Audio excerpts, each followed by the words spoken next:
noticed that sack personages, as they gad about the Imagisphere, all wear a poker face because they're concentrating on the task in hand? Well, it doesn't have to be like that all the time, you know. You can change your expressions using the directional buttons. It's easy. Press up to show us your winning smile. Down brings out a frown. Right brings out your cross face, whilst left makes you look scared. You can nod and shake your head by waving your controller around, and even switch to control of your hips by clicking the left stick. Get a wiggle on, why don't you? As if that wasn't enough, try pressing the limb buttons and using the left stick and right stick. Look, you're waving. Yes, very good. I'm waving back. Really, I am. Honest. It's embarrassing now. Stop it. Sporting oneself from the earthly plateau to the realm of LittleBigPlanet is akin to being born again. You emerge here a bundle of naked, woolly innocence. The operative word being naked. Put some clothes on that say, "I mean business, Buster." Get some gadabout trousers or an adventurer's hat, for example. To do so, bring up your poppet with the menu button and select the Customize Character option. From there, you can peruse its contents with the left stick and don your chosen attire with the Action button. Once you are suitably suited and booted, having raided your boutique, a press of the back button shows off your new togs to your peers. If you live by the sea, that is. By now, you'll be wanting to crack on into an exciting adventure. Dash into daring-do, be flung into fun. To navigate the menus in your pod or start menu, just hold the T button down and move the motion controller in the direction you want the highlight to go. Let the dashing and flinging commence. 10 hut. It's time for your orientation, hardy Hessian-based adventurer. It's no good cavorting about the craftisphere without the correct equipment. In your left hand, you'll need either a wireless controller or a navigation controller. All present and correct? Marvellous. Then you'll also need a motion controller in your right hand. Feels good? Feels good.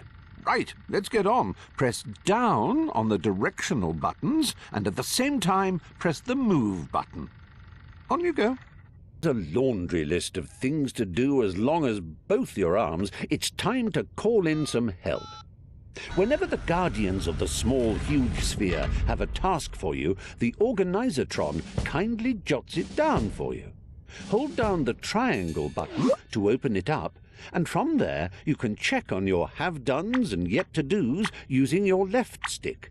A press of the Action button lets you examine the ins and outs of your chosen activity, and you can even get handy pointers on where you need to go by pressing the menu button. It's awfully useful like that. As always, a quick tap of the back button will close the Organizertron, letting you skip back off to do whatever it is you do when you think we're not looking. Scholars of the Omniverse have forever debated what the most satisfying feelings in existence are. They used to say batting a hot-boiled egg with a willow cricket bat was the nicest. Then LittleBigPlanet came along, and they said placing a sticker down was the best. Doubly so if it's a sticker you've made yourself. To begin, open your poppet with the menu button and highlight Stickers and Decorations with the left stick. Press the Action button and find one of these lovely PlayStation Eye stickers. Once you spot one you like, press the Action button again. Now you can move it around with the left stick and spin it or make it bigger or smaller with the right stick. Place it down with a satisfying tap of the Action button. Most gratifying. Ever tell you about the time I got stuck in a hat? I did? Well, it's a true story and still relevant today, as the danger of getting stuck in LittleBigPlanet is as real as it ever was. If you find yourself in an impassable crevice or an insurmountable rut, your poppet holds the key to your salvation. Open it with your menu button and highlight the Retry option using your left stick. Then simply hold the action button until your little sticked chum pops himself senseless. Don't worry, he'll be back in a jiffy, spat out of that last checkpoint you ran past, good as new. Can't have too many pockets. This is precisely why I want to introduce you to the all-new Sackpocket. Press the back button to bring up the Sackpocket. Use your left stick to highlight the particular thing you wish to pull out of the Sackpocket, then press the action button to select it. See how it's now in your hands? That's POC tech for you. How anyone got by before pockets is beyond me. Real world, slapping stickers on anything and everything is frowned upon. Rightly so. Have you ever tried peeling a sticker off a cat? Susan was not amused. However, in the world of LittleBigPlanet, we like to do things differently. Yes, that means you're free to sticker whatever you want, even your bestest of chums or most fearsome of foes. Simply bring up ye poppet with the menu button and select Stickers and Decorations using the left stick and the action button. When you pick a sticker, you'll see it's now at the end of your poppet cursor. Move it around with the left stick. You can resize and even give it a bit of a spin using the right stick. Once you're happy, a quick press of the action button stamps your sticker down. Or, if you're feeling adventurous, you can use the nifty touchpad feature to move your sticker, placing it with a quick click. Marvellous. As always, close the poppet with a press of the back button and away you go. Important to ensure that you get your kit set up correctly. Oh, it's okay, you don't need a degree in electrical engineering or even a screwdriver. When I'm done talking, just hold down the select button for 3 seconds. And then follow the instructions. Make sure you hold the motion controller with the move button towards the ceiling. It should feel pretty good.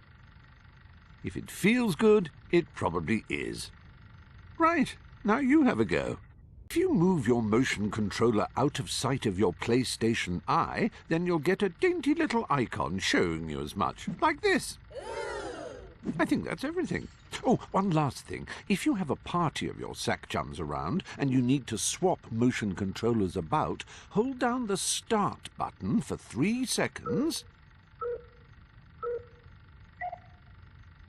and you'll be taken to the Swap Controller screen. Wow, that really was easy.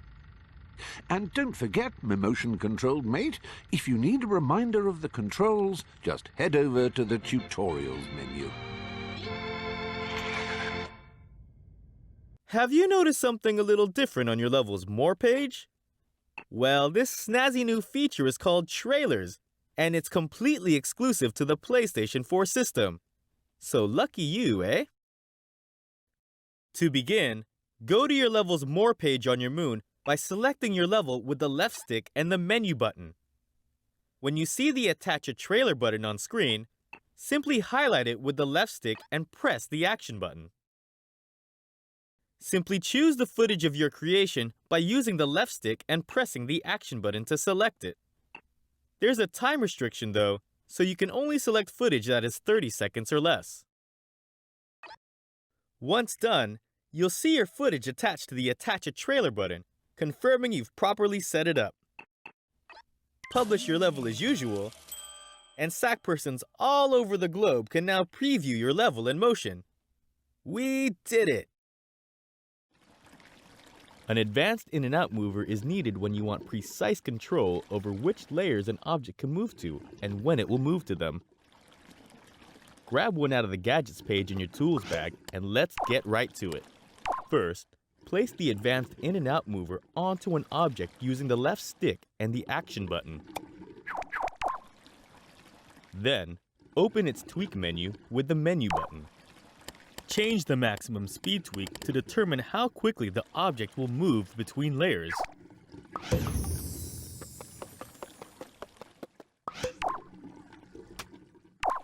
With allow pushing set to no, the object's movement will stop if it bumps into anything.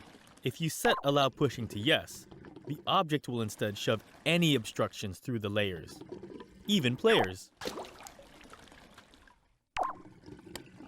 For more control over what it can and can't push, you can change the maximum weight that can be pushed. Layer boundaries determine which layers the object is allowed in. If the object is outside of its boundaries when you set them, or if you try to move it outside yourself, it will automatically snap back into its boundary, even without an input.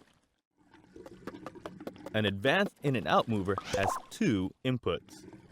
The first input can be set to turn the mover on and off, affect the mover's speed, or affect the mover's strength. Attach logic to the second input to control its directional speed, or to precisely determine the object's position between its two boundaries. Finally, if your logic needs to know where an advanced in and out mover is, consider using its output, which will send signals based on its location. Give it a shot. An advanced mover moves the object it's attached to based on the logic signals it receives. Find one on the Gadgets page of your tools bag and pop it onto an object now. Without a signal, the advanced mover doesn't do much. Let's use a three-way switch to demonstrate how it works. First, attach the switch to a left-right input on the side of the advanced mover. Observe how the object moves left and right as you pull the switch back and forth. Similarly, if you attach the switch to the up-down input on the top, playing with the switch makes the object move up and down. Now use the pop-it cursor and the menu button to open the Advanced Mover's Tweak menu. Change the speed tweak to determine the advanced mover's top speed.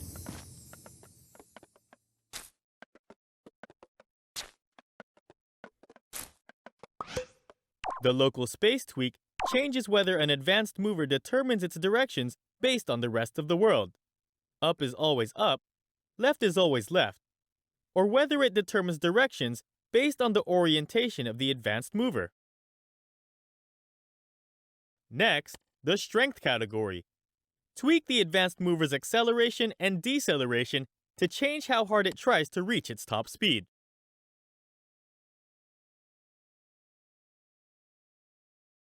Finally, the input action determines how the advanced mover reacts to logic. You can simply turn it on and off, or adjust its speed or strength on the fly. Note that this only applies to the bottom input. The left-right input and the up-down input always do the same thing.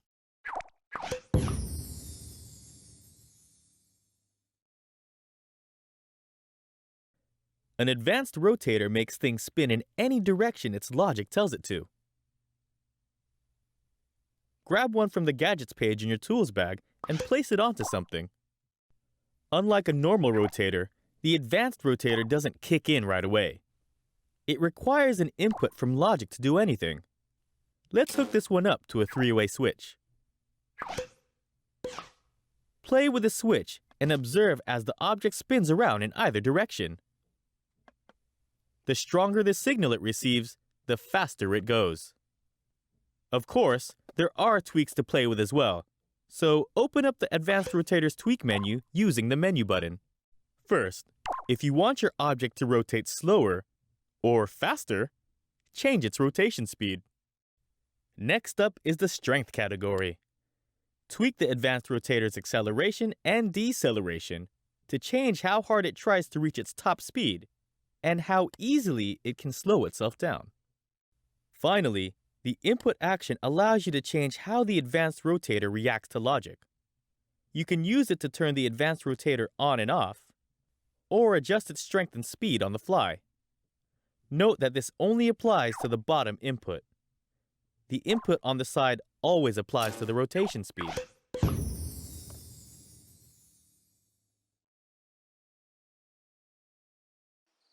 When you're making an exciting pack of levels and you want to wrap them up all in a pretty package, an adventure map is the answer.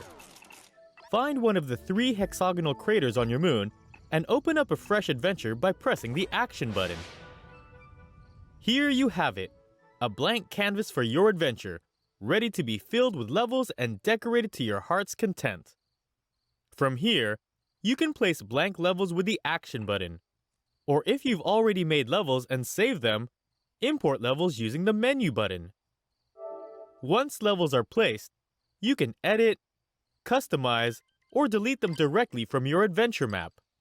No need to go back to your moon. Now let's get to decorating. Press the right stick to open up the adventure map menu. The terrain material page and border material page are used to change the materials your map is made of. Note that if you choose a color tweakable material, you can tweak it from the menu. The stickers and decorations pages allow you to plaster your adventure map with colorful, crazy nonsense. It works just like normal Create. Just move them with the left stick and press the Action button to put them down. At the top of the menus, you can save an adventure map for later or reset your current map back to the defaults. Any maps you do save can be loaded from the My Maps page. With the Landscape Styles page, you can choose from a variety of layouts for your adventure map's landscape. Just select your favorite with the Action button.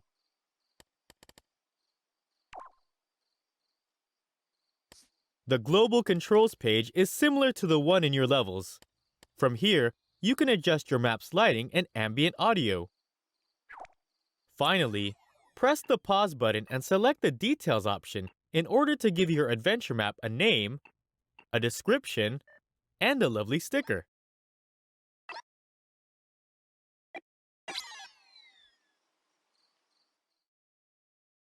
An AND gate outputs a signal only when all of its inputs are active. Find one on the Gadgets page of your tools bag, and then use the left stick and the Action button to select it and place it onto a microchip. Attach a switch to each end of the AND gate's inputs.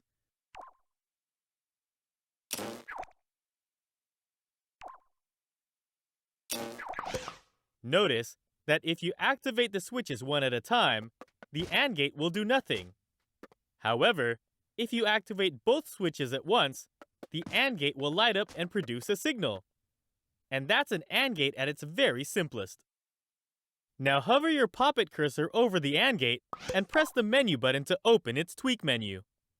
From here, you can add more ports in order to make the AND gate require more inputs using the Number of Ports tweak. With the Invert Output tweak, you can reverse the AND gate's output so that it only turns off once it receives all its inputs. Finally, use the Output Value tweak to change whether the AND gate produces a signal based on its lowest input or whether its signal is based on all its inputs multiplied together. Note that this is a fairly advanced option and doesn't need to be touched for basic use.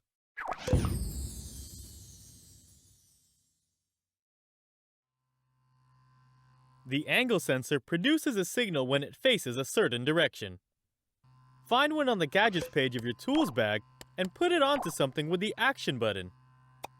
Notice that as you change the angle sensor's orientation, it turns on and off based on what direction it's facing. In simple terms, it will only produce a signal when its arrow is pointing up. You can wire this signal to any logic you like.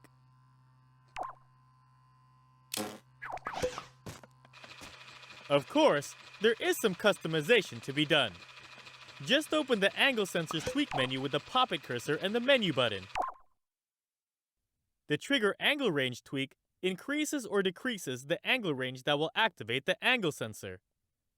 You can also invert its output so that it turns off when it faces a certain direction instead.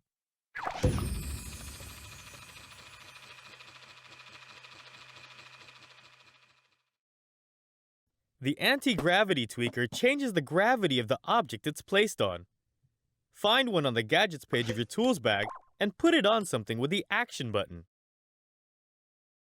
Observe how the object now floats about like a drifting spaceship. Bump it around a bit and watch it go. That's the Antigravity Tweaker in its simplest form. But let's take a peek at some tweaks. Open up its tweak menu with the pop-it cursor and the menu button. The Antigravity Tweak controls the strength of the anti-gravity effect. Turn it down a bit and the object will fall down, but it'll still be nice and floaty.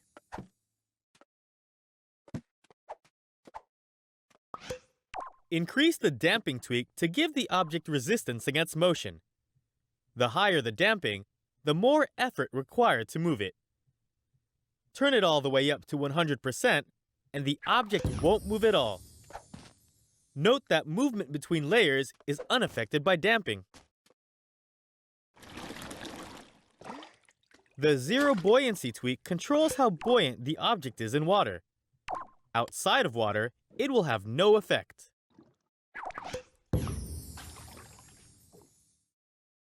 Finally, the Input Action Tweak controls how the Anti-Gravity Tweaker reacts to logic. You can simply turn it on and off, or you can adjust the anti-gravity strength on the fly.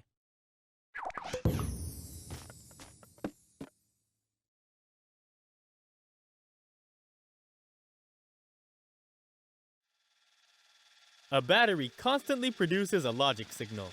It's great for making sure things stay activated no matter what. Grab one from the Gadgets page of your tools bag and use the left stick and the action button to place it in the world. Hook up the battery to something using its output. It's as simple as that. Now it's active and nothing can stop it. Open the battery's tweak menu using the menu button. If you're working with more complicated logic that uses percentage values, you can customize the battery's output using the output tweak. You can set this anywhere from 100% to -100%. Finally, you can invert its output as well. These tweaks are for the tricky stuff. Normally, you shouldn't need to tweak a battery at all.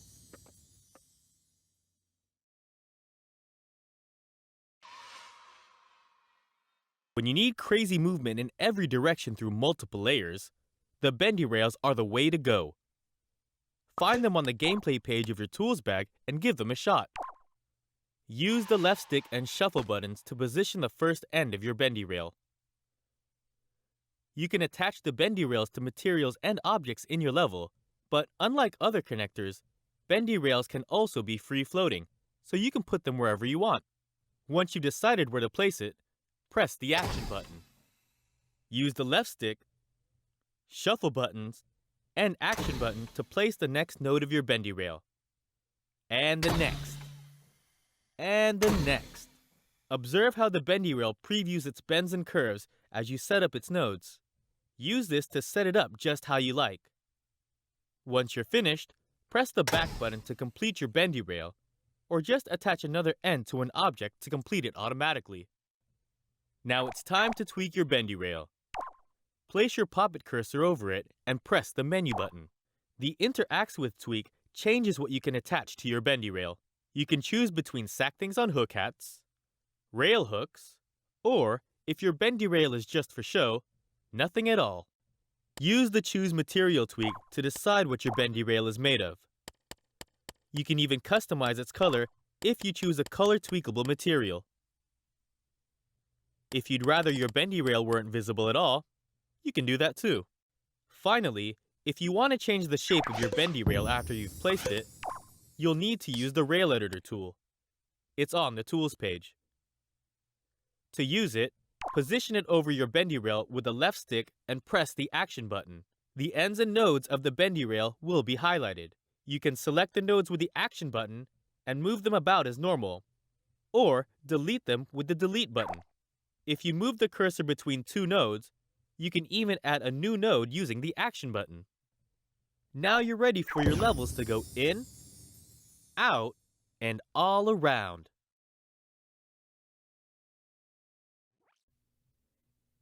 The blaster handle is used to create custom power-ups for your levels and adventures. Select an appropriate object for your power-up, and then put a blaster handle on it from the Creatures and Characters page of your tools bag. Note that a sack thing will grip the object from the spot you place the blaster handle on, so place it carefully. With the blaster handle placed, go to the Sackpocket Items page of your global stuff then capture the object. The object will be added to the My Sackpocket Items category and can be equipped. Of course, it doesn't actually do anything yet, but that's fine. Now that it's on the Sackpocket Items page, you can open its menu with the menu button and select Recapture to update it to your latest version. Let's make some changes now. On the original object, open the Blaster Handle's Tweak menu. The first tweak is the Grip Tweak. Use this to determine how your sack thing holds the power-up, with a fist or an open palm. This is purely a visual tweak, so just pick what works. Change the aiming speed tweak to adjust how quickly the power-up moves around in sack thing's hand. If the Allow Grabbing Climbing tweak is disabled, the power-up will prevent a player from grabbing or climbing until they unequip it. Now you've probably noticed that the blaster handle has a circuit board like a Microchip's. This is where the real fun begins. Here, you can put any logic you like to make the power-up or its owner do incredible things. Try it out and go crazy.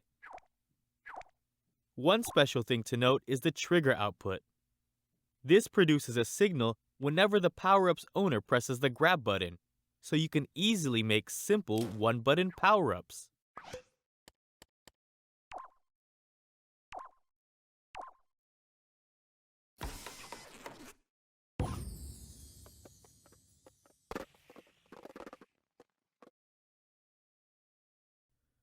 The bolt is used to connect two objects in adjacent layers. They're really simple stuff. First, position an object in front of a nice, sturdy base. Once you've sorted that out, find the bolt in your tools bag. Position the bolt on the front object however you like using the left stick, and then place it with the action button. The objects are now bolted together. Check them out. You've probably noticed that the front object is a bit loose. If you want to tighten the bolt up, you'll need to open its tweak menu with the menu button. Raise the strength to make it tighter. At 100%, it won't budge at all. Finally, you can also make the bolt invisible, silent, or both. Your players won't even know they're there.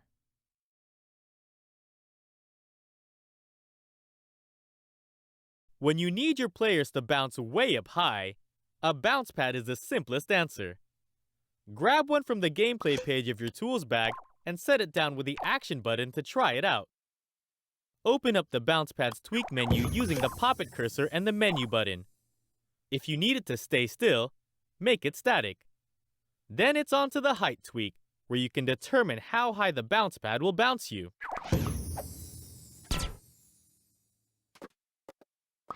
Use the Trigger Automatically tweaks to determine whether sack things bounce immediately upon touching a Bouncepad, or whether they have to activate it by pressing the action button. Finally, you should know that every Bouncepad has an output. It produces a signal whenever a character is bounced. Use this however you like.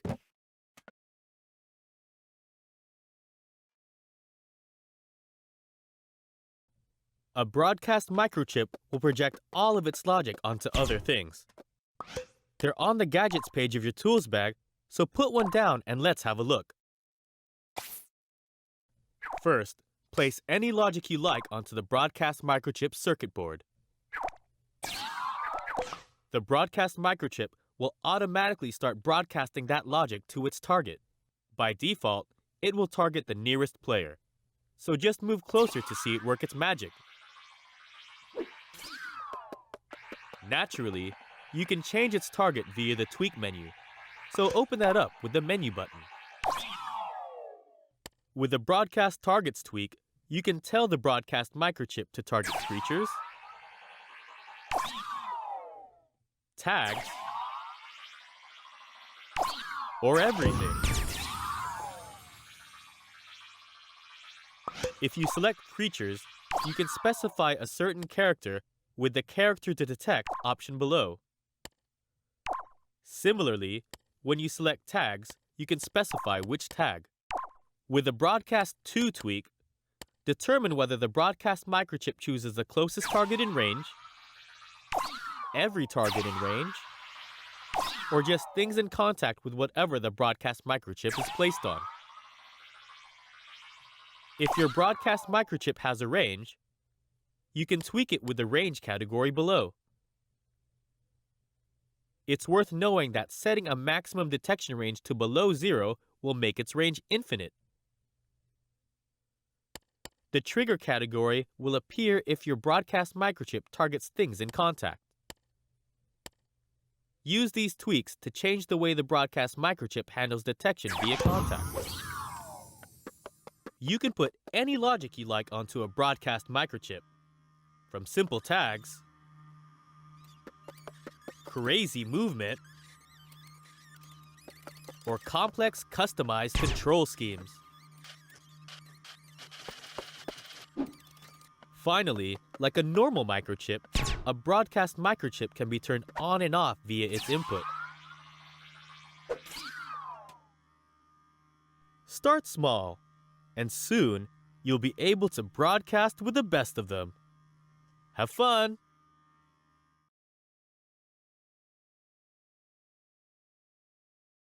The bubble machine is used in conjunction with water to give your players somewhere to breathe. Find one on the Gadgets page of your tools bag and place one on something underwater. The bubbles come pouring out. Any player who swims past the bubble machine will have their breath timer reset. It's that simple. The only other thing to note about bubble machines is that you can use their input to turn them on and off via logic.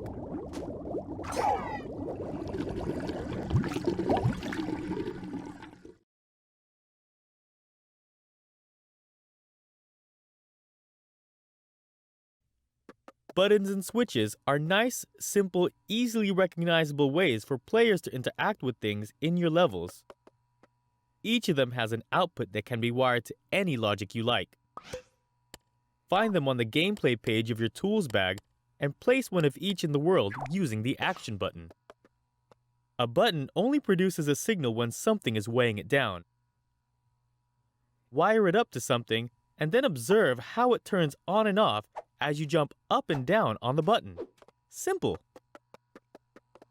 The two-way switch has no signal when it's pointed one way and a constant signal when it's pointed the other way. Wire it up to something and turn it on by grabbing it and pulling it to the right. Now it will keep sending its signal non-stop until you pull it to the left again. The three-way switch sends a negative signal when it's pointed one way and a positive signal when it's pointed the other way. Wire it up to a forwards-backwards motor bolt and pull it back and forth. See how it spins one way, then the other? Finally, each of these outputs can be reversed from their tweak menus. Just open up the tweak menu with the menu button and activate the invert output tweak. Now, on is off is on, and positive is negative.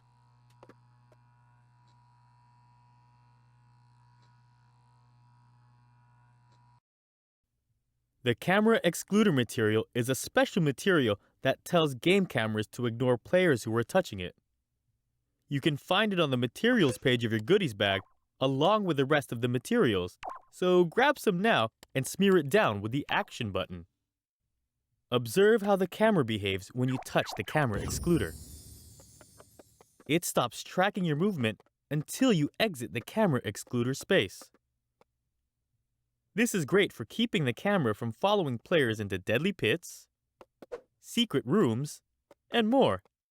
You can shape the camera excluder and corner edit it just like any other material, and it's totally invisible to players. You can even turn it on and off via its logic input.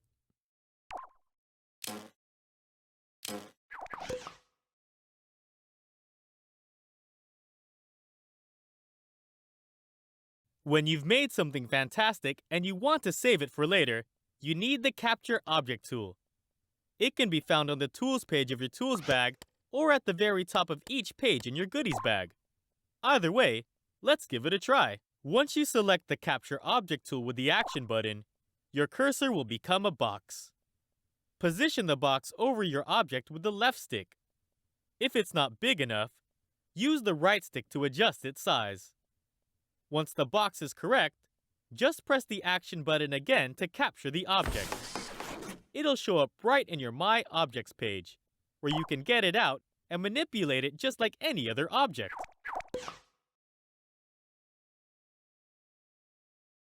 Not found any footage for your trailers yet? Well, it's pretty easy to get some, you know. Move your thumb over to the share button and give it a quick double tap. Yep, just like that. Once you see that symbol pop up, your PlayStation 4 system will start recording your every action. When you're done, give another quick double tap of the share button and it'll stop recording.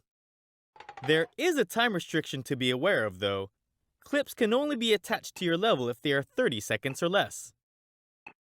If you need to edit your clips a bit more, go to your PlayStation 4 system's home screen and fire up the Share Factory, where all the tools you need to trim, slice, and splice your footage down to a manageable length are housed. With the Character Animation Tweaker, you gain precise control over a character's animations. Let's put one on a Sackbot and take a peek. The first tweak you'll see is the Override Default Rotation tweak. When this is set to yes, you'll have complete control over how your Sackbot is oriented in the world. Give it a go now and tweak the Sackbot's pitch, yaw, and roll angles. Amazing!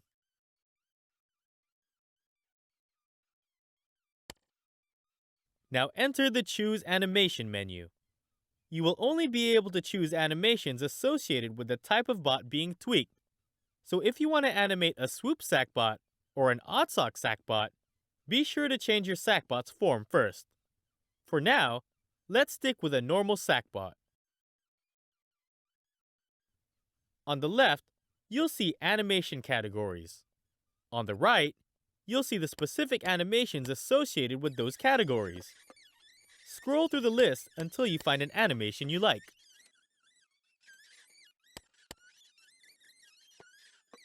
Once you've chosen an animation, you can play around with it. The Animation Speed tweak determines how fast the animation plays. The Animation Start and Animation End tweaks allow you to change how much of the full animation you'll use. You can have it start and end at any point in the animation's usual cycle. Of course, it's easy to make this look very odd, so be sure your tweaks are having the desired effect. The Loop tweak determines whether an animation plays over and over again, or once. With the Reset If Inactive tweak set to yes, the animation will start over from the beginning whenever it's triggered. If you set it to no, it will start from wherever it left off, even if that means the very last frame. With the Input Action tweak, you can change how the animation plays based on logic. This can simply mean turning the animation on and off, making it play backwards, or something more complex like choosing specific frames in the animation with the positional option.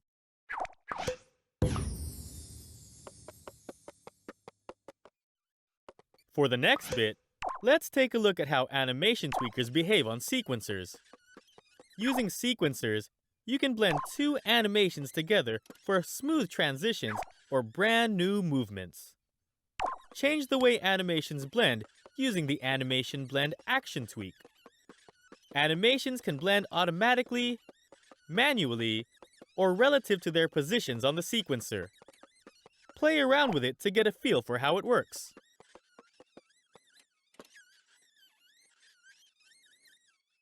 The Actor Name tweak is used in conjunction with the Sackbot actor's name so you can animate Sackbots from afar.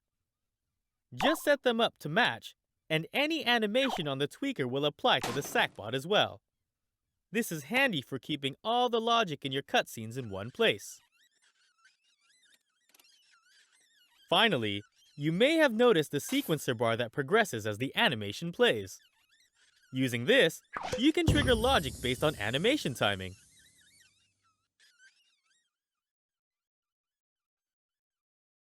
The character changer is a simple way to allow your players to change from one character to another.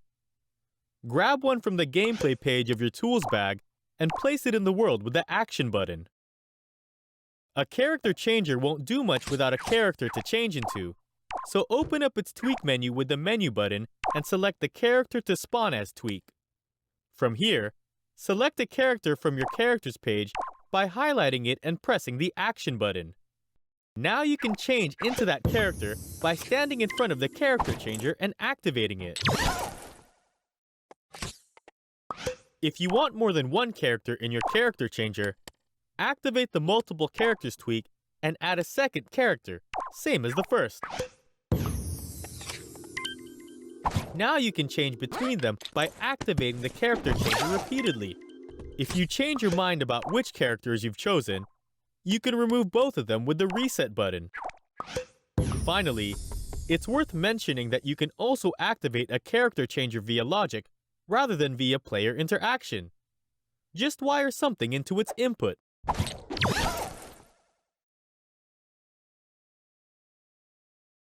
The character rotation tweaker is used to make sack things spin and whirl about. Grab one now from the creatures and characters page in your tools bag, then place it onto a sackbot. Whoosh! There it goes. Of course, that's only the very simplest thing it can do. Let's take a look at its tweak menu using the menu button. Tweak the yaw speed however you like, fast or slow.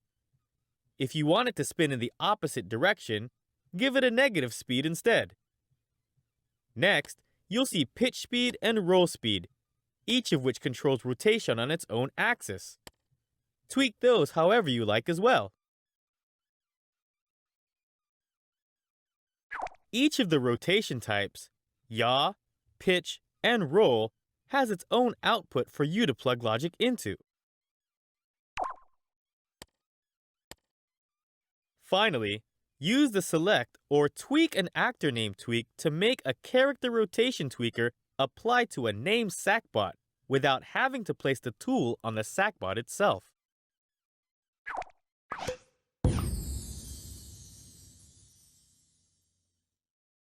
The character teleporter is used to warp players from one spot to another. Grab one from the gameplay page of your tools bag and place it in the world with the action button. Be sure to wire a button to its input. The character teleporter won't function without input from logic. Press the button and watch the magic as you pop out of the character teleporter. Amazing stuff, right? That's the character teleporter at its simplest. Now open up its tweak menu with the menu button. Use the Teleport All Players tweak to determine whether the character teleporter warps every player at once or just the one who activates it. If the character teleporter has a transition time, it will hold that player in limbo for that length of time between being activated and spitting the player out. Finally, if your level is a dynamic thermometer level, it might take a little time to teleport your players long distances. If that's the case, you can allow or disallow the appearance of a load screen by adjusting the Show Loading Screen tweak.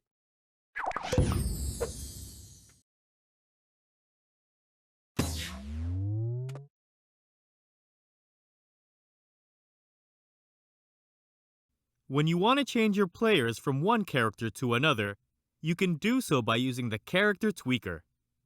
It's found on the Creatures and Characters page of your tools bag, so place one down in the world with the action button and take a peek. On its own, the Character Tweaker won't do anything. It needs an input to function, so for now, let's just use a simple button. Next, enter its tweak menu with the menu button. From here, you can choose which character your player will turn into. You can choose from any of the old standbys, or the characters you've created yourself. Highlight character to spawn as and press the action button. Then highlight a character and press the action button again. Now you just need to press the button and zap! You've become the character. Really simple stuff. The Characters page is where all the characters available to your adventure live. You can find it in your global stuff. Right out of the box, you'll notice the usual suspects: Sackboy, Toggle, Oddsock, and Swoop. But you can add custom characters as well. Once you've set up a customized playable character, it needs to be captured. Find the Capture Character option in the Functions tab. Now use the left and right sticks to shape a box around your character and press the Action button. And there you have it. Your character is captured and ready to go. Look, there it is on your Characters page. We should probably give it a name, so highlight it and press the menu button and change it from the generic name to something a little fancier. If you want to make a change to your character, you can bring out a fresh copy with the Edit button.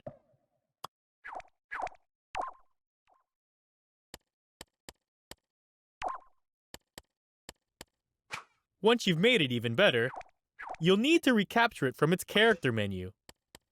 This will refresh every reference to your character throughout your adventure automatically. You don't need to redo it at all.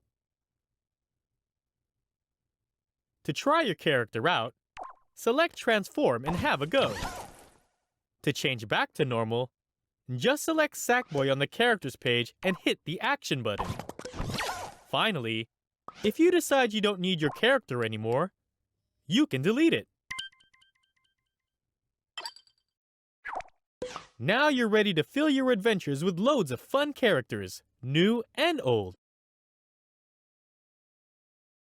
In any level full of dangerous bits, your players are going to lose lives. When they do, it's best to have a checkpoint on standby so they can jump right back into the action.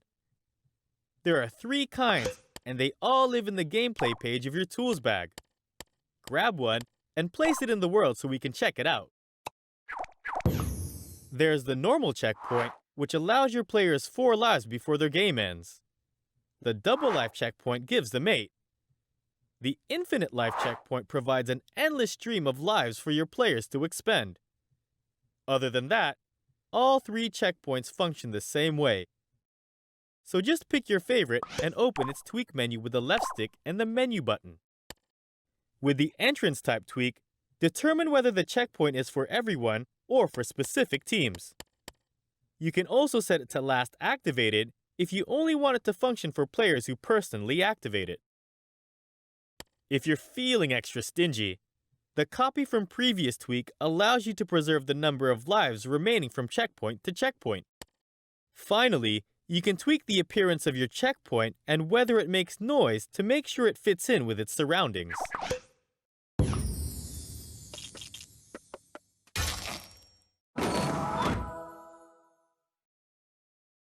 After a closed level post is triggered, no new players can pop into the current playthrough of your level.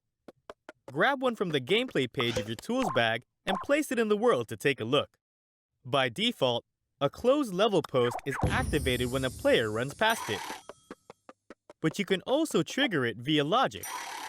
Other than that, the closed level post is pretty simple. The Collectible is a brand new form of currency for LittleBigPlanet.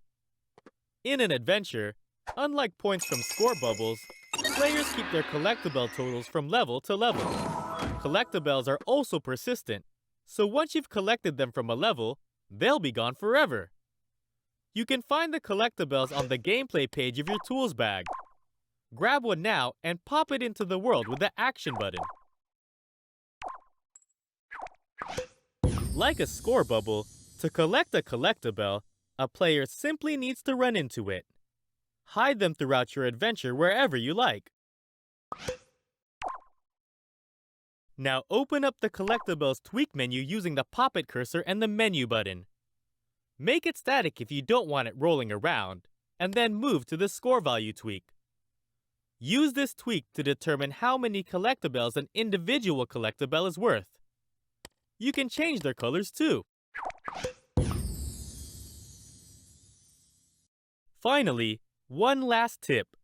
If a collectible receives an input via logic, it will be collected as if a player ran into it. The corner editor is used to reshape the corners of your materials. You can find it on the tools page of your tools bag, so select it now. With the corner editor selected, move the cursor over a material using the left stick, then select it with the action button. Notice that the selected material's corners are highlighted as you move the cursor near them. You can select them with the action button and drag them around with the left stick. Once you've moved the corner where you want it, just press the action button to set it, then press the back button to back out of corner editing altogether. You can add a new corner to a selected material by simply moving the cursor between two existing corners and pressing the action button. You can delete any corner by selecting it and pressing the delete button. Finally, if you want to select multiple corners at once, select a material, then press and hold the action button and use the left stick to drag a box around each corner you want to select. Let go of the action button and you'll have all of them selected at once, to move around or delete as you please.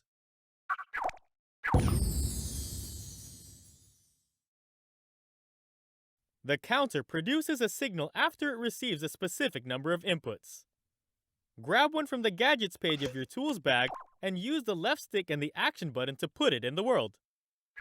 Attach a button to the counter's increment input and push it a few times.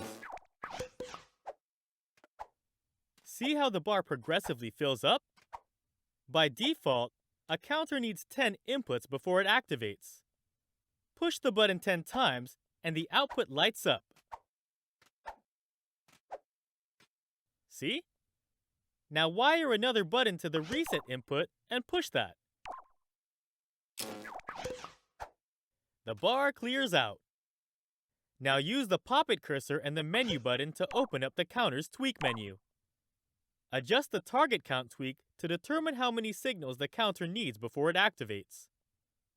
If you don't want it to start its count from 0, you can adjust the current count tweak as well. Finally, you can invert the counter's output so that it turns off after a certain number of inputs instead.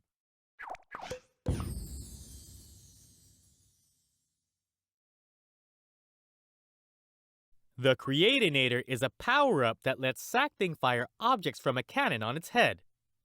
You can let your players fire anything from a Crea Anator. Grab one from the Creatures and Characters page of your tools bag, then place it in the world with the action button. Just run across the Crea Anator to pick it up and press the grab button to fire it.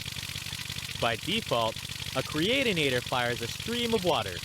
But we can easily change this by using the pop-it cursor and the menu button to open the Crea Anator's tweak menu. Use the Object to Emit tweak to select from your Collected Objects page an assortment of projectiles and explosives from the Gameplay page, or things you've made yourself on the My Objects page.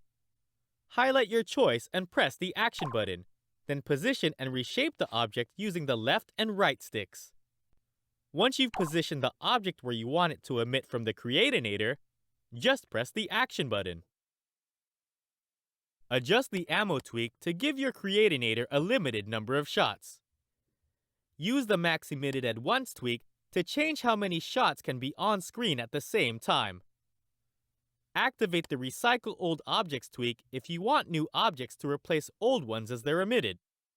Change the velocity tweak to make the object launch faster or slower, and use the angular velocity tweak to give it some spin. If you want a Crea Anator to have a bit of randomness to its direction, lower the accuracy tweak. Change the rate of fire tweak to change the delay between shots. The lifetime tweak determines how long your shots last in the world after they're fired. Use the visual style tweak to change what the Crea Anator itself looks like on your Sackthing's head, and the Create and Destroy effects to change how the shots look when they appear and vanish. Finally, if you don't want a player to be able to get rid of the Crea Anator, be sure to turn off the Can Be Dropped tweak.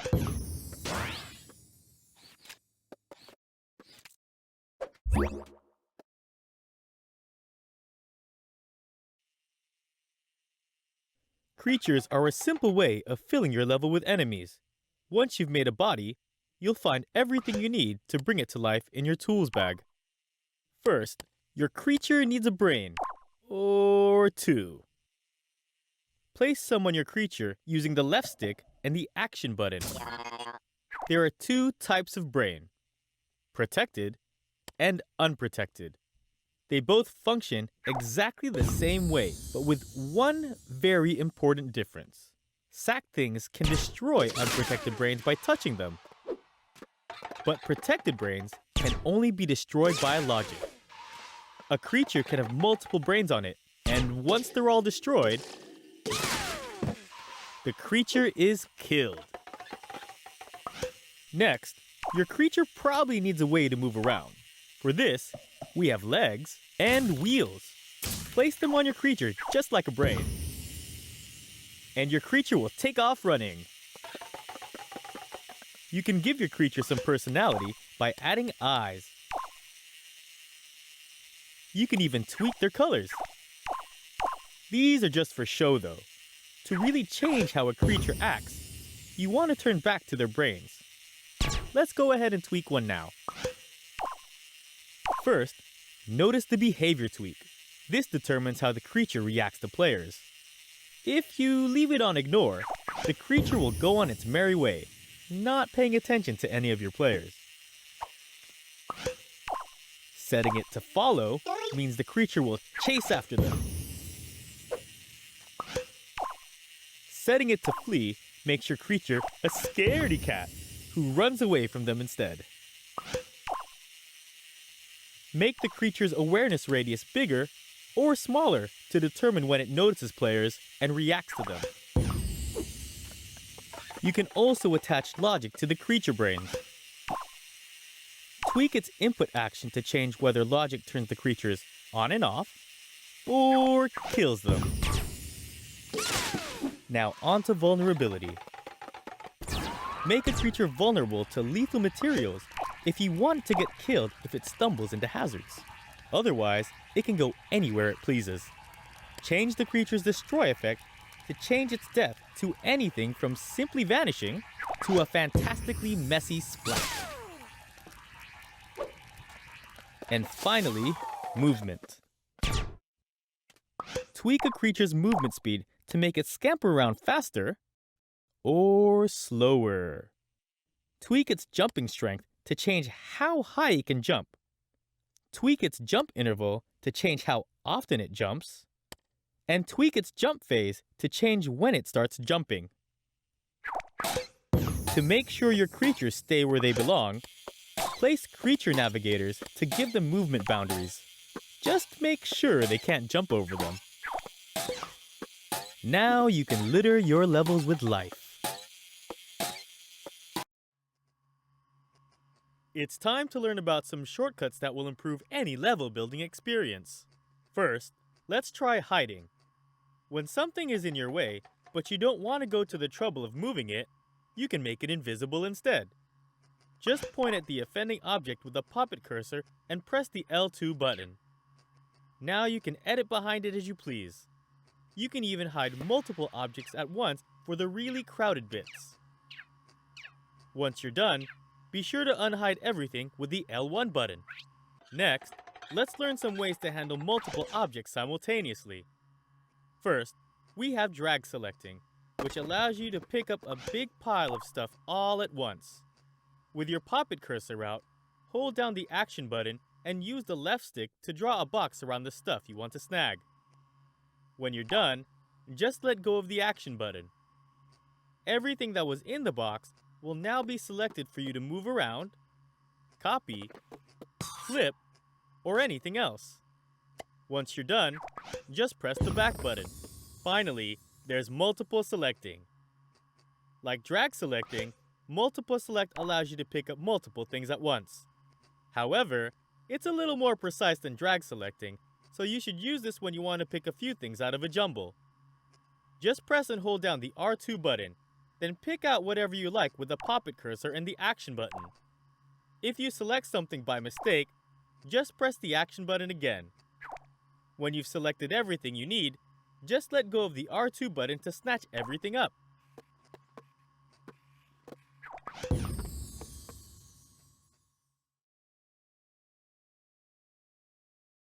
Deadliness is an important aspect of any level.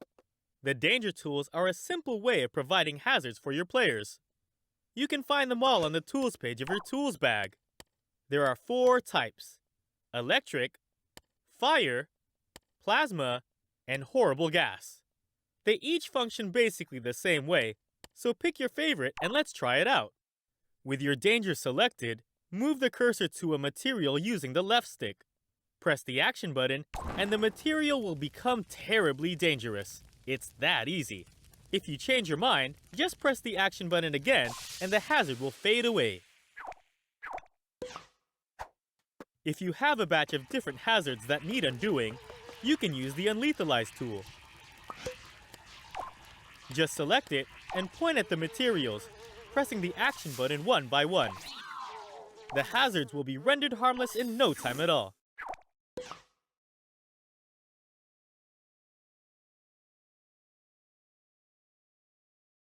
The Danger Tweaker lethalizes whatever object it's placed on. Grab one from the gameplay page of your tools bag and put it onto something with the action button. Whoosh! The object lights on fire right away. Now if you touch it, you'll be burnt to a crisp. To customize what sort of lethality your Danger Tweaker dishes out, let's open up its tweak menu using the pop-it cursor and the menu button. Change the lethal type and find your favorite danger type. Each danger type has a different appearance and behavior, so pick the one that suits your level best. The Input Action Tweak controls how the Danger Tweaker reacts to logic. It can be turned on and off, or just turned on forever.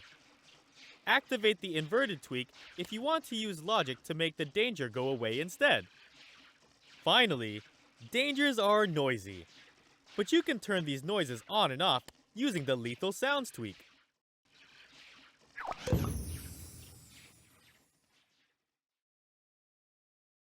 The Decoration Mount is used to stretch and smush decorations. It's a powerful tool for creating amazing visuals in your levels. Let's give it a try. If you place a decoration onto the mount, you'll see the effects immediately. As you can see, the decoration begins stretching back and forth in every direction. Of course, you can tweak how much it stretches on any axis. From left to right with the x-axis, up and down with the y-axis, or in and out with the z-axis. Now on to the timing tweaks. With the time tweak, you can choose the duration of each stretch. With the pause tweak, you can select how long it should pause between each stretch. If you don't want to pause it at all, just keep it at 0. The sync tweak allows you to change when the stretches begin and end relative to the rest of the timing in your level. Change the input action to determine how the decoration mount reacts to logic. Notice that the decoration mount has 3 inputs, one for each axis. You can use any, all, or none of these inputs as you like. The scale from top tweak changes whether the decoration will stretch from the center of the decoration mount or the top. Finally, if the decoration you're using is color tweakable, the visual options will allow you to customize its appearance. You can change its color and its brightness. With these options, you'll be able to shape decorations into anything you can imagine. Decorations are like stickers, but in 3 fabulous dimensions. Sprinkle them throughout your levels to give your players something pretty to gawk at. All your decorations are stored on the decorations page of your stickers and decorations, so scroll through them and find one you like to learn how they work. Highlight your choice and press the action button to pull it out. A decoration cannot be placed on its own. It needs somewhere to sit. You can place them on materials, objects, and even sack things. Just position your decoration using the left stick, spin it and resize it with the right stick, and pop it down with the action button. Then just back out of the menu using the back button and admire your handiwork. If you misplace a decoration or just change your mind about it altogether, you need to use the Sticker and Decoration Edit tool. It lives at the top of your Stickers and Decorations menu. Select it with the Action button now. Move your cursor back to the decoration you placed and press the Action button. You've snatched it up again and can move it wherever you like. Finally, you can use the Sticker and Decoration Edit tool to delete decorations altogether. Just press the Delete button. You don't even need to select it first.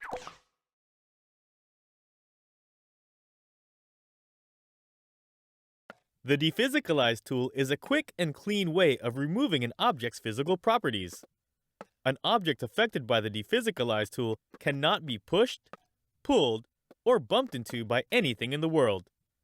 This is handy for things like secret walls to walk through.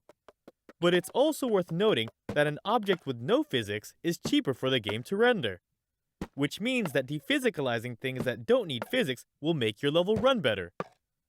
The tool itself is on the Tools page of the Tools bag. Select it now and have a look.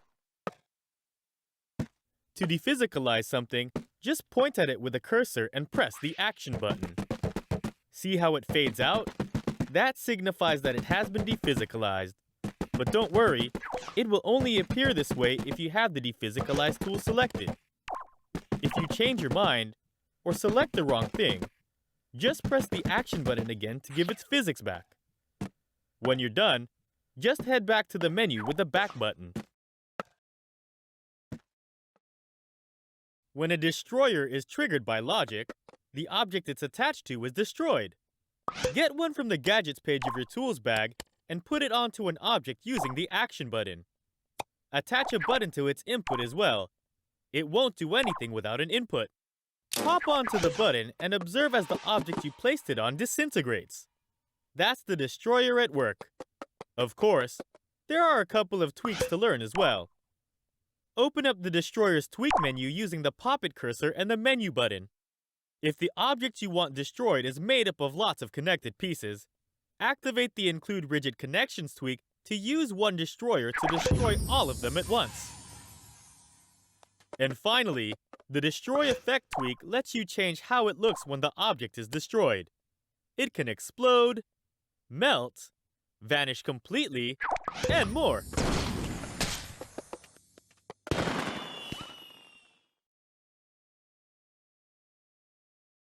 The Direction Combiner is used to take two different inputs and combine them into one output. Grab one from the Gadgets page of your Tools bag, place it in the world, and hook it up to a counter so we can see what it can do.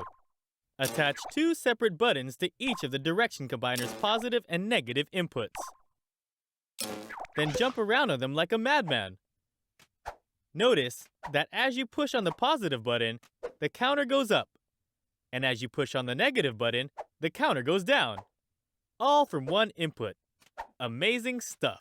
Now open up the Direction Combiner's tweak menu using the menu button. You can invert its output.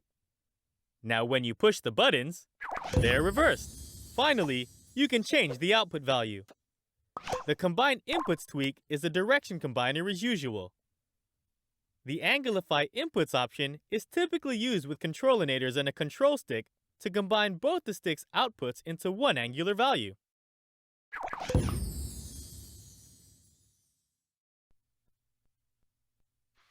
The Direction Splitter takes one input and splits it into a positive and negative output. You can find it on the Gadgets page of your Tools bag, so grab one and place it in the world. Hook up a three-way switch to the Direction Splitter's input, then play with the switch. Observe how pulling the switch to the right lights up the positive output, and pulling it left lights up the negative output. That's the Direction Splitter in a nutshell. If you open its tweak menu with the menu button, you can also invert its output. Try it out.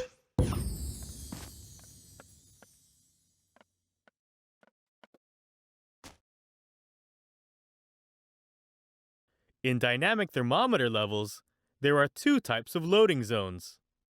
First, there's the loading zone around the player. Second, there's the loading zones created by the objects and logic in the level. Dynamic thermometer levels work by following this simple rule. When the player's loading zone intersects with the loading zone of an object, the object gets loaded in.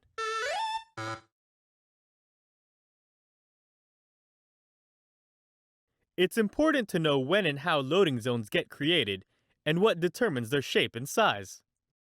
Let's show you how the shapes and sizes of object loading zones are determined and how this affects your dynamic thermometer. Every object in your level has its own invisible loading zone in the shape of a rectangular box around it.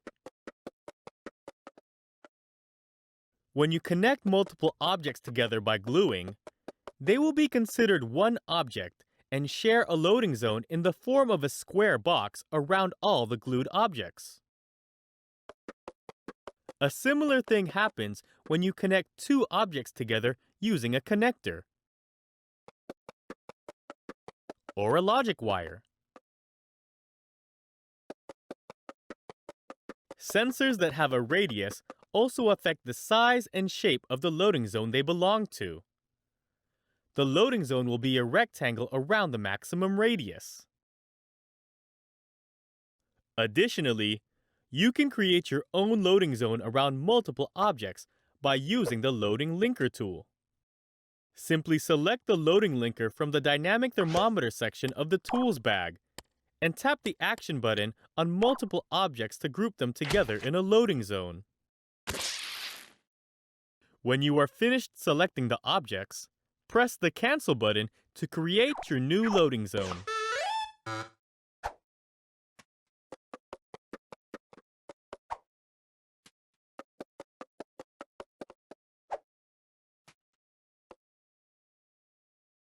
If you want an object to be permanently loaded in, you can use the Permanency Tweaker tool. To use the Permanency Tweaker, grab one from the Dynamic Thermometer section of your Tools bag and place it on an object. That object and all objects in the same loading zone will now always be loaded in. If you have an idea for a level that will require some extra room, dynamic thermometer levels are the answer. A dynamic thermometer level allows you to stretch far beyond the usual space limitations. But there are some things to keep in mind to keep things running smoothly. Take a look now in your global stuff. You can change a level into a dynamic thermometer level from the gameplay controls page. Just tweak dynamic thermometer level to yes. Immediately, you'll notice that you have loads more space to build your level in. A dynamic thermometer level works by only loading certain parts of your level at a time. Every dynamic thermometer level has a loading zone, which is an invisible box that follows the players throughout the level. Once a piece of your level is in the loading zone, it will load in, and your players can see and interact with it. When a piece of the level isn't in the loading zone anymore, it will load out, removing it from the level until it's needed again. You can change the shape of the loading zone in the dynamic thermometer level tweaks. This will help ensure your level is loading in the right pieces at the right time. If your level is very wide, for example, a wide loading zone will load pieces to the left and the right of your players without worrying too much about what's above and below them. This will make your level run more smoothly. Similarly, you can also change the loading zone size. If your level is tightly packed full of complex workings, a smaller loading zone will make sure your level isn't trying to load too much at once. But if your level has a lot of wide open spaces, a larger loading zone will prevent players from getting to areas before they load in. It's important to realize that even if something is outside the loading zone, it will remain loaded in if it's attached to something inside the loading zone. Keep your dynamic thermometer levels organized into separate chunks to keep them running nicely. There are other tools to assist in keeping your dynamic thermometer levels working correctly too, but we'll get to those in other tutorials.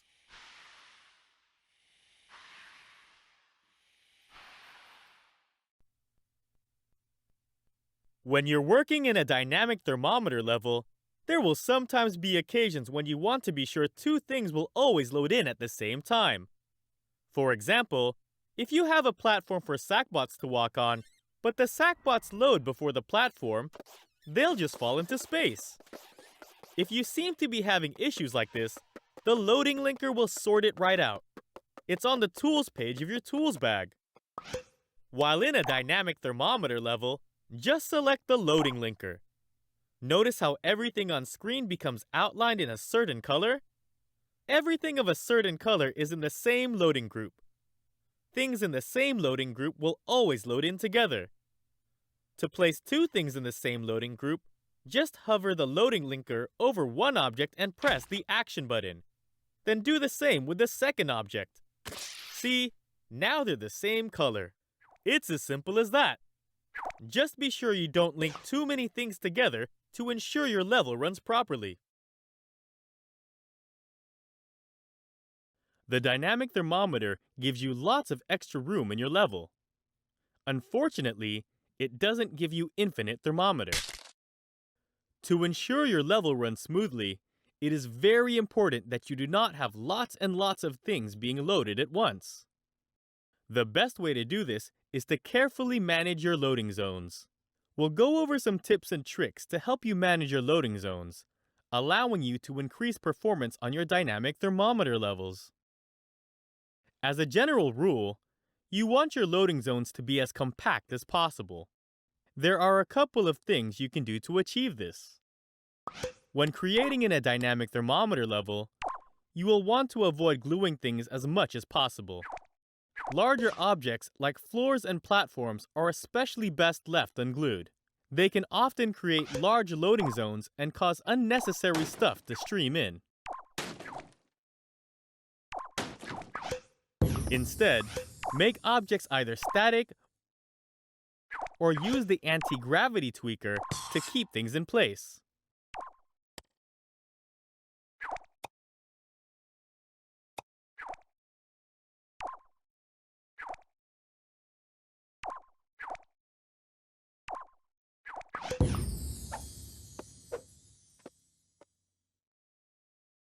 Another thing you want to pay special attention to when creating a dynamic thermometer level is the radii of your sensors. As the radius of a sensor gets larger, so does its loading zone. In dynamic thermometer levels, you should always try to shrink down the radius of your sensor as much as possible.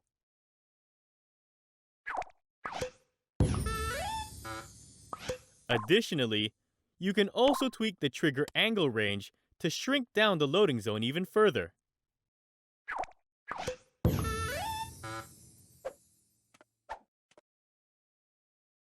One of the biggest troublemakers in dynamic thermometer levels are long logic wires. Remember, connecting two objects or logic pieces with a wire will put them in the same loading zone. If the objects are far apart from each other, this loading zone will be very large and cause many things to load in when it's not needed. Here, the button on the bottom left of our level is connected with a wire to a teleporter on the top right of our level. Because the resulting loading zone has the shape of a large rectangle around all the objects in the zone, the loading zone will include the area in the center. This means that when the player is in the center, both the bottom left and top right area of the level will get loaded into our streaming zone. As Sackboy is nowhere near these areas, loading these parts of the level while Sackboy is in the center is a waste of resources. This can possibly affect the performance of the level. It's best to prevent this kind of setup whenever possible, so we will delete the wire causing the issue. As you can see, unplugging the wire removed the large loading zone and left us with three nice compact zones. So how do we get the signal from the button to the teleporter without creating a huge loading zone? Remember, using a normal tag sensor to transmit the signal wirelessly would create a very large radius, which also creates a large loading zone. This is why we will use the remote tag sensor. Because this sensor does not have a radius, it does not create a loading zone in the same way as a normal sensor would.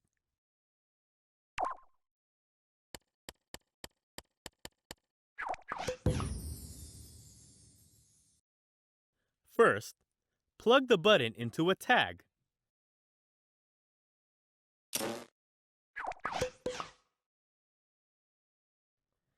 Then grab a remote tag sensor from the sensor section of the tools bag and hook it up to the teleporter. Now comes the tricky part. If we press the button, nothing happens. This is because the remote tag sensor is not loaded in while we are in this section of the level. The solution here is to use a preloader to make sure that the remote tag sensor is loaded in when we are about to press the button. Grab a preloader from your tools bag and place it near the button.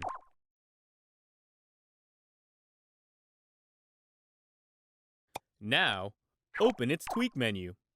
Select Place Zone and move the box over to the teleporter area.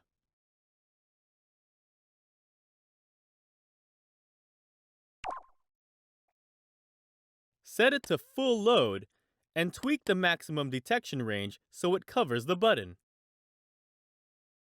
You also want to make sure it has a correct layer range. By doing this, the destination area and remote tag sensor load in your level whenever a player is close to the button. This makes the area ready for someone to teleport to. As you can see, the teleporter works again. Plus, we still have our 3 separate loading zones.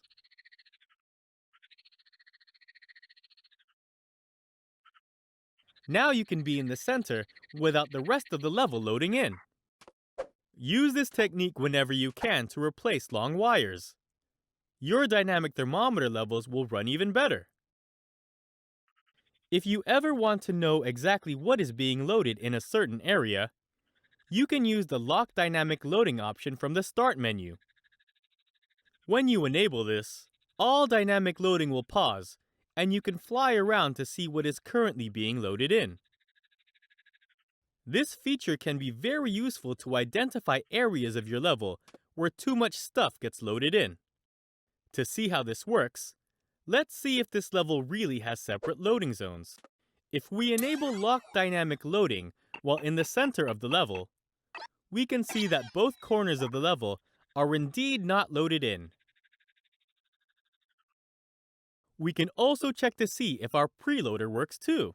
Let's land near the button that teleports the player, lock dynamic loading, then check to see if the destination is indeed being loaded in.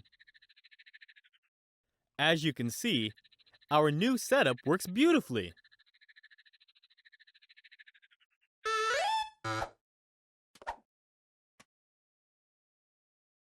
Another way to gain more information about your loading zones is to zoom the camera out until you start seeing colored boxes. This view is called the Streaming Visualizer. As you fly around your level in this view, active loading zones become visible, while loading zones that are currently stored in memory will show up as red boxes. If you have set up your dynamic thermometer level correctly, only parts of the level close to Sackboy will be visible. The rest of the level should show up red. You can also combine this view with Lock Dynamic Loading to see what is currently loaded in. Areas that are currently loaded in will show up as green, like our preloaded teleporter setup. Objects that have permanency tweakers will also show up as green as well.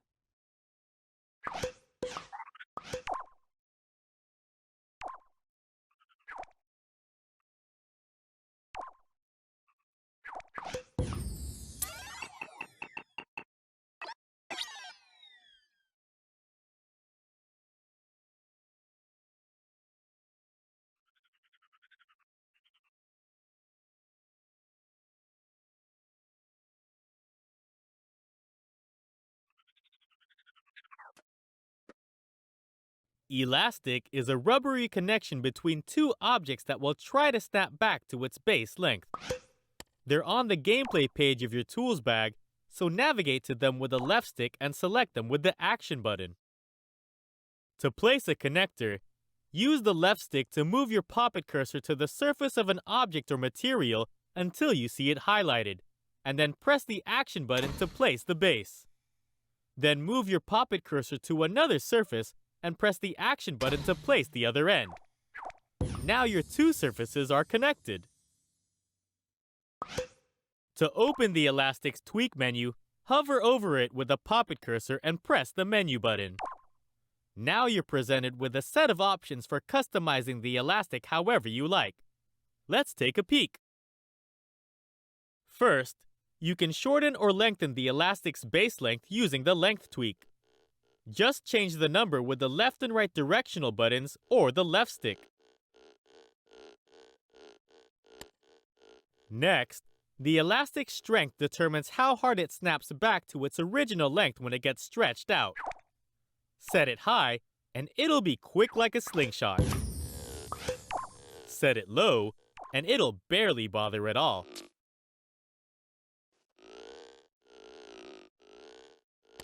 Finally, use the visible in play mode and mute tweaks to determine whether Elastic can be seen or heard by your players.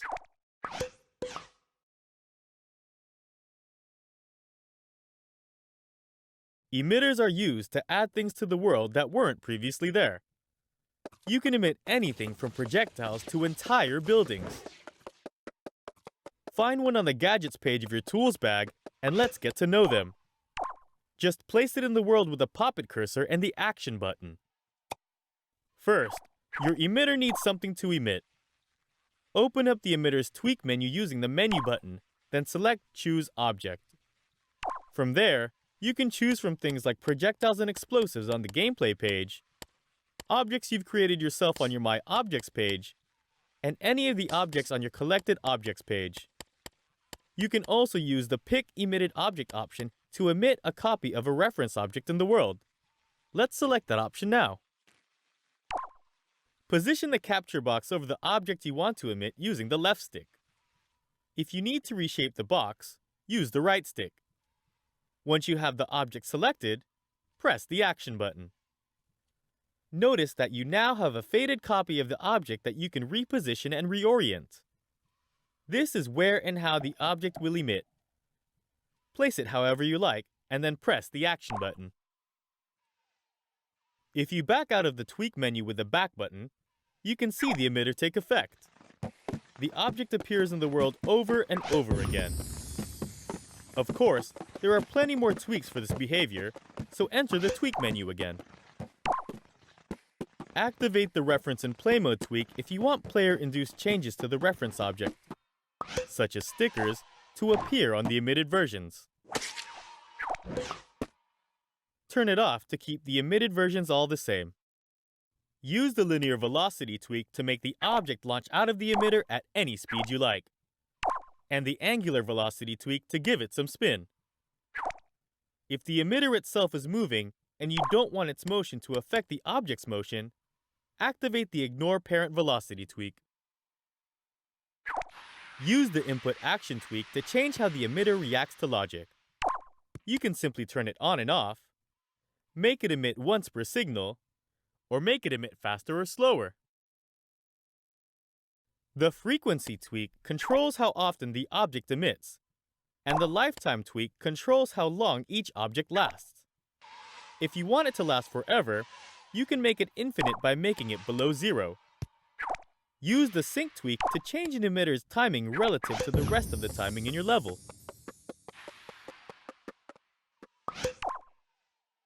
The Max Emitted tweak controls how many times the emitter emits before it runs out. And the Max Emitted at once controls how many objects can be emitted at a time. Activate the Destroy Oldest When Max Emitted Reach tweak to replace the oldest object with the newest object once it hits its limit. The Create and Destroy effect tweaks change how the object looks when it's emitted and destroyed. A few final things. The Emit by Zone option in the Choose Object menu allows you to select an entire section of your level to emit, no matter what occupies the area at the time. And lastly, you may have noticed the Destroy All input. When the emitter receives a signal through this input, all objects it's emitted are instantly destroyed.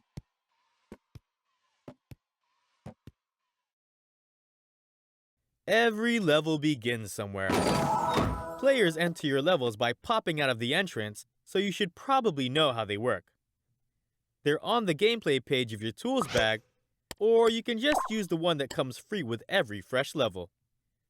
Place one into the world and take a look. Use the left stick and the menu button to enter the Entrances Tweak menu. Set it to static if you want it to stay in place, and then check out the other options. With the Entrance Type Tweak, determine whether the entrance is for everyone or for specific teams. You can also set it to Last Activated if you only want it to behave as a checkpoint for the players who personally activate it. If you want your players to have infinite lives from the very start, activate the Entrance Has Infinite Number of Spawns tweak. If your level is a part of a larger adventure, and you wish for it to have multiple entrances, that's no problem at all. Just make the entrance a start point and set up a tag. Then, when you want to send a player back to the level with something like a scoreboard or a level link, just point it to the appropriate tag. If you want your players to start your level as a specific character, just use the Action button to open up your characters page and select whichever one you like. If you change your mind, just use Reset. Finally, you can tweak the appearance of your entrance and whether it makes noise to be 100% sure it fits in with your creative vision.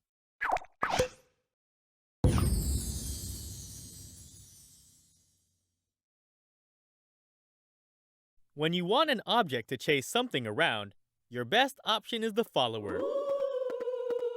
It's on the Gadgets page of your tools bag, so snatch one up and place it in the world with the Action button. Look at it go! The object the follower is on will move for Sackboy right away. Let's adjust its behavior from the Tweak menu. Open it up with the Menu button. Adjust the maximum speed to make the follower slower or faster. If you want the object to follow through the layers, you can adjust its in-out speed as well. Otherwise, just keep it at 0. The Acceleration tweak determines how strong the follower's movement is. The stronger it is, the more it will fight against resistance to get to you. The Stabilizer tweak toggles whether the follower takes a direct path or whether it can swerve around obstacles. You can adjust the range of the follower's awareness in the Trigger category.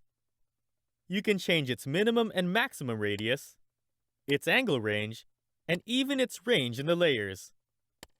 It's also worth noting that you can give a follower an infinite awareness radius by setting the maximum detection range to less than 0. Change a follower's input action to change how it reacts to logic. You can simply turn it on and off, or you can use logic to adjust its strength or speed on the fly.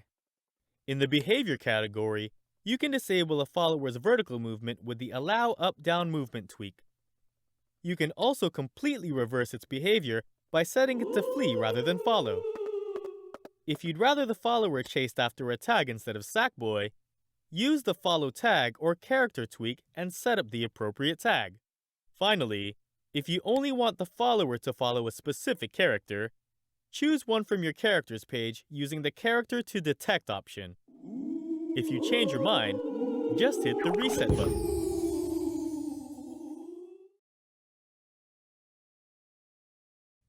Take a look at the Force Chip, which flings nearby objects and characters away from itself. It's on the Gadgets page of your tools bag. The first thing you'll notice when you set one down is that without an input, a Force Chip will constantly shove things away. You probably want to attach an input to it, so for now, we'll just use a simple button. Enter the Force Chip's tweak menu with the Menu button. The first tweak you'll notice is the Strength tweak, which controls how strong the Force Chip pushes. You can even give it a negative strength to make it attract things instead. To enlarge or shrink the range of the force chip's effect, tweak the range and layer detection range tweaks. Finally, you can control what the force chip can push around.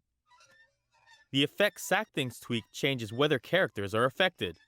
If you'd rather it only affected objects with a certain tag, use the Tagged Objects tweak. You can also set it up to ignore certain tags. With what you've learned here, you'll be forcing stuff around in no time. The game camera is used to ensure that the proper bits of your levels take center stage. You can find them on the tools page of your tools bag, so why not put one in the world and have a look? Use the left stick and the menu button to open up the game camera's tweak menu. The first thing to do is to set up your shot, so select Angle and Zoom. Pan the shot around with the left stick. Tilt your shot with the right stick. If you make a mistake, you can push the sticks in to reset the shot and start over. Zoom the shot in and out with the left shoulder buttons and roll the camera with the right shoulder buttons. Once you've set it up how you like, press the action button to make it so. Most cameras are triggered by player proximity. To customize the activation area for your camera, tweak the zone. Use the left stick to move the zone around and the right stick to resize it. The left shoulder buttons move the zone back and forth, and the right shoulder buttons make the zone thicker and thinner. Once it's right, press the action button. The Adjust Player Tracking tweak allows you to customize how much the camera will concentrate on a player's movement. At 100%, it will keep track of your players pretty closely.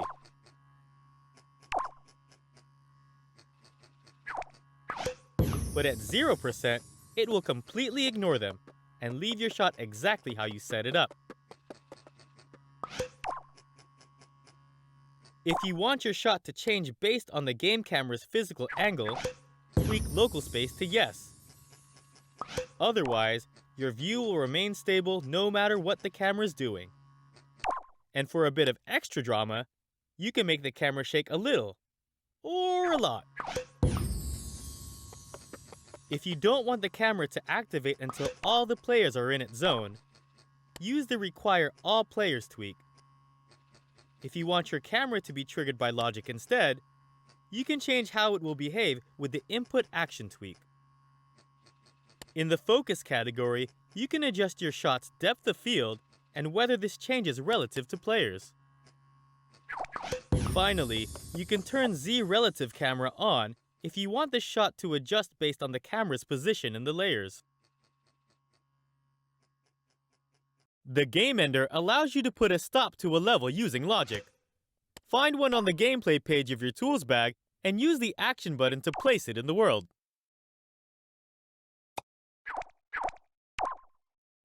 In play mode, once the Game Ender is triggered by a button, a sensor, or any other logic, the level will come to an end.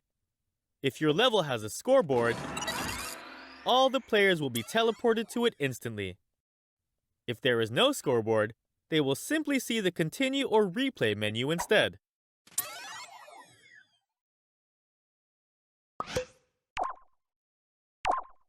If you deactivate the Success tweak, the Game Ender will not send players to the scoreboard. It will just send them to the menu no matter what.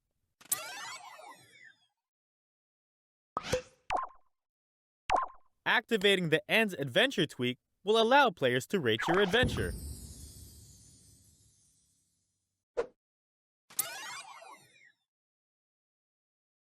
The Gameplay Sequencer allows you to set up logic that triggers in a precise order over a precise amount of time. You can find it on the Gadgets page of your tools bag, so grab one now and put it into the world with the Action button. Right away, you'll see the Gameplay Sequencer open up, revealing a panel of alternating stripes of dark and light colors. Each of these stripes represents a length of time as the gameplay sequencer plays from left to right. By default, each stripe lasts 1 second. By default, a gameplay sequencer is triggered by player proximity, so wander over it to activate it. The line that travels along the panel will activate any logic it meets along the way. Place some logic onto the panel now.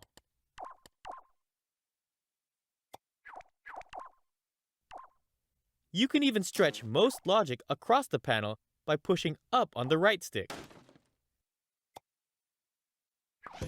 Activate the gameplay sequencer again to observe the magic. Of course, this isn't all you can do. Open the gameplay sequencer's tweak menu with the menu button and take a peek. If you're going to trigger the gameplay sequencer using player proximity, you can adjust its awareness radius with the trigger radius and layer detection range tweaks. Otherwise, these tweaks can be ignored. If you're going to trigger it with logic instead, the input action will control how the gameplay sequencer activates. You can play it forwards or backwards, turn it on and off, adjust how fast it goes, and more. Just hook up some logic to the gameplay sequencer's leftmost input. The seconds per stripe tweak changes how long it takes for the gameplay sequencer to play a stripe. Activate the loop tweak, and the gameplay sequencer will start itself over again once it reaches the end of its sequence. You can also change the shape of the panel itself. Exit the tweak menu with the back button, and then select the panel with the action button. Now you can move it around with the left stick, or change its shape with the right stick. Up and down control how tall it is, and left and right control how wide it is. Once that's sorted, press the action button again. Finally, the rightmost input of the gameplay sequencer is used to interrupt the sequence and reset it. Use this if you need a way to make the gameplay sequencer stop early. The gameplay tweaker changes the way characters move and interact with the world.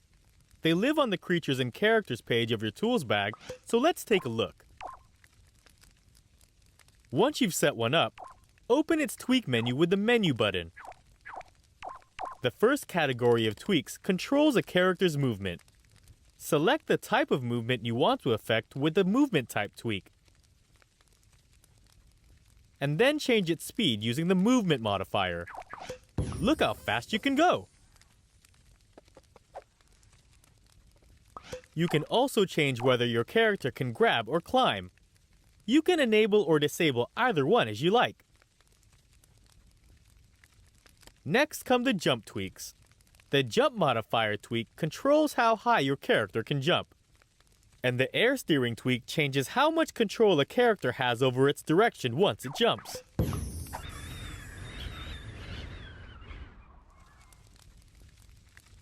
In the layers category, you can determine whether your character automatically changes layers in mid-air, whether it can manually change layers on the ground, and whether it can jump down from a higher layer to a lower one. You can set up any combination of these options as you want. The effects tweak determines which characters receive these behaviors. If you want all of them to use them, set this to Effects All.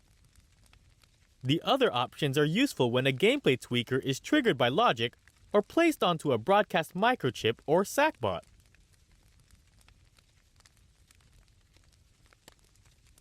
The input actions change how a gameplay tweaker reacts to logic. It can simply be turned on and off, but you can also use logic to alter a character's movement speed or jump strength during gameplay.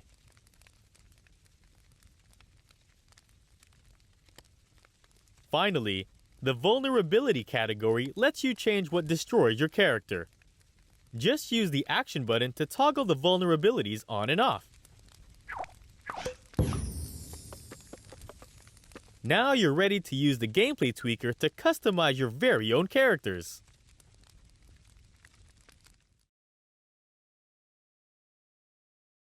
The Global Antigravity Tweaker is used to change your level's gravity settings on the fly. You can find it on the Gadgets page of your tools bag, so grab one now and place it in the world. By default, a Global Antigravity Tweaker is triggered by player proximity, so just walk up to it and start jumping around. The gravity has changed.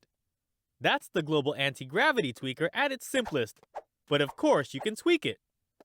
Use the left stick and the menu button to open up its tweak menu. Use the gravity tweak to determine the strength of the gravity once your Global Antigravity Tweaker is activated.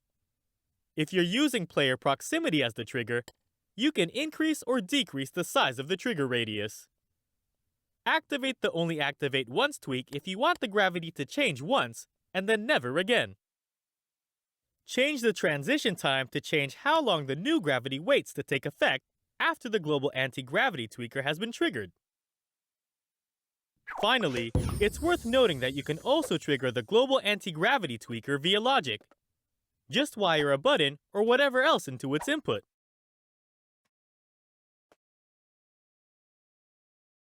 The global audio options determine the audio settings of your level. You can find them on the global controls page of your global stuff, so head there now and take a look. In the audio volumes category, the Choose Ambience tweak lets you choose from a set of background ambient settings. You can make your level sound like it's in a jungle, a spaceship, or all sorts of other things. The SFX volume tweak makes your level's sound effects louder or quieter. You can also adjust the volume of your background ambience, your level's music, and your level's dialogue. The audio reverb category lets you change the resonance of your level's sounds. The reverb setting tweak allows you to select the quality of resonance to apply to your sounds, and the other tweaks allow you to apply this effect to the sound effects, music, or dialogue in your level. The low-pass filter settings category lets you apply a low-pass filter to the sound effects, music, or dialogue in your level. In simple terms, this makes the noise sound muffled, like you're hearing it underwater. The high-pass filter settings category does the same, but with a high-pass filter. This makes a noise sound hissy, like music from a faraway radio.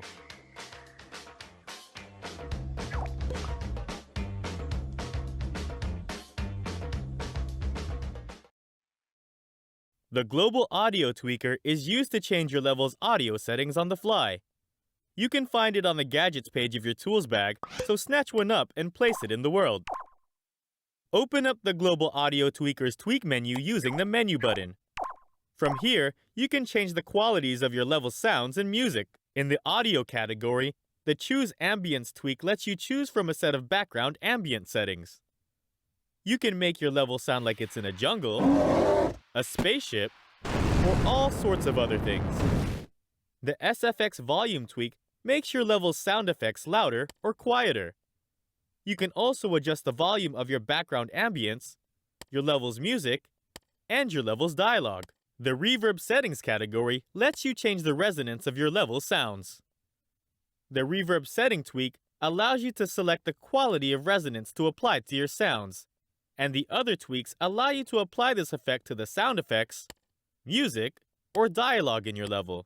The low-pass filter settings category lets you apply a low-pass filter to the sound effects, music, or dialogue in your level.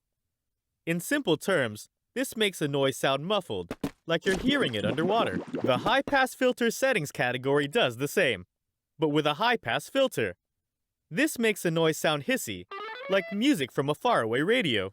By default, a global audio tweaker is activated by player proximity. You can also trigger it via logic, but if you're using proximity, you can increase or decrease the trigger radius. Activate the Only Activate Once tweak if you only want to trigger the new noise settings once. Finally, the transition time tweak determines how long it takes for the new settings to take effect once the global audio tweaker has been triggered.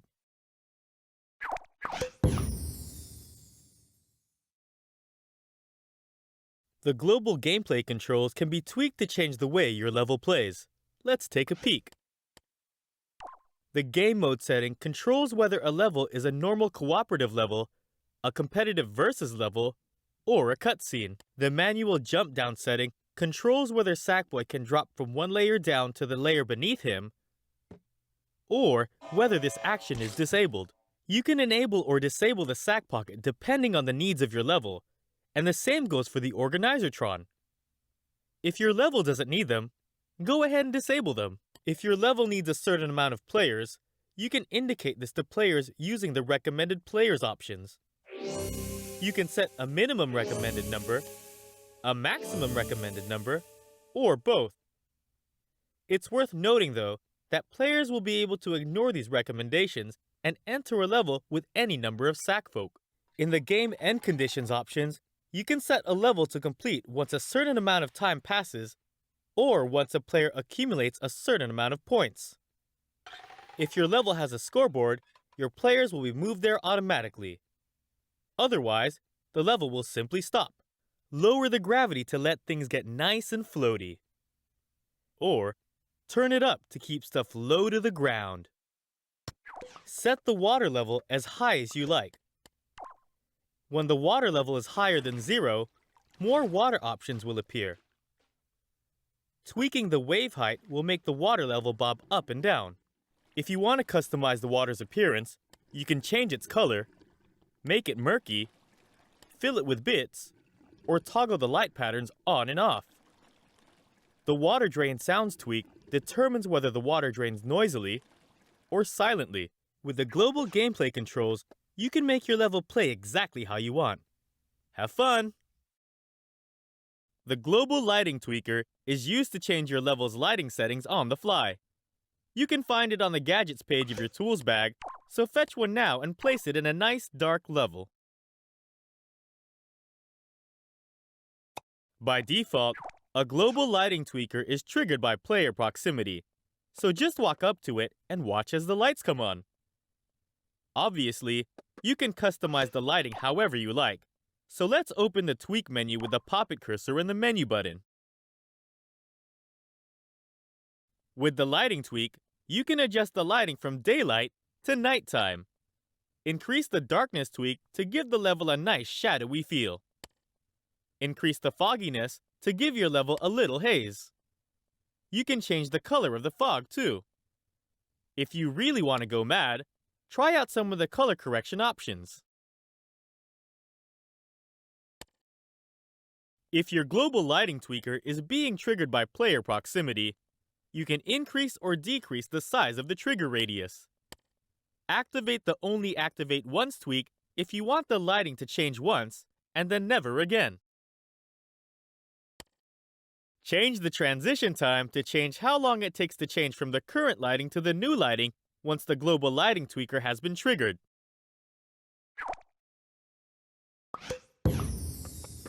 Finally, it's worth noting that you can also trigger the global lighting tweaker via logic.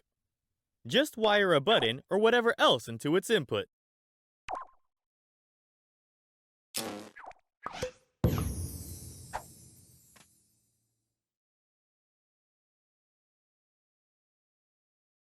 The global visual options determine the appearance and lighting of your level.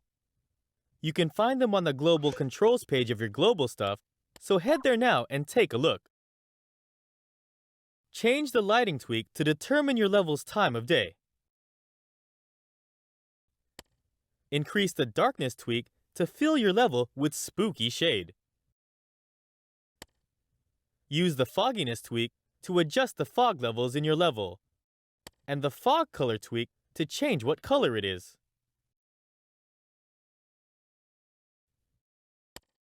In the color correction tweak, there's a pack of crazy options for making your level look especially weird.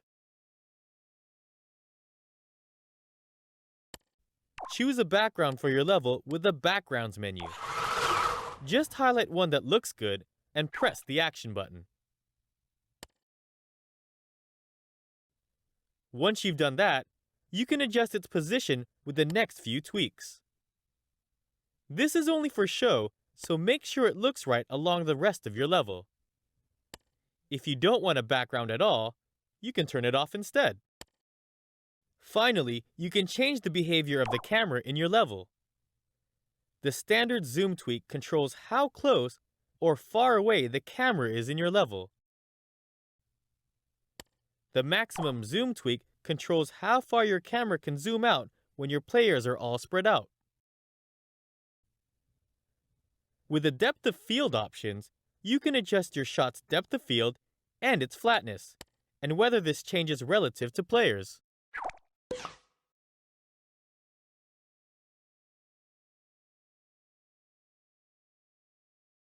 The Global Water Tweaker is used to adjust your level's water settings on the fly. It is found on the Gadgets page of your Tools bag, so get one out and put it down. Open the Global Water Tweaker's Tweak menu using the Menu button. Raise or lower the water with the Water Level Tweak. Give it waves, or not, with the Wave Height Tweak. The Watercolor Tweak lets you change its color, and you can make it more or less cloudy with the Water Murkiness Tweak. The Water Bits Tweak adds sparkly debris to the water. Make the water transition loud or quiet using the Water Drain Sounds Tweak. Turn the water light effects off with the Light Patterns Tweak. If your Global Water Tweaker is being triggered by player proximity, you can increase or decrease the size of the trigger radius. Activate the Only Activate Once tweak if you want the water to change once and then never again.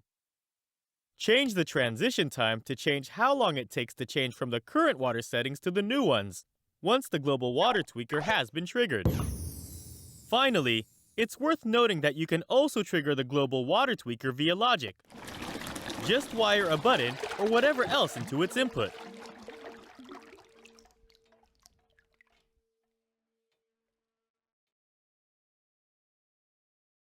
When you need two things to stick together, the simplest answer is gluing. Gluing is so simple that you can do it using only the Poppet cursor.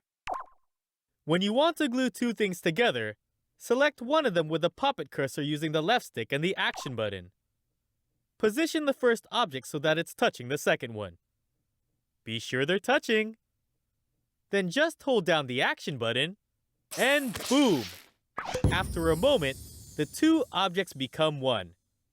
If you want to separate them again, just select one of them and press the Delete button. Don't worry, if you only press it once, you won't actually delete anything. Gluing objects across layers is slightly trickier, but still pretty simple. Select one thing like before, and position it so that both objects are touching across layers. Next, hold down the relevant Shuffle button to nudge your selected object into the other. If you're doing it correctly, you will see the object you're nudging against change color. Now just hold down the Action button as well, and boom again! They're together at last. Finally, for a more precise method of gluing, you can use the Advanced Glue tool instead. It's on the Tools page of your Tools bag.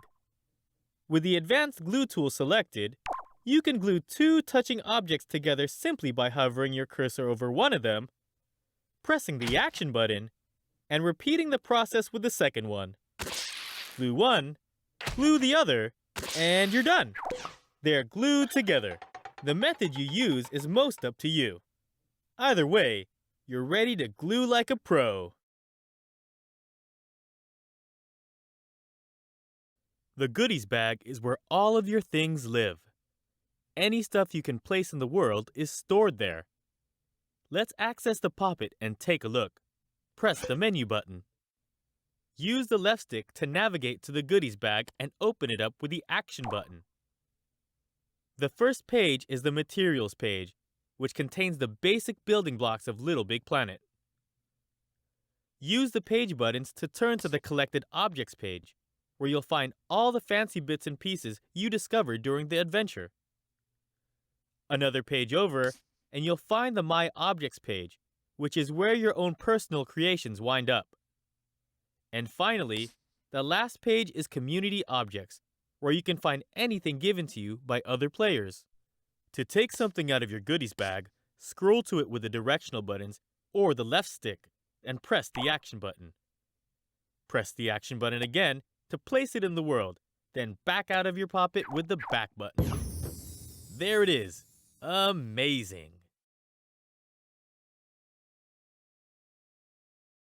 The grab sensor produces a signal when the object it's placed on is grabbed.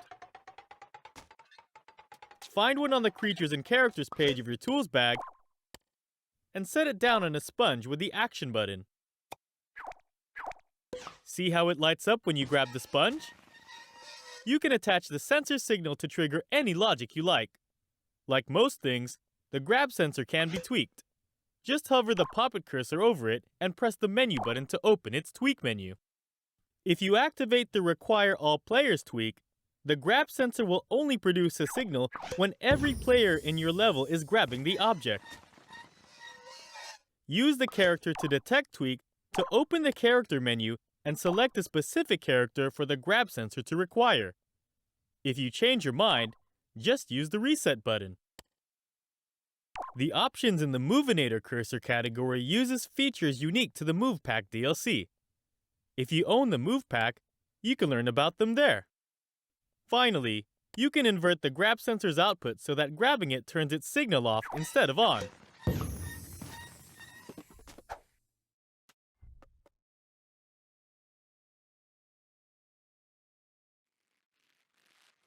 The gyroscope does all it can to orient the object it's on in a single direction. Grab one from the Gadgets page of your tools bag and place it onto an object with the action button. The direction your gyroscope is pointing determines the direction it will rotate its object. Select the gyroscope and use the right stick to point it in whatever direction you like. Then watch as the object reacts. Now use the poppet cursor and the menu button to open the gyroscope's tweak menu. The rotation speed tweak determines how fast the gyroscope orients its object. And the direction of rotation tweak changes whether the gyroscope rotates clockwise, anti-clockwise, or both. The acceleration tweak determines how hard the gyroscope tries to orient its object in the correct direction. Finally, the input action tweak determines how the gyroscope reacts to logic. You can simply turn it on and off, or adjust its speed or strength on the fly.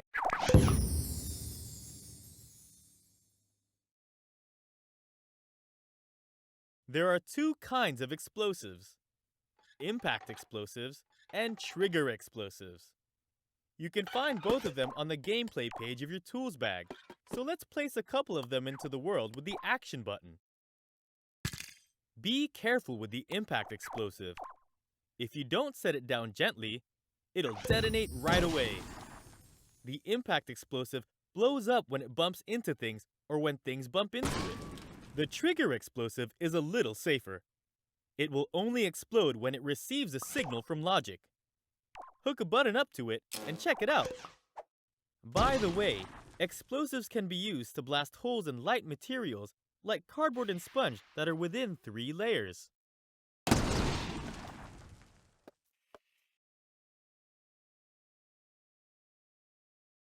An impact sensor on an object gives a signal when something bumps into its object. It's on the Gadgets page of your tools bag, so grab one and have a look. Just place it into the world with the left stick and the action button. Notice how it turns on and off as your sack thing jumps around on it. And how dropping a box onto it makes it turn on and stay on. That is the impact sensor's basic behavior, but of course, we can tweak it. Use the poppet cursor and the menu button to open its tweak menu. If you only want an impact sensor to trigger via impacts with a certain character, use the Character to Detect option and choose from the character's menu. If you change your mind, use the Reset button to clear your choice out. If your object consists of a lot of different pieces, all glued together, set Include Rigid Connections to Yes. This will ensure that the impact sensor detects impacts on all of its parts, rather than just the part you place it on. Change the trigger angle range to tell the impact sensor to only detect impacts in a certain range. Using this, you can easily only detect impacts from the top or the sides if you like. Otherwise, just leave it at 360. Use the Include Touching tweak to enable the detection of impacts in adjacent thin layers. It is also used to detect when something is touching an object that has no collision, like sticker panel or hologram. If you set up a tag in the Required Tag tweak, the impact sensor will only detect objects with that tag. In the Collisions tweak, you can set the impact sensor to detect only players, only the lead player, or anything.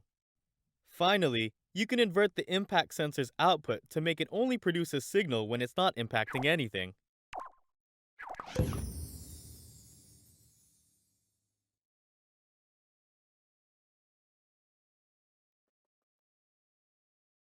When you need something to simply pop from one layer to another, the In and Out mover is the way to go. Find it on the Gadgets page of your Tools bag. Now, place it on the object that needs moving using the left stick and the Action button. Nothing happens. Well, this is because an In and Out mover needs an input before it does what it's told. Let's use a button. Nice and simple. Now you're ready to tweak the In and Out mover. Just press the menu button. Change the maximum speed tweak to determine how quickly the object will move between layers. With Allow Pushing set to No, the object's movement will stop if it bumps into anything. If you set Allow Pushing to Yes, the object will instead shove any obstructions through the layers, including players.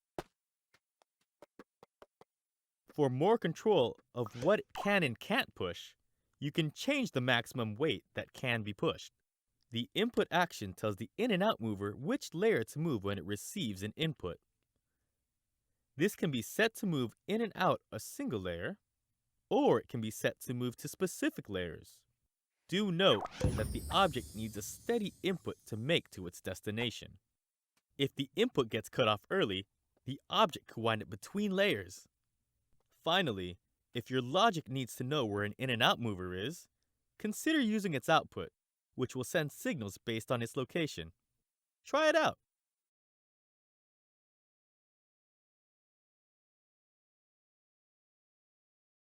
The Interactive Livestream Sensor is a fancy new tool for letting your player's livestream audience join in the fun. You can find it on the Gadgets page of your Tools bag, so fetch one now and place it in the world. Open up the Interactive Livestream Sensor's tweak menu and take a look. The first tweak you'll see is the Chat Sample Time tweak. This is how long viewers will have to type their choices into the livestream chat once they've been prompted to do so. In the Chat Labels category, you can set up to 5 key phrases for the viewers to choose from. Make them short and snappy if you want them to type them in time. They'll be prompted after the Interactive Livestream Sensor receives a signal from its left input. After the sample time is over, the sensor will examine the results of the chat and produce an output based on the results, which you can wire up to anything in your level that you like. The winning result will produce a full signal, and the runners-up will produce analog values based on their popularity. Use the Behavior category to determine whether the sensor produces its output only after the full duration of the sample time, or continuously. Finally, if you want to tally the votes fresh each time, you can reset them by attaching some logic to the Interactive Livestream Sensor's reset input.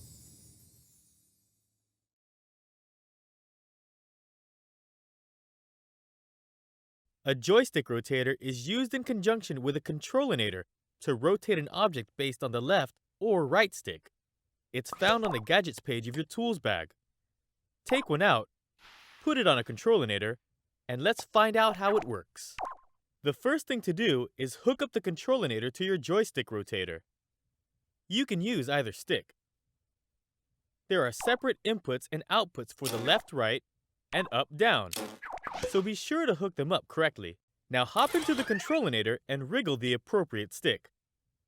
The object will rotate to match your movements.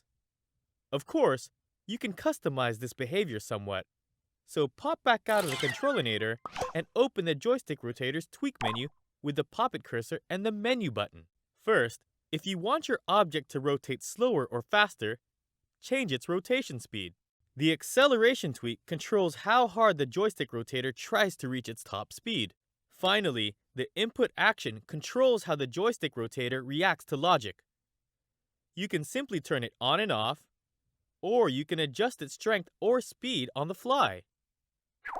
Note that this tweak only applies to the bottom input of the joystick rotator. The inputs on the top and the side will always relate to rotation speed.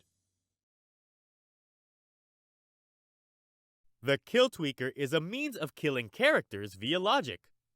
If you're a violent sort, you should learn all about it. It lives on the Creatures and Characters page of your tools bag, so get one out and have a go. Open the Kill Tweaker's tweak menu with the menu button. With the Death Effect tweak, you can change the visual effect of the Kill Tweaker's murderousness. This is just for show, so pick one that suits your level best. The Kills tweak determines who dies when the Kill Tweaker is triggered. You can even kill all players at once, but be careful with this one.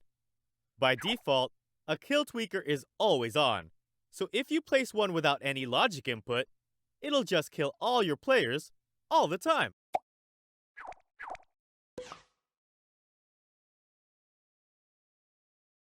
If you need a sack thing to spring from one layer to another, the layer launcher is perfect. Grab one from the gameplay page in your tools bag and set it down with the action button to try it out. Open up the layer launcher's tweak menu using the menu button. Make it static if you want it to stay put. Then check out the Edit Arc option. Open the Arc editor using the action button. Move the target around using the left stick and use the left shoulder buttons to move it in and out of the layers. Raise or lower the arc using the right stick. Once you have the path set up the way you want it, press the action button to lock it down.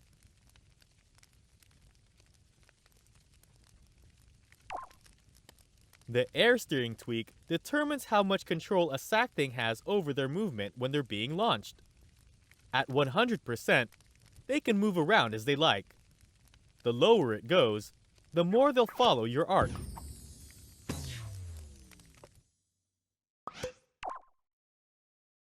Use the Trigger Automatically tweak to determine whether sack things launch immediately upon touching a layer launcher, or whether they have to activate it by pressing the action button. Every layer launcher also has both an input and an output. The input allows you to turn them on and off with logic, and the output produces a signal whenever a character is launched.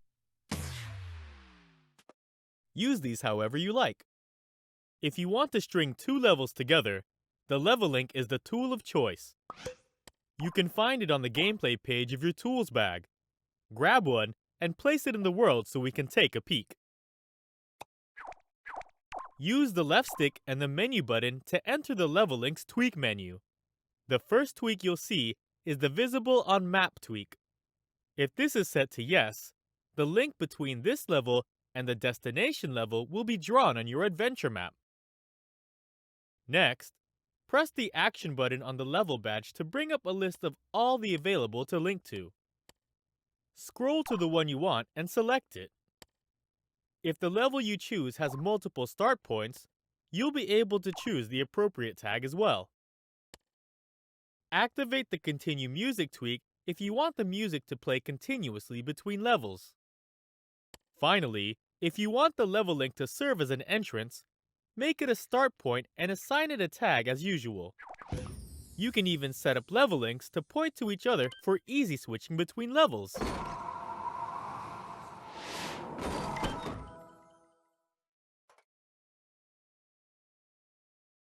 The Look At rotator rotates the object it's placed on to make it face towards sack things or tags. Grab one from the Gadgets page of your tools bag and place it onto an object with the Action button. By default, Look At rotators react to players, so right away you can see the object start pointing itself towards you. Naturally, this behavior can be tweaked. Just use the cursor and the menu button to open up the tweak menu.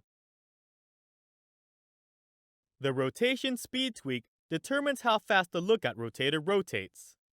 The Acceleration tweak determines how hard it tries to reach its top speed. The look-at rotator only points itself at things in its detection radius. In the trigger category, you can change its minimum and maximum detection range, the angle of its detection range, and how many layers it can see. The input action tweak changes how the look-at rotator reacts to logic. You can simply turn it on and off, or you can adjust its speed or strength on the fly.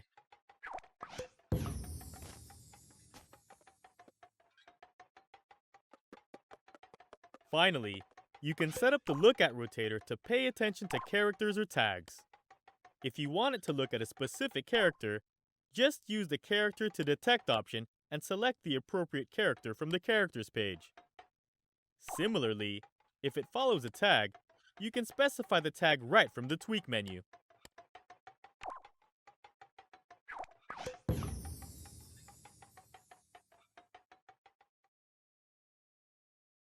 The Magic Mouth is the way to give your characters something to say. You can find it on the Creatures and Characters page of your tools bag, so grab one now and place it in the world with the Action button. A Magic Mouth isn't going to do much without text, so enter its Tweak menu with the Menu button and add some speech using the Speech Tweak.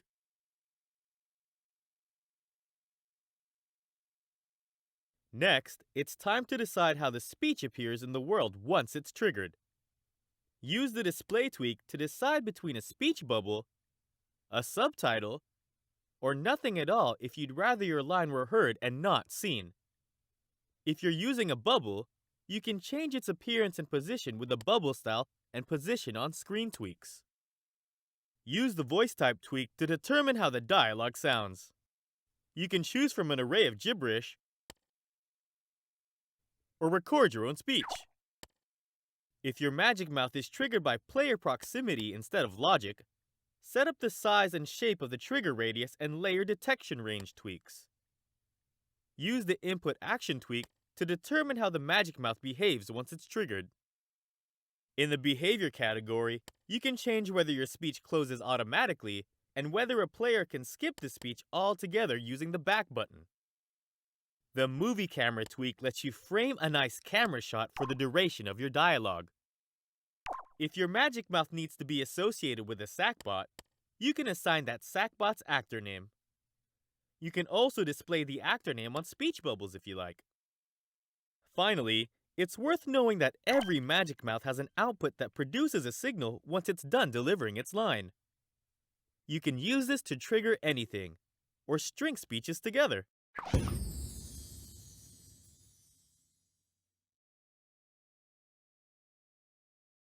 The Material Changer is a simple way of changing one material into another. Find it on the Tools page of your tools bag and select it with the Action button. From here, choose the material you want to turn things into. Just scroll to your choice and press the Action button. Then use the left stick to move the cursor over the material you want to change. After that, simply press the Action button and admire your handiwork. The old material becomes the new. The Material Tweaker is used to alter the properties of the materials in your levels. It's on the Gadgets page of your tools bag, so get one out and put it on some material. With no tweaks selected, the Material Tweaker doesn't do anything, so open up its tweak menu with the Menu button. Use the Grabbability tweak to determine if the material is grabbable by one player, many players, or nobody at all. The Grabbable By tweak is helpful if your level uses the PlayStation Move controller. It determines whether the material can be grabbed by sack things, the move cursor, or both. If you want the material to be climbable, activate the Climbable tweak. To make the material bouncy, increase the Bouncy tweak. Decrease the Friction tweak to make the material slippery. Change the Stickiness tweak to determine whether things stick to the material. And activate the Indestructible tweak to ensure that nothing can break the material.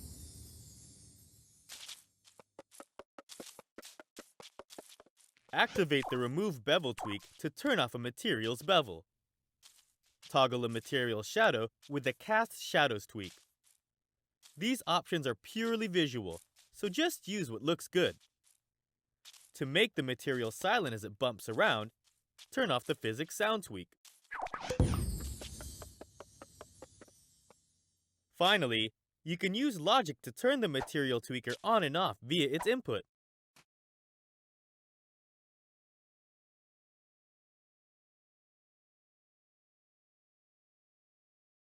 Materials are the foundation of any level, so you'll need to know how to place them in the world. Materials are kept in your goodies bag. Open it up. There are various kinds of materials to choose from, separated into categories such as cardboard, sponge, and glass. Each type of material has different properties, but for now, just choose one that looks nice. Now pick the shape you'll use to stamp the material into the world. Before you place the material, you can adjust its position with the left stick, change its orientation with the right stick, move it in and out of the layers using the shuffle button, and make them thicker and thinner with the thickness buttons. Once it looks right, place it into the world with the action button. And there it is. If you want to change it, simply point at it with the pop-it cursor and pick it up again with the action button. To make a copy of your material, push in the left stick. To flip it around, push in the right stick. To delete it, just press the delete button. But that's not all. With a shape selected, you can also smear the material by holding down the action button and moving the left stick. Or you can cut a swath through the old stuff by holding down the delete button instead. Finally, every material has a tweak menu, which you can access by pressing the menu button. The Position and Layer tweak changes a material's position in its current layer. You can move it back and forth. Note that this is a purely visual distinction, intended mostly for art purposes. You can also change a material's physics properties from dynamic to static, which means they won't move no matter what. Some materials also allow you to change their colors. This is indicated by the color wheel on their icon in the pop-it. Finally, if you have the perfect shape made out of the wrong stuff, you can easily change materials. Just find the material you want and select the Material Changer tool. Then just use the pop-it cursor and the action button. Now you're ready to build levels like a pro. The Microchip is a handy tool for keeping your logic organized. It doesn't do much on its own, but you can store logic on its circuit board to keep it from cluttering up the rest of your levels. Fetch one from the Gadgets page of your tools bag and use the left stick and the action button to place it in the world. Pop! The circuit board opens up right away. You can put any logic onto it that you want, even other microchips. If you run out of room, you can change the circuit board shape by hovering the pop-it cursor over it and pressing the action button. Then just use the right stick to make it taller or wider. You can also move it around using the left stick. Once that's settled, just press the action button. You can open and close the microchip circuit board by hovering the cursor over it and pressing the grab button. This has no effect on the logic inside it. It's just to get it out of the way when you don't need it. From the Microchip's tweak menu, you can give the microchip a unique name for even more organizational purposes. There are a host of visual tweaks as well. Finally, you may have noticed that the microchip has an input. You can use this to turn the microchip on and off via logic. When a microchip is off, none of the logic inside of it will function. A motor bolt is perfect for making things spin around. It's not hard at all, so let's get spinning. First, position an object in front of a nice, sturdy base. Once you've sorted that out, find the motor bolt in your tools bag. Position the bolt on the front object however you like using the left stick. Then, place it with the action button. The object will start spinning right away, but we're not done. go ahead and give the bolt a tweak. You can speed up the bolt, or you can slow it down using the speed tweak. And you can even change which way it spins using the direction tweak. The strength tweak controls the force behind the spinning. The lower it is, the more the bolt is affected by outside forces. Use the input action tweak to change how the motor bolt reacts to logic. You can turn them on and off, make them do a single spin, change their spin direction, and a whole lot more. Use the visibility and mute tweaks to determine whether your motor bolt can be seen, heard, both, or neither. Have fun spinning!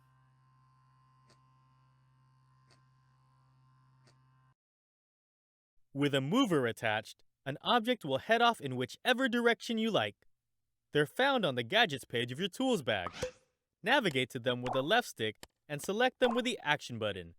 Then place it onto an object using the left stick and the Action button. Oh, there it goes. Without a logic signal to tell it otherwise, the mover defaults to on. It's probably best to pause while you set one up. Do so, then open the mover's tweak menu using the menu button. The first category of tweaks is the speed category. Use the left stick and the left-right directional buttons to set up the mover's left-right speed. Note that a positive number will make the mover move to the right, and a negative number will make the mover move left.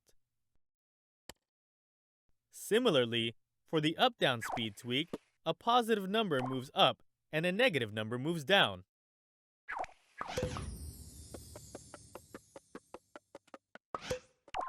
The local space tweak changes whether a mover determines its directions based on the rest of the world.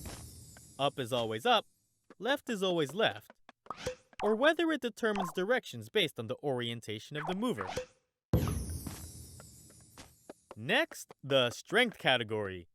Tweak the mover's acceleration and deceleration to change how hard it tries to reach its top speed. Finally, change a mover's input action to change how it reacts to logic. You can simply turn it on and off, or you can adjust its speed or strength on the fly.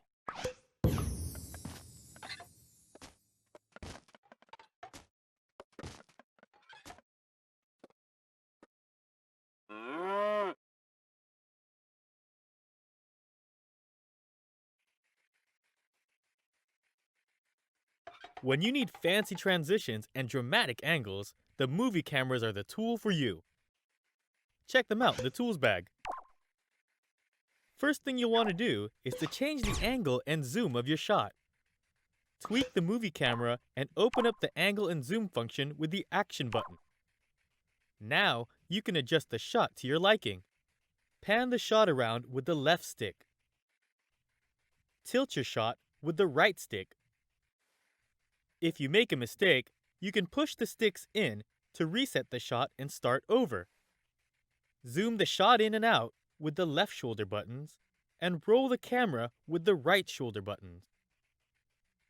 Once you've set it up how you like, press the Action button to seal the deal. Want even more customization? Down in the Focus category, you can adjust your shot's depth of field and its flatness. By default, a movie camera triggers when players enter its zone. You can trigger them with logic too, but if you're using the zone, you can tweak its size and shape with the shoulder buttons and the left and right sticks. The transition type determines what it looks like to switch from one shot to the next. By default, it's a simple, instantaneous cut. But play around with this tweak and you can wind up with all manner of fanciness. You can change how long the cameras take to transition down in the timing category. Change a movie camera's hold time to determine how long your shot lingers, or disable the hold time altogether to keep your shot indefinitely. If you do use a hold time, the movie camera's output will produce a signal. Use this to string multiple movie cameras together. If you want a movie camera to keep an eye on your players instead of a shot you set up yourself, tweak Track Player to Yes. Otherwise, leave it on no. If you want your shot to change based on the movie camera's physical angle, tweak local space to yes. Otherwise, your view will remain stable no matter what the camera's doing. Similarly, you can turn Z relative camera on if you want the shot to adjust based on the camera's position in the layers. And for a bit of extra drama, you can make the camera shake a little. Or a lot.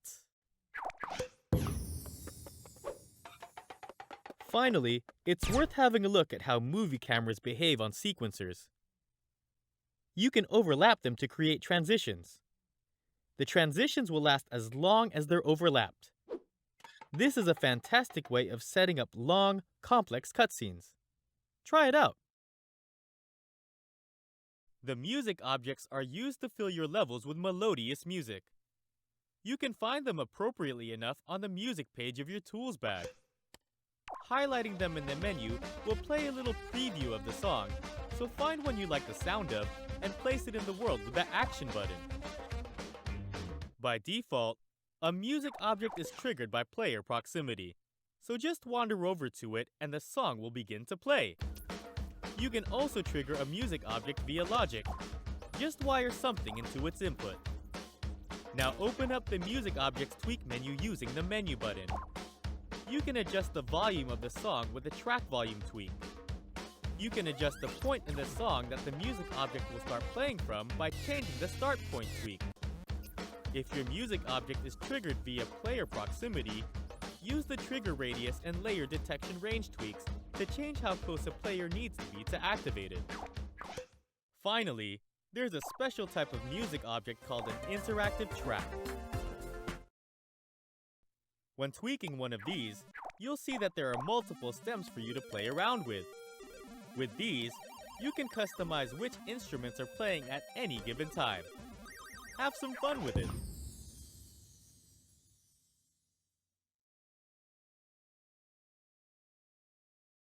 The Music Sequencer is a powerful tool that allows you to compose your own catchy tunes. You can find this powerful tool on the music page of your tools bag, so grab one and put it in the world. Like a normal gameplay sequencer, the Music Sequencer consists of a customizable panel of alternating stripes of dark and light colors. Each of these stripes represents a length of time as the Music Sequencer plays from left to right. Unlike a normal gameplay sequencer, a music sequencer is used in conjunction with sequencer instruments to make lovely melodies. Place a sequencer instrument onto a panel now. Once an instrument is on the music sequencer, open up the pattern editor by pressing the menu button. Move the cursor around with the left stick and place notes with the action button. Pressing up or down on the right stick will change the note's volume, and pressing left or right will change its timbre. R1 and L1 are used to lengthen and shorten the note. Use the left and right buttons on your directional pad to undo and redo as usual, and the up button to play or pause a preview of your composition. The down button lets you switch between 8 notes per beat and 6 notes per beat. Press the menu button again to tweak an instrument's pattern. From here, you can change the qualities of the sound, from its volume and reverb to the key and scale it uses. Once you have one instrument set up, you're well on your way to composing a whole song by filling the music sequencer with complementary and overlapping sequencer instruments. They'll play all at once as the music sequencer progresses, so it's up to you to make something that sounds wonderful. The music sequencer itself also has a number of tweaks to consider. You can give the panel multiple volume sliders if you want to keep some of your instruments hushed. Of course, you can change its trigger radius if it's activated by player proximity. Change its tempo to make it play slower or faster, and use the swing tweak to give a bounce to your beat. If you want the song to repeat once it's reached its end, make it a loop. Finally, the effects category. These settings control the amount of echo throughout your whole track, as well as the reverb type.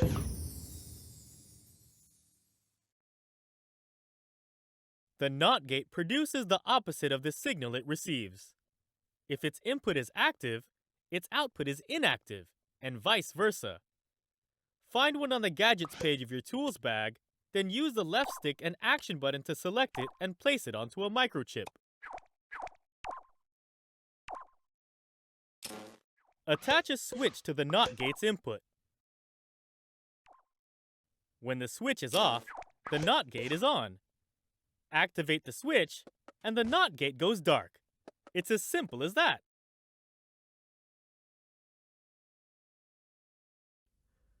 A note is primarily used in Create mode to label and keep track of your most complicated creations.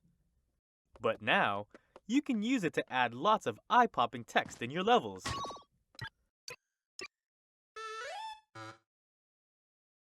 Grab one from the Gadgets page of your tools bag and let's see how it works. Open the Notes Tweak menu with the Menu button. Let's start by using the Note Tweak to write a message for your note to store.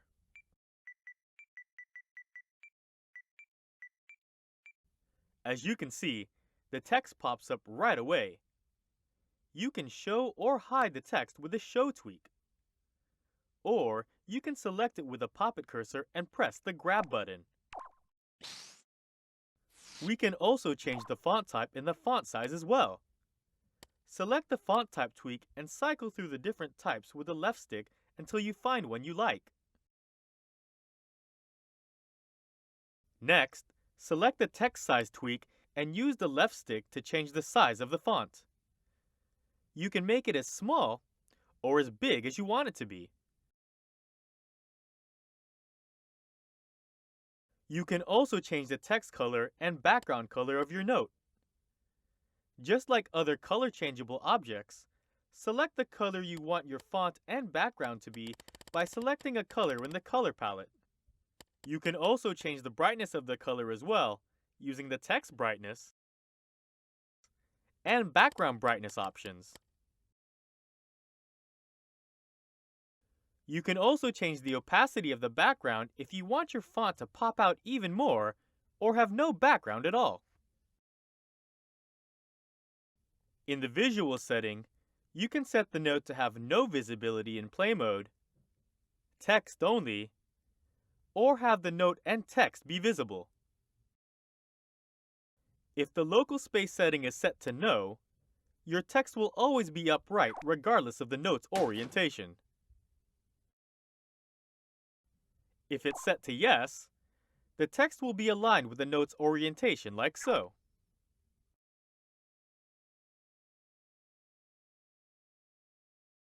With Input Action, you can set what happens with a note when you place an output into its input.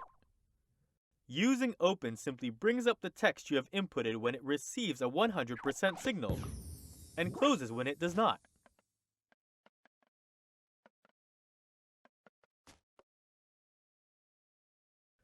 When using signal strength, you can visibly see the signal strength of any output you connect to the note. Make sure you change the number format options below to see the measurements properly. Tweaking max value changes the total value that is represented at 100% signal strength. Tweaking decimals changes how many decimals are shown in your value. Finally, you can also add a suffix to your text if you wanted to add an identifier to your signal strength value, such as weight, speed, or even the total number of cupcakes.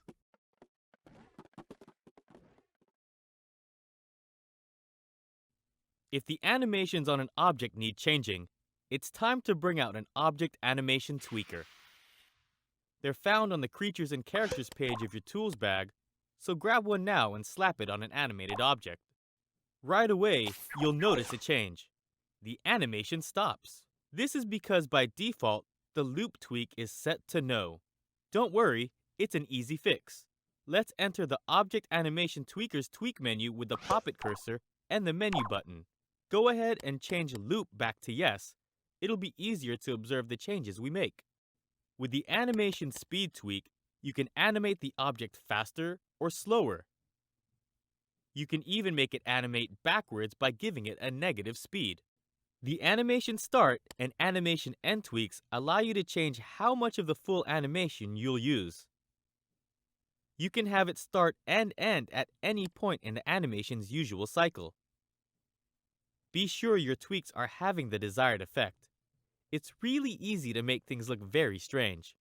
With the Reset If Inactive tweak set to yes, the animation will start over from the beginning whenever it's triggered. If you set it to no, then it will start wherever it left off, even if that means the very last frame. Change the input action to make the object animation tweaker react differently to logic. You can turn it on and off, make it play slower or faster, and other such changes. Try them out.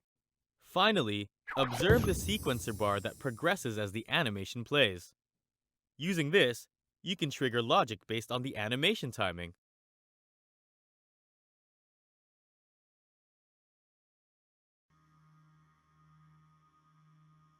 The Object Saver is used to preserve an object status between playthroughs. They're on the Tools page of your Tools bag. There are no fancy tweaks to fiddle with. An Object Saver is a one and done. If an object has an Object Saver on it, it will save its state when the player exits your level. When the player re-enters, the object will remember where it was and how it was positioned. It works on logic too. Any triggered logic will remain triggered, and anything turned off will stay off. It's probably also worth mentioning that if an object saver is on an object that gets destroyed, it will remember that too. When the player re-enters the level, the object will still be gone.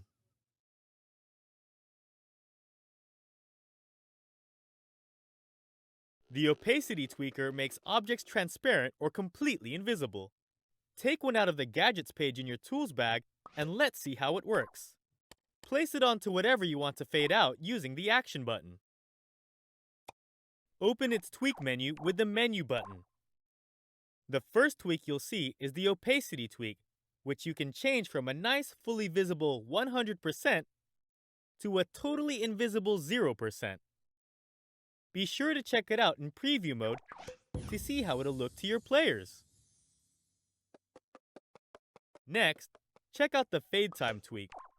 If your opacity tweaker is triggered by logic, this tweak represents how long it will take to fade from one opacity to the next.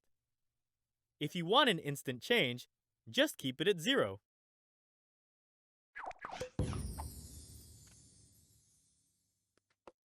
If the opacity tweaker is placed onto a light object, activating the Dim Lights tweak will fade out the brightness as well as the object itself. Use the Include Rigid Connections tweak to change whether the opacity tweaker also applies to objects the original object is glued to. Finally, change the input action to change how it reacts to logic. It can simply be turned on and off, or have its effect strength adjusted more directly.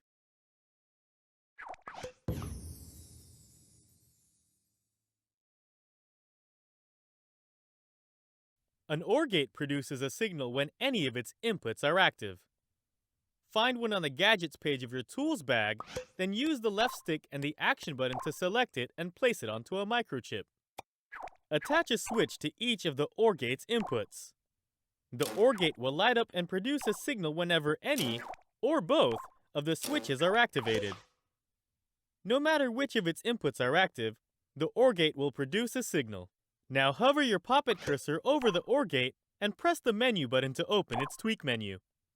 From here, you can add more ports using the Number of Ports tweak. Activate the Invert Output tweak to make the OR gate produce a signal whenever none of its inputs are active instead. Finally, use the Output Value tweak to change whether the OR gate produces a signal based on its highest input, or whether its signal is based on all its inputs added together. This tweak isn't important for basic use though, so don't worry too much about it.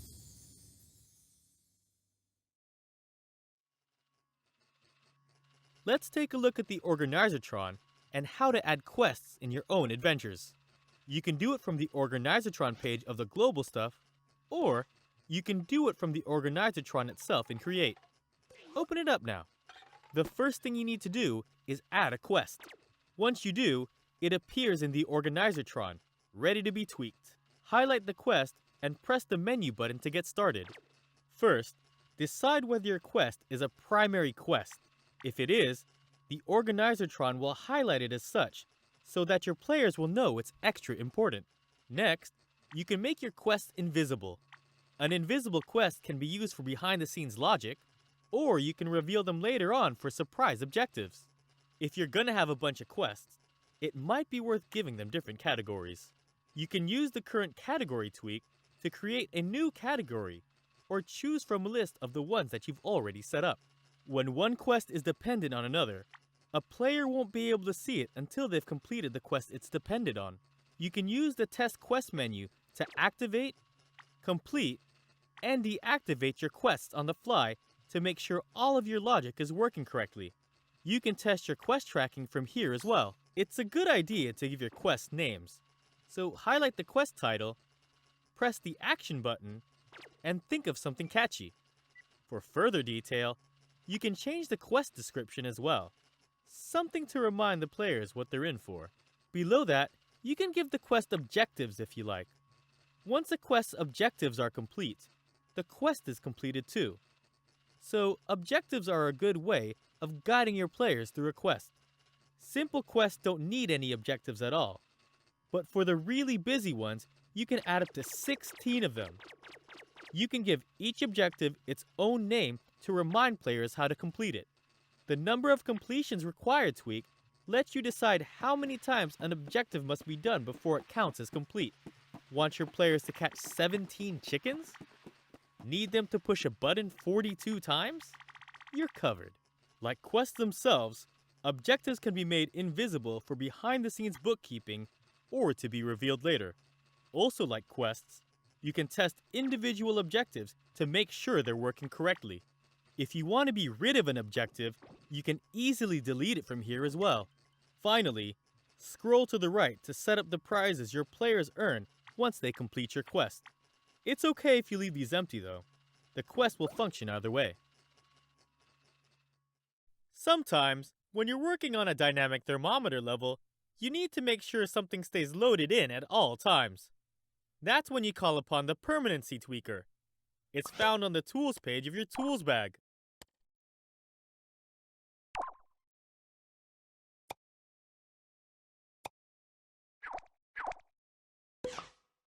When you place a permanency tweaker onto an object, it will never load out, no matter how far away from it your players go. This is really handy for stuff like global logic, but be careful. Using too many permanency tweakers in one level will cause too many things to load in at once. This will make your level slow and sluggish, and nobody wants that. The physics tweaker is used to alter the physical properties of an object, its weight, and its solidity. You can find it on the gadgets page of your tools bag. Fetch one now and place it onto something in the world. Open its tweak menu. Right away, you can tweak its collisions.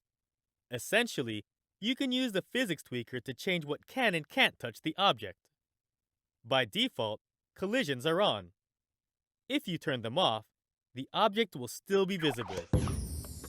But as far as other objects and characters are concerned, it may as well be empty space. For further control over this effect, you can make your object only collide with tagged objects. Just select tagged objects and pick the appropriate tag. You can also set your object to ignore specific tags instead with the Ignore Tagged Objects option. If you want to make your object heavier or lighter, activate the Change Weight tweak, then select a new weight. Its untweaked weight is visible above these options, so adjust against this value however you like. Finally, if your object is part of a bigger object made up of many pieces, you can activate the Include Rigid Connections tweak to spread the effects of the physics tweaker to the entire thing.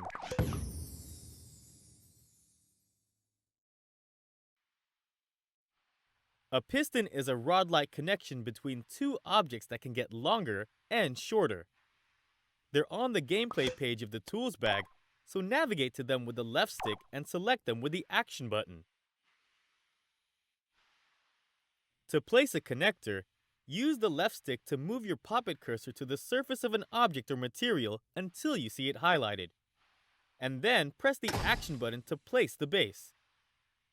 Then move your poppet cursor to another surface and press the action button to place the other end. Now your two surfaces are connected. Notice how the piston contracts and expands, moving the lower object up and down. Also observe that the piston is stiff. There's no interrupting this motion. Let's tweak the piston by moving the poppet cursor over it and pressing the menu button. The first tweak you'll see is the maximum length tweak, which controls how long the piston can get. Similarly, the minimum length tweak sets up the piston when it's at its shortest. If you don't want the piston to be stiff, you can turn off the stiff tweak. Now you can shove it around a bit, but it can still shove back. Adjust the time tweak to change how long it takes for the piston to stretch from its minimum to its maximum length and back. If you want it to pause for a while at each end, use the pause tweak. To sync its timing relative to the rest of the timing in your level, use the sync tweak. The strength tweak controls how hard the piston tries to push and pull when it's met with resistance. At 0%, it won't even move at all. What a slacker. The input action controls how the piston reacts to logic. You can use logic to simply turn it on and off, move it in one direction or the other, adjust its speed on the fly, and more.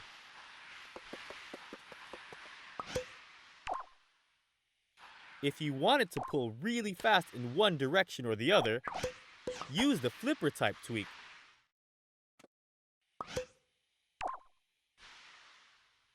Use the reverse tweak to swap what the piston considers its beginning and ending motion. Use the visible in play mode and mute tweaks to determine whether a piston can be seen or heard by your players.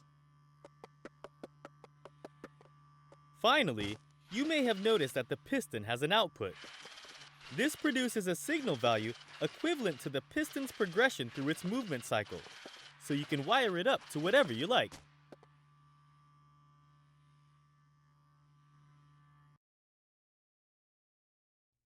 To create something wonderful, you'll need to know how to place objects in the world and what to do with them once they're there.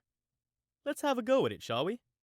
Objects are kept in your goodies bag on the Collected Objects page. Objects are separated into categories, so you'll always be able to find what you're looking for. For now, anything will do, so just pick something enticing with the action button. Using the left stick, you can position your object before you place it, while the right stick is used to spin and resize it. The shuffle buttons move the object back and forth in the layers. You can put it anywhere. Once you've got it how you want it, place it into the world with the action button. Congratulations, you've made something! If you want to fiddle with it again, you can pick it up with the poppet cursor and the action button. To make a copy of the object, push in the left stick. To flip the object around, push in the right stick. Which brings us to the tweak menu. Everything has its own tweak menu, and you can open them up by pressing the menu button. Basic objects like this one only have a couple tweak options, but some allow you to choose colors and brightness. These are indicated by the color wheels on their poppet icons. The position and layer tweak changes an object's position in its current layer. You can move it back and forth. Note that this is a purely visual distinction intended mostly for art purposes. The Physics Properties tweak determines whether an object is dynamic or static. A static object won't move anywhere, no matter what. Now you can fill your levels with all manner of wild and wacky stuff.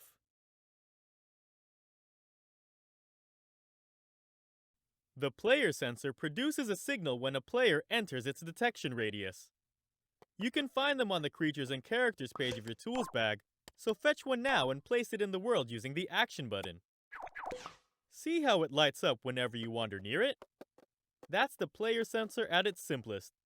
Use it to open doors, play sounds, or whatever else you like. Of course, you can customize the behavior.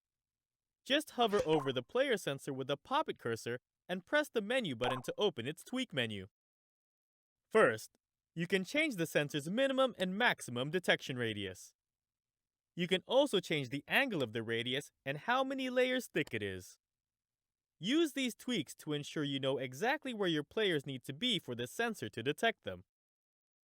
Next, if you only want the player sensor to activate when it detects more than one player, you can adjust the number of players required tweak.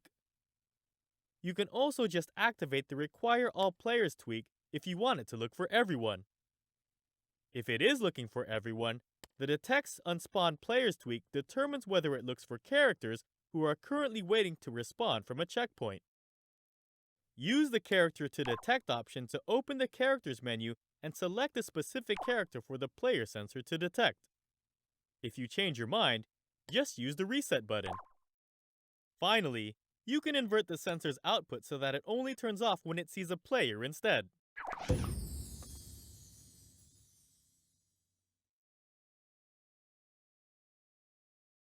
Playlists are a brand new way to group levels together. With a playlist, you'll always have quick access to your favorite levels, and you can browse everyone else's playlists for undiscovered gems. To create a new playlist, go to the My Playlist screen from your profile screen. There, press the Create Playlist button. From here, you can search for the levels you want to add to your playlist. Once you've found one, just highlight it and add it to your playlist with the Menu button. Each playlist can hold up to 40 levels. If you change your mind about one of your choices, just select it and press the Delete button to get rid of it. If you want to reorder a level in your playlist, select the Move option and use the left stick to reposition the level, and then use the Action button to place it. To find new playlists to browse, you can use the Community Search function, view highly rated playlists, or view a user's playlist directly from their profile page.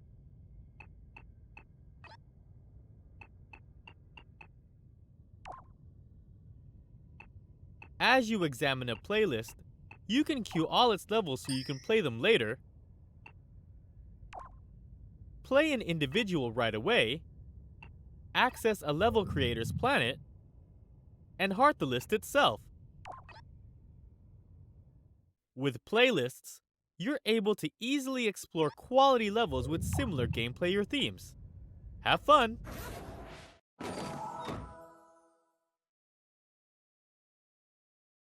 The Poppet cursor sensor is used in conjunction with the Poppet power-up. It outputs a signal when the player's Poppet cursor interacts with the object it's placed on. It's a helpful tool for building your own Poppet-related gameplay. It's on the Creatures and Characters page of your tools bag, so slap one down and take a look. You can easily see the Poppet cursor sensor in action in Create. Just hover your Poppet cursor over the object you placed it on and observe as it lights up. Simple. Of course, there are tweaks to play with. Open up the Tweak menu using the Menu button. The first tweak is the Trigger On tweak. By default, it's on hover, which means it will activate when you hover your Poppet cursor over the object. If you set it to picked up instead, the sensor will activate only once you pick the object up using the Poppet cursor. With the Include Gadgets tweak, you can control whether the Poppet cursor sensor will also output a signal when players interact with attached logic, attached connectors, or both. If your object is one small piece of a larger whole, the Include Rigid Connections tweak allows you to treat it all as one big object. Finally, you can invert the Poppet cursor sensor's output just like any other output.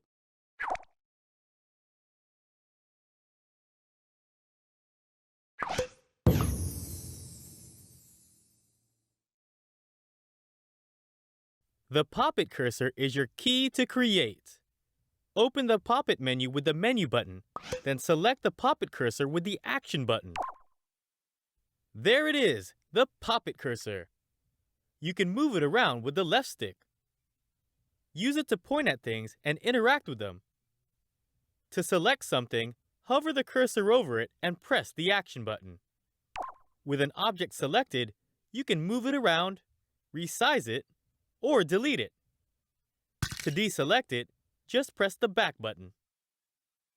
The Poppet cursor is also what you use when you want to hook up outputs and inputs in logic. Just hover the cursor over an output and press the action button to grab the wire. Then use the left stick to drag the wire into an input and press the action button again. Now the logic is linked and you're good to go. If you want to open an object's tweak menu, hover the cursor over it and press the menu button. Most things have at least a few tweak options to explore, so tweak everything. Finally, when you're done with the Poppet cursor, just press the back button to put it away.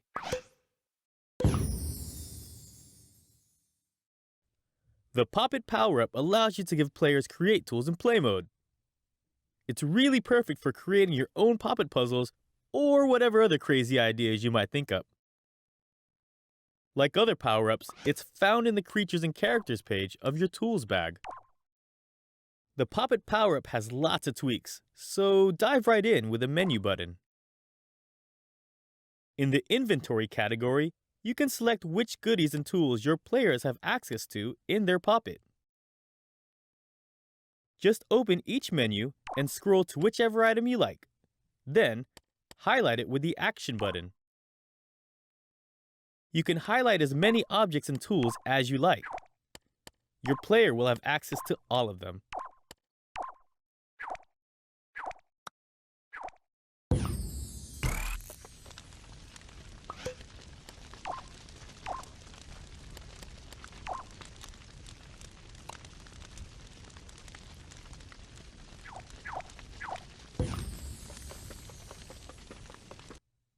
Use the Poppet cursor tweak to enable or disable the Poppet cursor.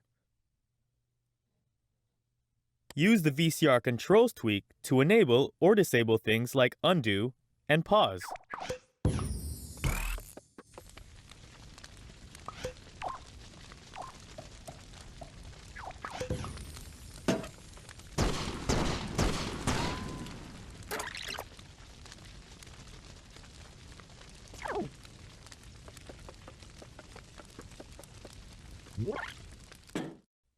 If these are enabled, you can also use the Freeze Sackboy When Pause tweak to prevent players from running around while time is stopped.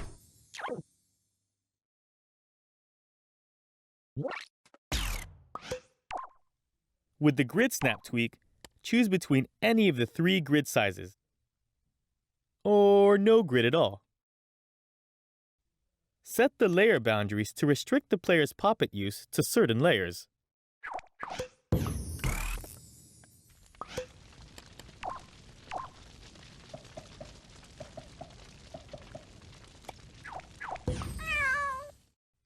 Finally, if the player will need the Poppet power-up throughout your whole level, you may as well prevent them from dropping it by using the Can Be Dropped tweak.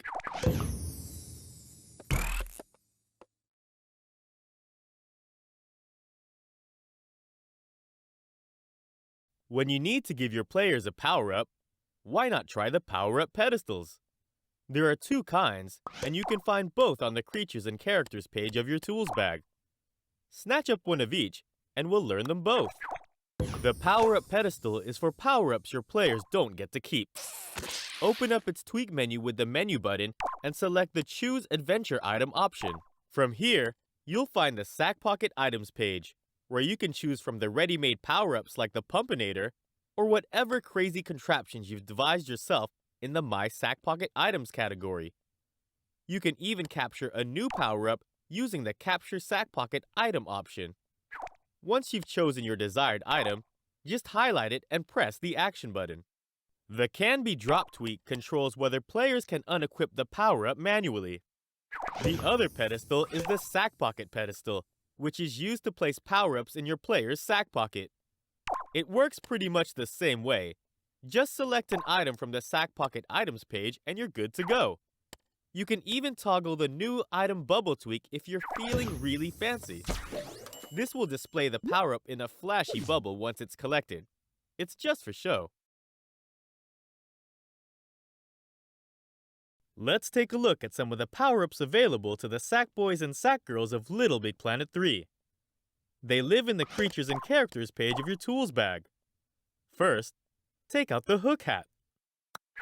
With the hook hat on your head, you can rock it around on Bendy Rails.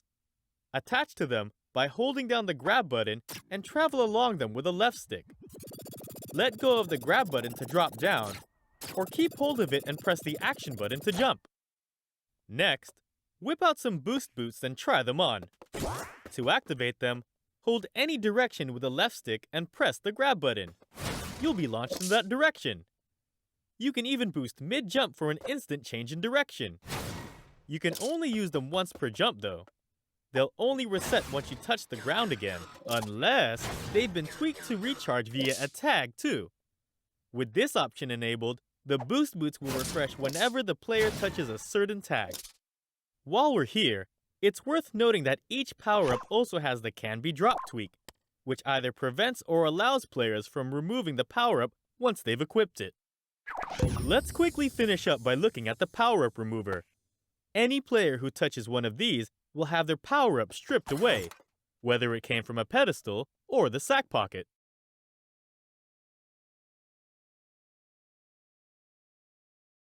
So it looks like you're ready to learn about the second batch of power-ups. There's no point in wasting any time, so just go straight to the Creatures and Characters page in your tools bag. Now let's look at the grappling hook. With this in hand, you can press grab to fire a grappling hook at the nearest sponge material. As long as you keep hold of the grab button, the hook will stay latched on, and you can swing around by pressing left and right with the left stick. You can also lengthen the tether by pressing down on the left stick, or rein it in by pressing up. Get a feel for it, and you'll be flinging yourself around like a pro. Now go on and bring out the Grabinators. These gloves allow you to hoist spongy stuff up and toss it away. Put them on and press grab to carry something around. You can still move around and jump with something in hand, but when you're ready to be rid of it, just let go of grab. Make sure you stand still to set it down gently. But let go on the move and it's bombs away.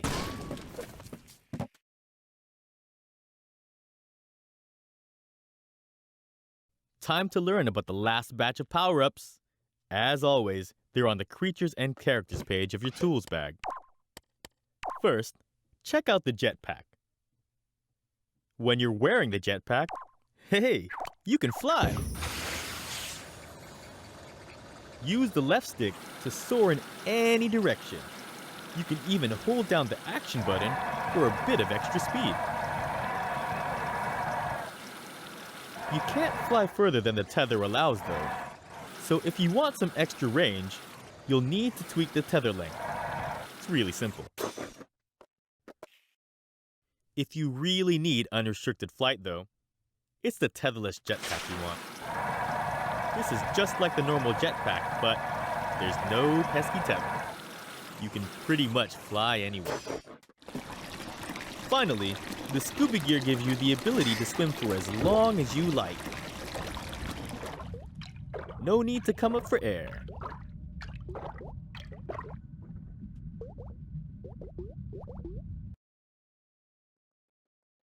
The preloader is an advanced tool for managing your dynamic thermometer levels.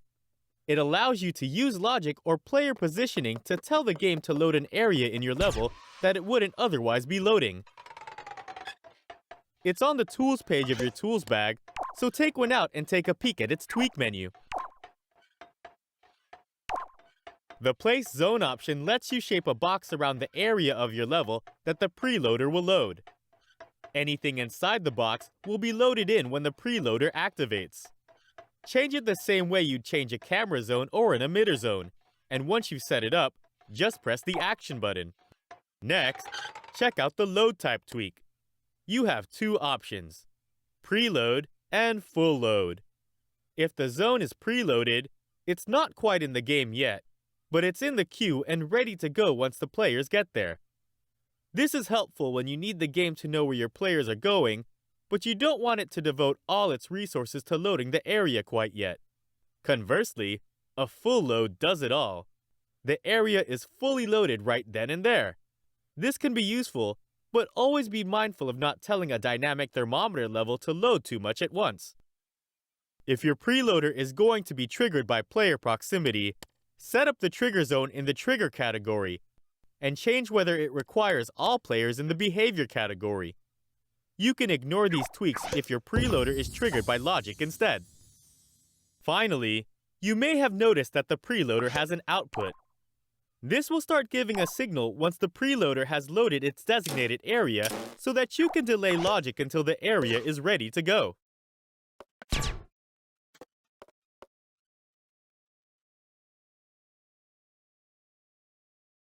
When you've made something amazing and you want to share it with the world, a prize bubble is just the thing. Find one on the gameplay page of your Tools bag and place it in the world with the Action button.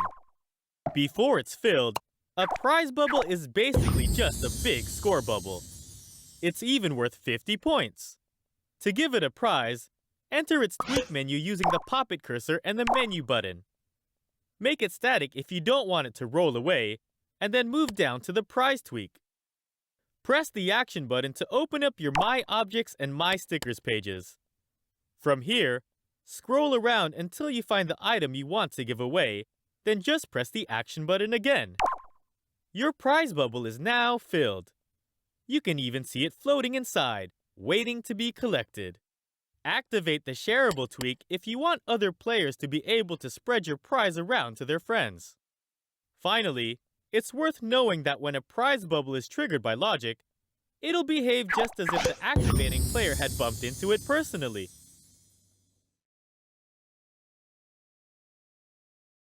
The projectile sensor produces a signal after the object it's on has been bombarded by projectiles, like plasma balls and water drops. It can be found on the gameplay page of your Tools bag. Grab one now and place it in the path of a projectile. Notice how the projectile sensor's output lights up once it gets hit? That's the projectile sensor in its most basic form. You can wire up that output to any logic you want. Now let's check out its tweaks in the Tweak menu. Open it up with the Menu button. Increase the Target Count tweak to change how many shots the projectile sensor can take before it produces a full signal. If you don't want it to start counting from 0, change the Current Count tweak. If you want the count to reset back to 0 once it's full, activate the Reset When Full tweak. The Projectile Type Detected tweak determines whether the projectile sensor reacts to all projectiles or only a specific one. If the object your sensor is on is part of a larger whole, activating the Include Rigid Connections tweak will allow the projectile sensor to detect projectiles hitting any of its parts. Finally, invert the projectile sensor's output if you want it to turn off after it gets hit by a projectile instead.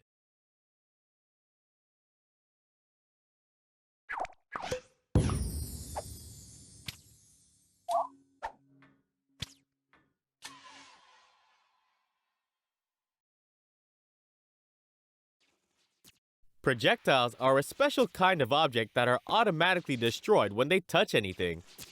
They are normally used in conjunction with emitters. There are 4 types, and each has its own properties. They're found on the gameplay page of the tools bag. The first 2 types of projectile are the electricity and fire projectiles. Both are affected by gravity, and both are dangerous.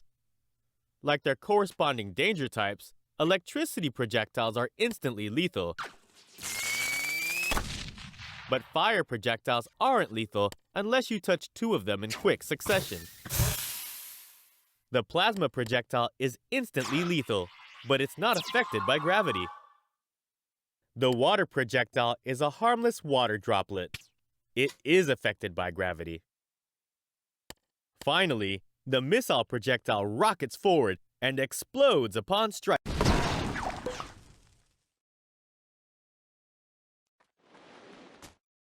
As part of your play, create, and share experience, sharing your newly created levels couldn't be simpler. First, go to your moon and highlight the level you wish to publish with the left stick. Then, press the menu button to bring up the level's More page. Once it's up, you can move the left stick to highlight the level name option. Press the action button to give your level a snazzy name, or something as plain as Jane. Just make sure you pick something nice. Next, use the left stick to select the level badge option and press the action button. You can choose any stickers you've collected or created to help visually represent your level to the rest of the Imagisphere. Once you're done with that, use the left stick to scroll down to the Labels option. Once you've selected it with the Action button, choose from a multitude of labels that quickly describe what kind of level you've created. You can select up to 5 labels at a time using the Action button, so make sure you choose wisely.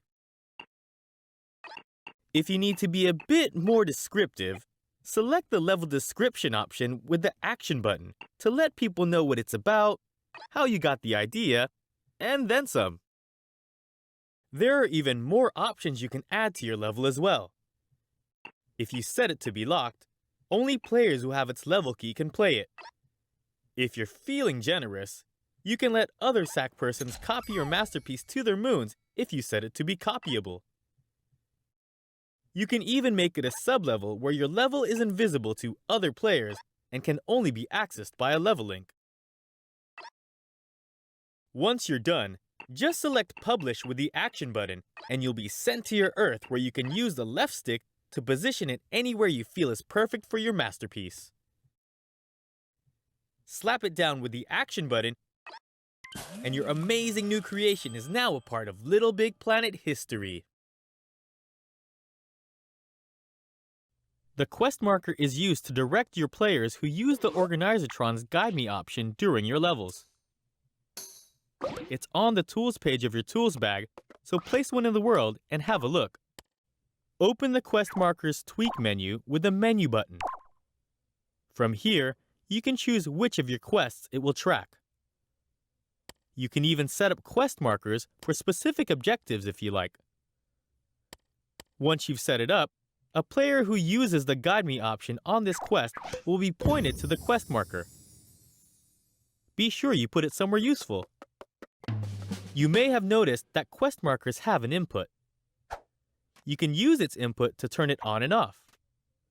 While it's off, players won't see the marker even while they're tracking the quest. You don't have to use the input if you don't want to, though. A quest marker without an input is always on by default.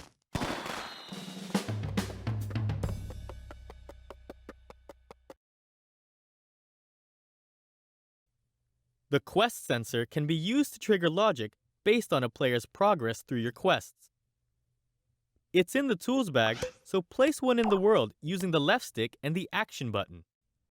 In essence, the quest sensor produces a signal once certain quest conditions are met. Tweak it with the Menu button and check it out. First of all, you need to choose which quest the quest sensor is keeping track of. You can even assign it to only pay attention to a certain objective if you want. Once you've selected the right quest, it's time to set up what the quest sensor is looking for. With the quest state tweak, you can determine whether the quest sensor produces a signal when its associated quest is active, inactive, or complete. The tracked quest only tweak is used to make the quest sensor only active while players are tracking your quest. Finally, you can reverse a quest sensor's output like any other output. With the quest sensor tutorial behind you, you can now set up logic to react to quests. Enjoy! Once you've set up your own quest, you probably want some way to start actually using them in your adventure. That's what the quest tweaker is for. Grab one from the tools page in your tools bag and let's give them a go. When it's set up, enter the quest tweaker's tweak menu with the menu button. Use the quest label tweak to select which quest you're going to affect. If you're working with a quest objective 2, select that with the objective label tweak. The action tweak determines what the quest tweaker does when it receives an input. It can activate its quest, mark it as complete, or deactivate it. With the trigger via prompt tweak set to yes, your players will be able to trigger the quest tweaker manually by approaching it and pressing triangle. You can also set the layer detection range for this function. If you don't want to use the prompt, your quest tweaker will need a logic input instead.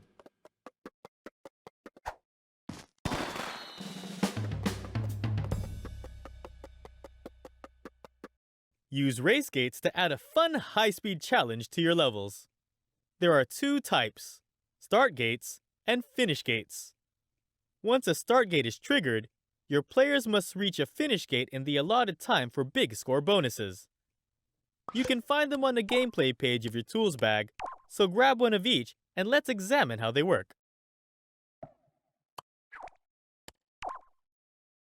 Open up the Start Gates tweak menu using the menu button. Make it static if you don't want it to slide around, and then check out the race time tweak. Adjust this to change the duration of the race. The Ignore Control Anator tweak determines whether the race gate detects a character who is currently inside of a Control Anator. If you don't want the actual race gate objects cluttering up your level, no worries. You can trigger them via logic instead. You may have noticed that the race gates have outputs as well. The output on the start gate produces a signal while the race is counting down, and the output on the finish gate only produces a signal when your players successfully complete the race.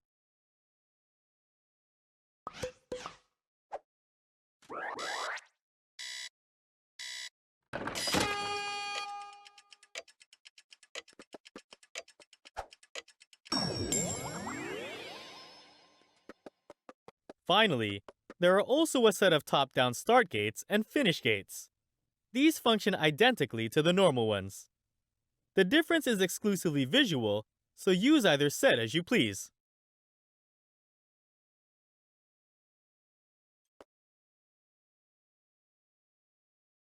The rail hook latches onto bendy rails and moves along them. That means if you attach something to a rail hook, you can make anything follow a bendy rail. Take a look. They're on the gameplay page of the tools bag. Place a rail hook into the world like anything else. Do note that if you move it near a bendy rail, it will latch onto it automatically. Now it will travel back and forth from one end of the bendy rail to the other. Naturally, you can tweak this movement however you like. Just hover the cursor over the rail hook and press the menu button. If you want the movement of a rail hook to be purely physics-based, set it to non-motorized. It will no longer move automatically and will instead be pulled along the rail by gravity and other physical forces. Otherwise, leave it set to motorized. Make the rail hook move slower or faster using the speed tweak. If you want it to linger at each end for a while, use the pause tweak. Setting the reverse tweak to yes will swap which ends the rail hook begins and finishes on. In the strength settings, you can change how quickly the rail hook accelerates and decelerates. Now let's take a look at the rail hook's input. The first input is the engage, disengage input. And with this input, you can use logic to make your rail hooks attach to and detach from bendy rails. Give it a try. You can even set them up to hop from rail to rail. The other input is the usual sort and can be tweaked from the Railhooks Tweak menu.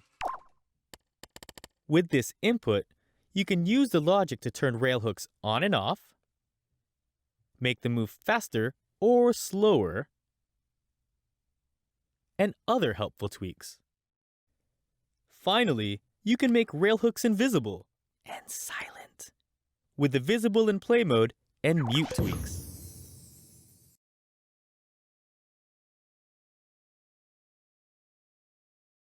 The randomizer cycles through its outputs in an unpredictable pattern. Find one on the Gadgets page of your tools bag and place it in the world using the Action button.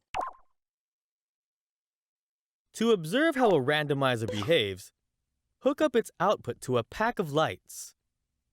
Notice that it turns them on and off one at a time in no particular order.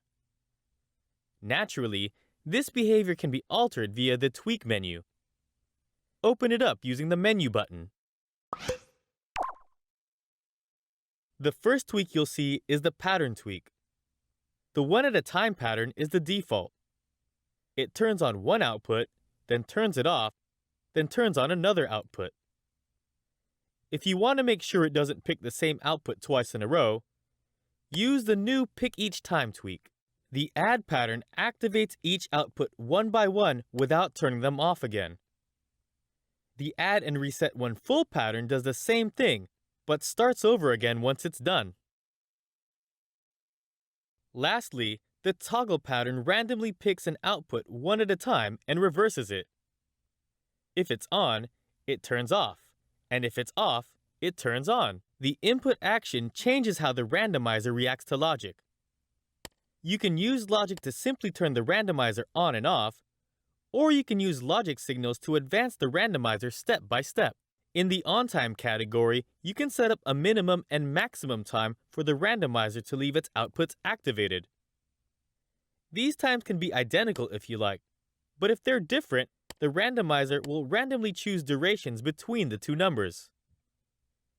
The off-time category is the same, except it controls how long the outputs stay deactivated. Finally, to reverse the randomizer's behavior, activate the Invert Output tweak. Now it leaves its outputs on and turns them off randomly instead.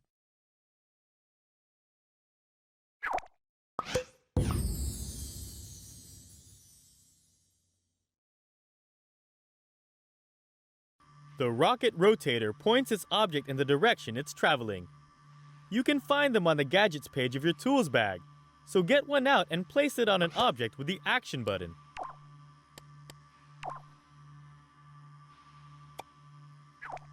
It's easy to observe the rocket rotator's effect if you hoist the object up and then drop it. As it falls, the rocket rotator orients the object based on the direction it's falling. Of course, this behavior can be tweaked a bit. Just open the rocket rotator's tweak menu with the pop-it cursor and the Menu button.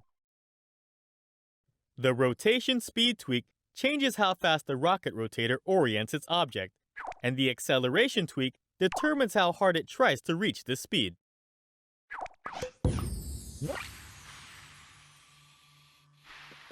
Lastly, the input action tweak changes how the rocket rotator reacts to logic. You can simply turn it on and off, or adjust its strength and speed on the fly.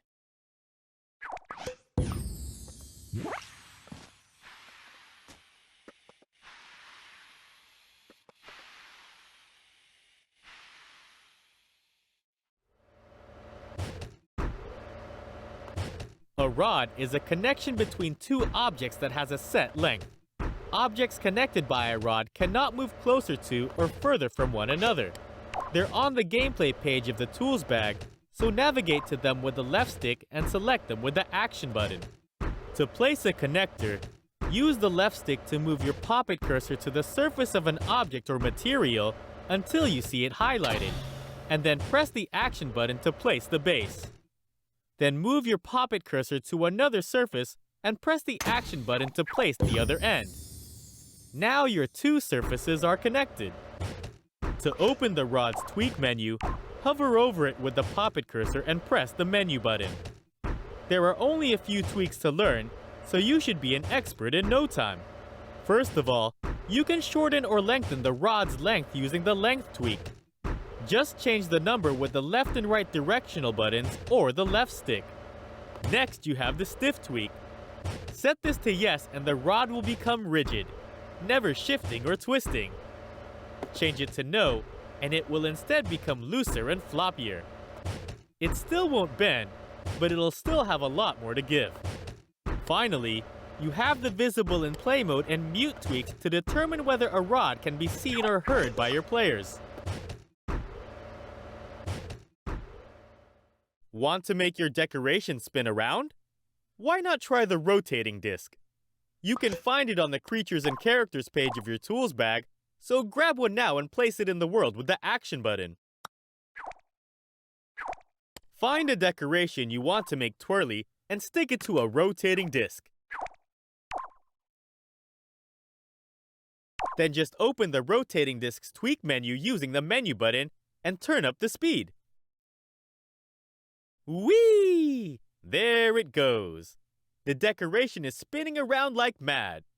You can make it spin as fast or as slow as you like. The input action tweak controls how the rotating disc reacts to logic. You can simply turn it on and off or adjust its speed on the fly. If the decoration you place on the rotating disc is color tweakable, use the visual tweaks to spice it up. Finally, if you want the rotating disc to be invisible, just deactivate the Visible in Play Mode tweak.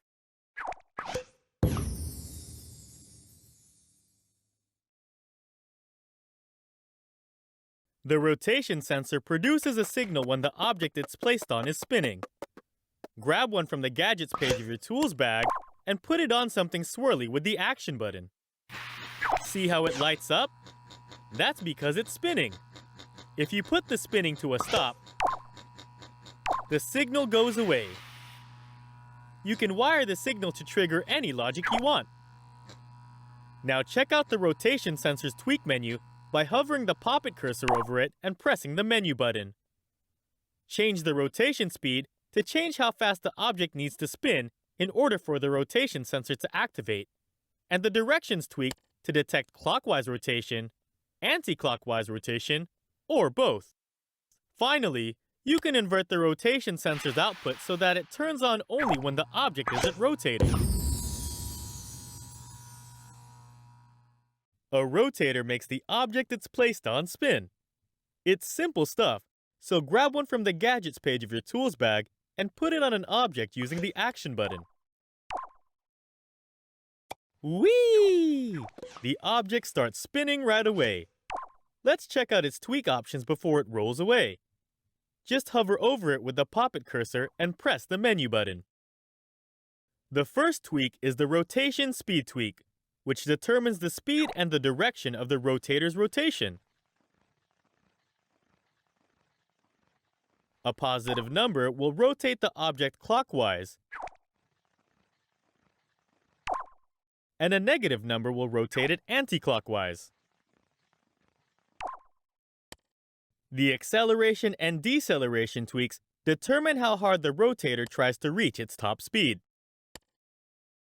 Finally, the input action tweak determines how the rotator reacts to logic. You can simply turn it off, or you can adjust its strength or speed on the fly.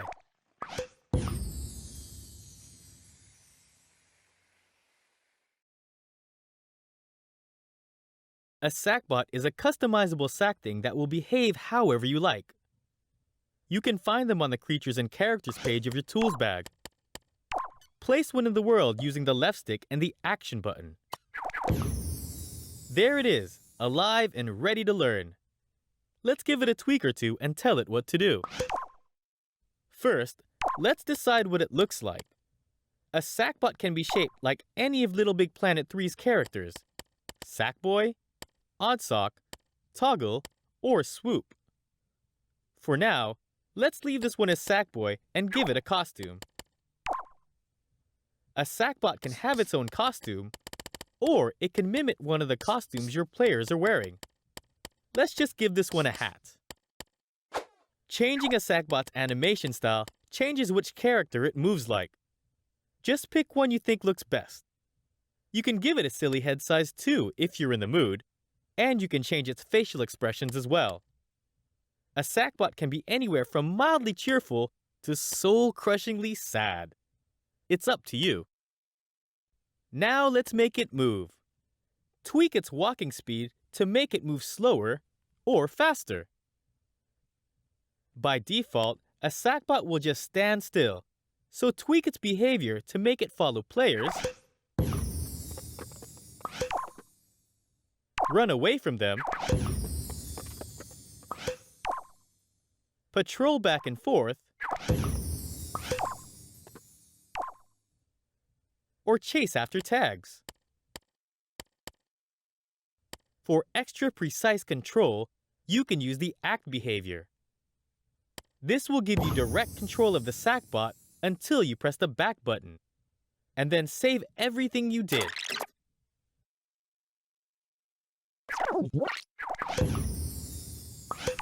With the record sound option, you can even make it talk. You can have it play back your actions once, or you can have it repeat them. The loop relative option will make it play back the actions no matter where it is. If you set it to loop absolute, it will try to get back to its original starting place first. If your Sackbot is reacting to tags, you can customize its awareness radius to be as large or as small as you want. You can also give it specific behavior changes in the AI Tweaks category, whether it can change layers, swim, or jump, and whether it's right or left-handed. A Sackbot that is afraid of danger will avoid touching hazards like fire and plasma. A Sackbot that's afraid of heights won't jump into any holes it can't jump out. Lastly, a Sackbot set to be hostile will shove themselves into the players they're following.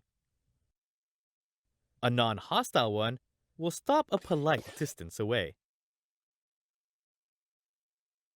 In the Power-Ups category, you can tweak which power-ups a Sackbot can equip. You can assign an actor name to a Sackbot in order to link them to Magic Mouths and animation tweakers. The Look At category determines what a Sackbot pays attention to and how quickly it moves its gaze.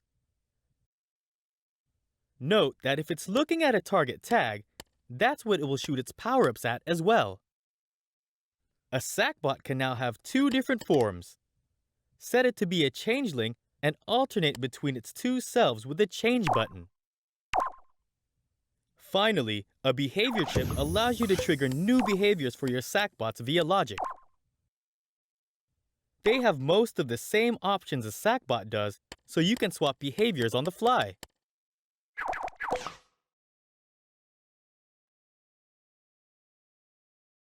The Sackpocket Items page is where you can find all the power-ups available to your adventure's Sackpocket.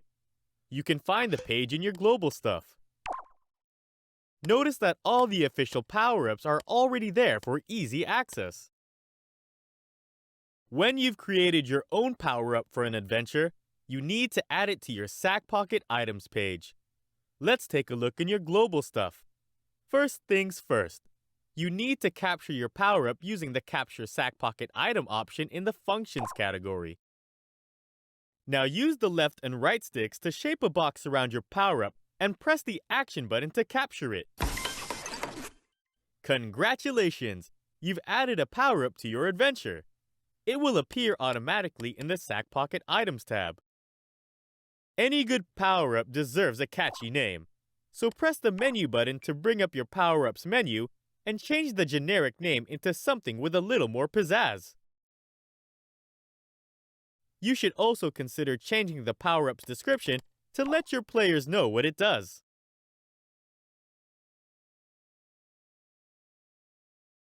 If you want to make a change to your power-up, hit the Edit option to get a fresh copy.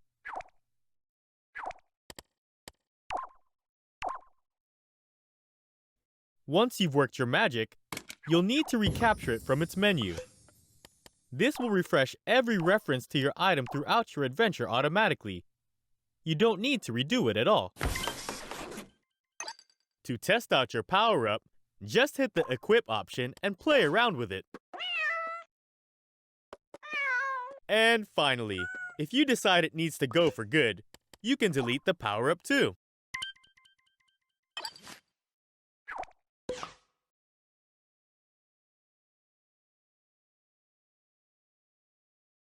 The Sackpocket item sensor gives a signal when it detects a player who possesses one of your adventure's Sackpocket items. It's on the Creatures and Characters page of your tools bag, so grab one now and have a look.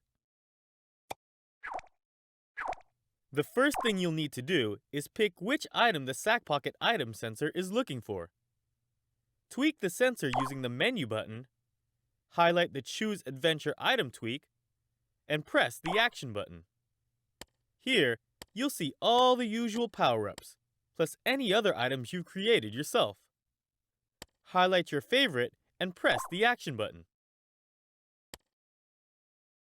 Use the required quantity tweak to change how many copies of the item your players need to have for the Sackpocket item sensor to give a signal. For most power-ups, you'll just leave this number at 1. If the Only When Item is Activated tweak is set to yes, the Sackpocket item sensor will only detect the item when the player currently has it equipped. In the Range category, you can set up how large an area the sensor is searching. It's worth noting that if you set the Maximum Detection Range tweak to below 0, it will detect an infinite range instead. Useful for global logic. Finally, use the Invert Output tweak to detect when a player doesn't possess an item instead.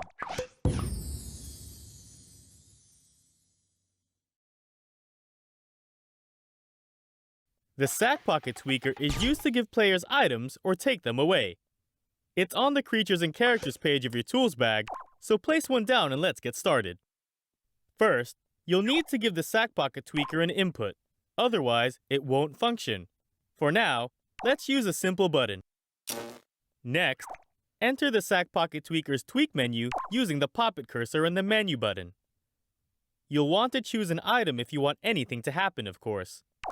From here, you can open the Sackpocket items page and choose from any of the official power-ups or the ones you've made yourself. Just pick one with the Action button and you'll be taken back to the tweak menu. Now to determine what the Sackpocket tweaker will actually be doing. With the Action tweak, you can tell it to add an item to your player's Sackpocket or remove it instead. There are actually 2 ways to add a power-up. One only places it in the Sackpocket, and the other also automatically equips the player with the item. With the Quantity tweak, you can change how many copies of the item the Sackpocket tweaker adds or takes away. You can even give them an infinite amount if you want. The Affected Players tweak allows you to decide who gets the item. It can be all the players, or just the one who triggered the tweaker. Finally, with the New Item Bubble tweak, you can turn the fancy New Item Bubble effect on or off. That effect is just for show, so turning it off won't change anything else. With the Sackpocket tweaker, you can always be sure that your players have the right items at the right time. Have fun! The score bubble is the classic way of letting your players earn points in a level. You can find them on the gameplay page of your tools bag. Place one in the world with the Action button. The score bubble will be collected by whichever player touches it first. If a player collects lots of score bubbles in a row, they'll earn combo multipliers for even more points. Now open up the Score Bubbles tweak menu using the pop-it cursor and the menu button. Make it static if you don't want it to roll away, and then change the score value tweak if you want a score bubble to be worth a certain amount of points. By default, they're worth 10. Finally, it's worth knowing that when a score bubble is triggered by logic, The activating player collects its points as if they had bumped into it personally.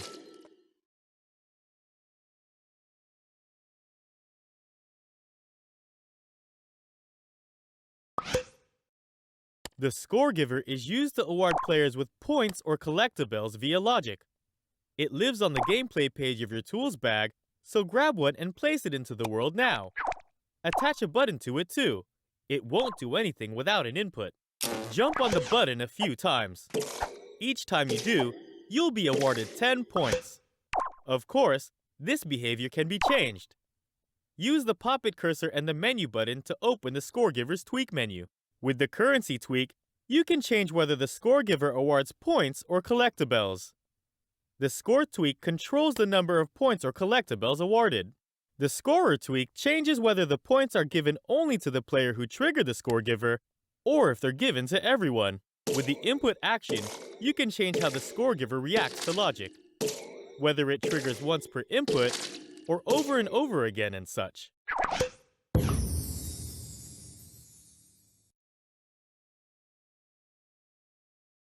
The score sensor produces a signal once players in your level collect a certain number of points or collectibles. Find one on the gameplay page of your tools bag and put it in the world with the action button.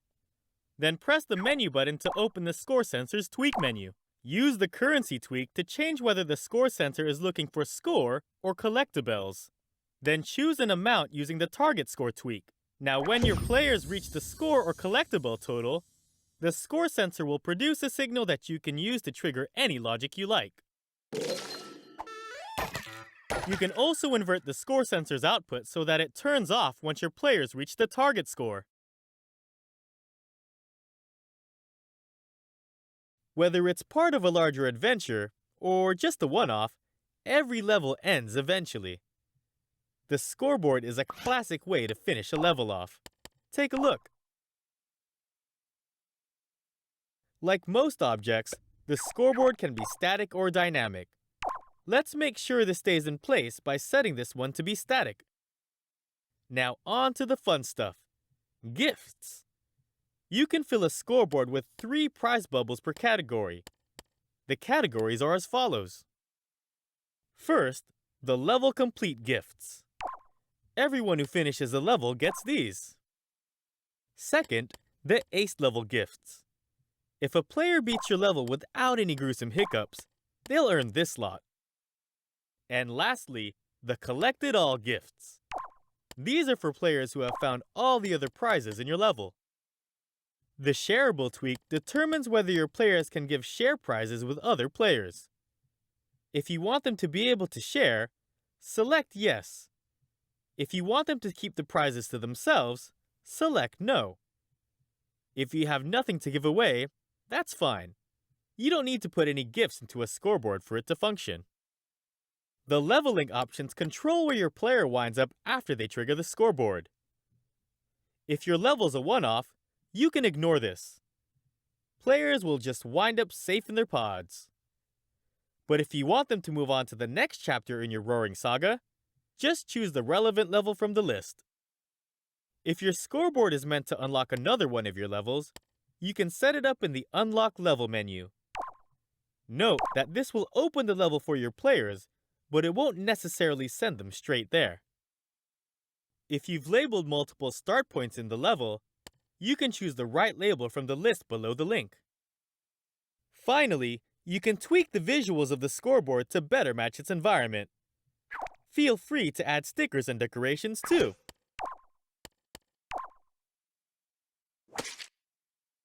As the scoreboard teaches us, all good things must come to an end. Even tutorial videos. Goodbye!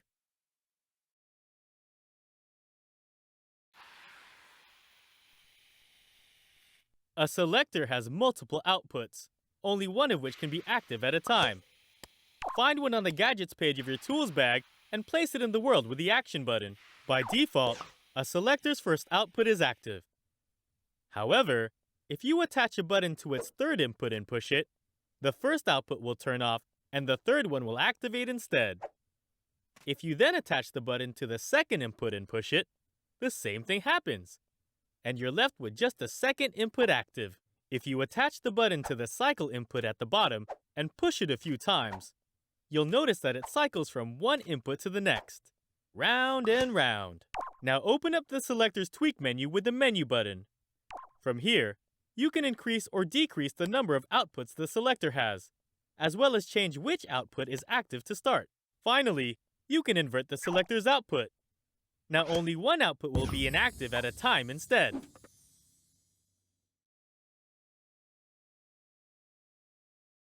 The Shardinator is used to blast things into loads of pieces. If that sounds fun, you should fetch one straight away from your Gadgets page in your tools bag. Just use the action button to place it onto the unlucky object. If you hook up some logic to the Shardinator and then trigger it, you'll see its effect. Boom! Lots of little shards. Of course, you can customize the destruction via the Shardinator's tweak menu, so open it up with the menu button. The edge cracks and face cracks tweaks control how many pieces the object will be broken into. Adjust them until you achieve the effect you want, but be careful not to overload your levels with too many bits. If you want your pieces to go flying, it's easy. Increase the random linear velocity and random angular velocity tweaks to send the shards into the stratosphere. Use the trigger delay tweak to make the Shardinator wait for the designated period of time before exploding once it's triggered. The lifespan tweak controls how long the shards will stay in the world after the explosion. By default, they'll stay forever. Use the shard effect tweak to change the appearance of the initial explosion. If the shards are going to disappear, you can change the appearance of this as well using the destroy effect tweak. Activate the dephysicalize shards tweak to prevent the shards from bumping into anything. If you want the shards to be quiet, you can turn off their physics audio. And finally, if you want the shards to share a tag after the object explodes, activate the assign tag to shards tag and set up your desired tag below.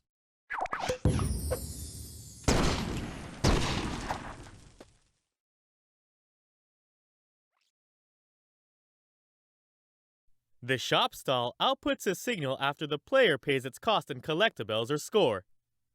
Find one on the gameplay page of your tools bag and place it in the world with the action button. Open the shop stall's tweak menu using the menu button. Make it static if you want it to stay in place. Use the currency tweak to determine whether the cost is in collectibles or in score, and the value tweak to determine the price. From there, it's just a matter of tweaking the visuals and hooking up its output to whatever your players are paying for.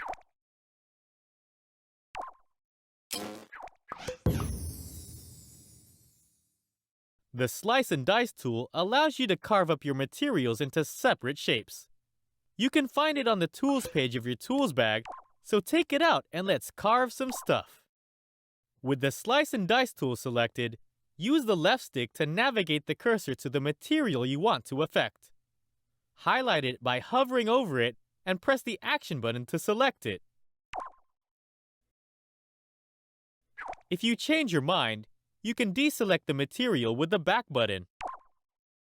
Move your cursor to one of the selected material's edges and press the action button.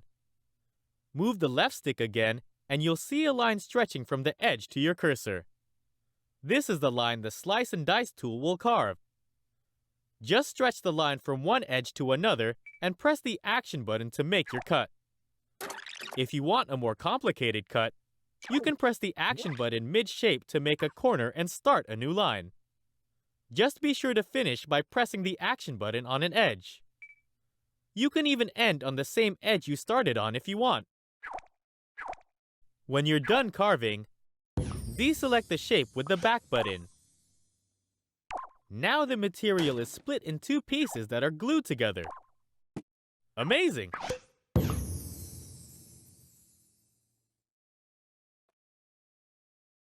Slides are a simple and fun way to get your players from the back layers to the front ones. Grab one from the gameplay page of your tools bag and let's give it a try. You can shape and position a slide just like any other material. Move it around with the left stick and resize it with the right stick. Move it in and out of layers with the left shoulder buttons, and make it longer or shorter with the right shoulder buttons. After you place it in the world with the Action button, you can also customize the slide's shape using the corner editor, just like with a normal material. Now open up the slide's tweak menu using the Tweak button. With the Choose Material tweak, you can customize the slide's appearance. Just select an appropriate material for your level. If the material you choose is color tweakable, you can select its color down below. Use the Impact Damping tweak to determine whether players are met by friction upon hitting the slide, or whether they reach top speed right away. The Slide Speed tweak controls how fast players go once they get going, and the Steering tweak determines how much or how little control they have over their movement as they slide down. Finally, activate the Base tweak to give the slides visible sides. But be warned that these are only visual, and players can walk right through them.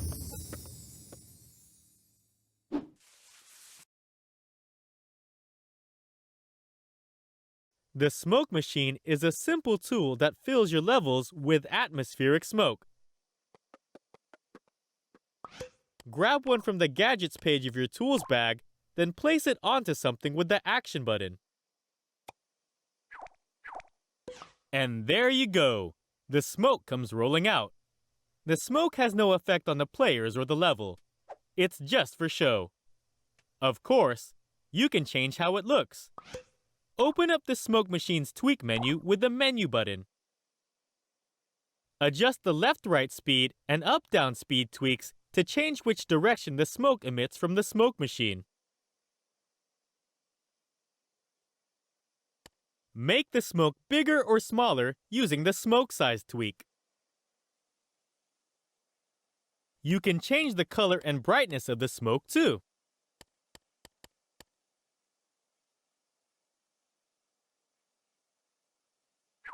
Finally, you may have noticed the Smoke Machine's input. You can wire logic into this input to turn the Smoke Machine on and off.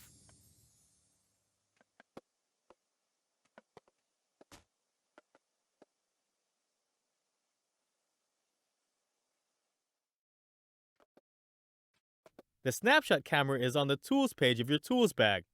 Get one out and take a peek. Open up the snapshot camera's tweak menu using the Menu button. The Angle and Zoom tweak determines the framing for the shot. You can set it up just like any other camera shot. The Zone tweak determines the area the players must enter to trigger the snapshot camera. Position and reshape it as you please. Activate the Require All Players tweak if you don't want the snapshot camera to trigger until everyone is in the zone. If you want there to be a delay between the activation and the actual picture taking, set that up with the Countdown tweak. Finally, if you want the framing of the shot to change relative to the snapshot camera's position in the layers, activate the Use Z Relative Camera tweak. Once it's triggered, the snapshot camera takes a lovely picture of your players in your level. After a picture is taken, it will be converted into convenient sticker form and added to your player's My Pictures page.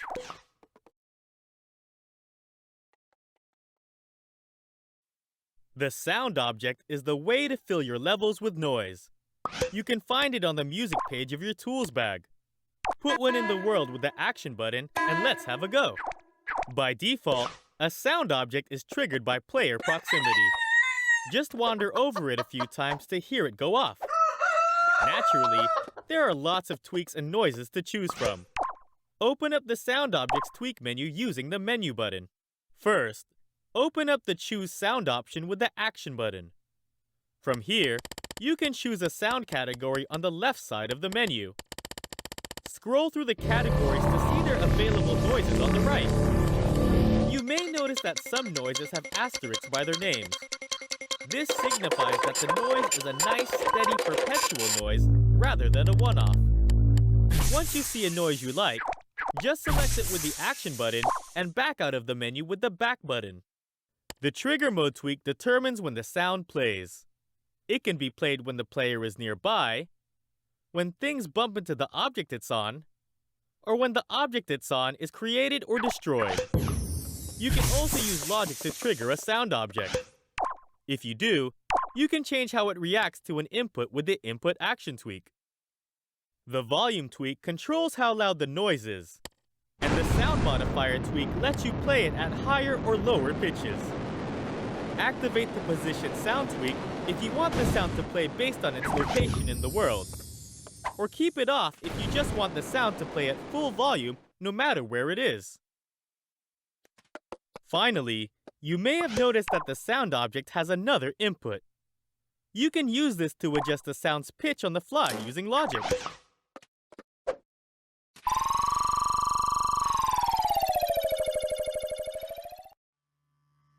The speed sensor produces a signal when the object is placed on is traveling at a certain speed. Take one from the Gadgets page of your tools bag and place it onto an object using the Action button. See how the speed sensor lights up once the object picks up speed? You can use that signal to trigger any logic you like. Naturally, this behavior can be tweaked. Just hover the poppet cursor over the speed sensor and press the menu button to open its tweak menu. The maximum speed tweak changes the speed necessary for the speed sensor to activate. The lower it is, the slower the object needs to go before the speed sensor kicks in. Use the directions tweak to only detect movement in a certain direction. For example, if you select left, the speed sensor will only light up when the object is going left. You can even set it up to trigger based on movement in and out of layers. Finally, you can invert the speed sensor's output to make it turn off once it reaches its speed.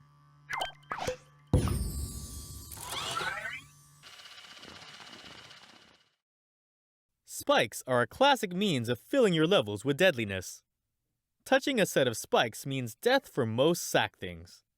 They're on the gameplay page of your tools bag, so let's take a peek. There are 4 different varieties of spikes, but they all function basically the same way.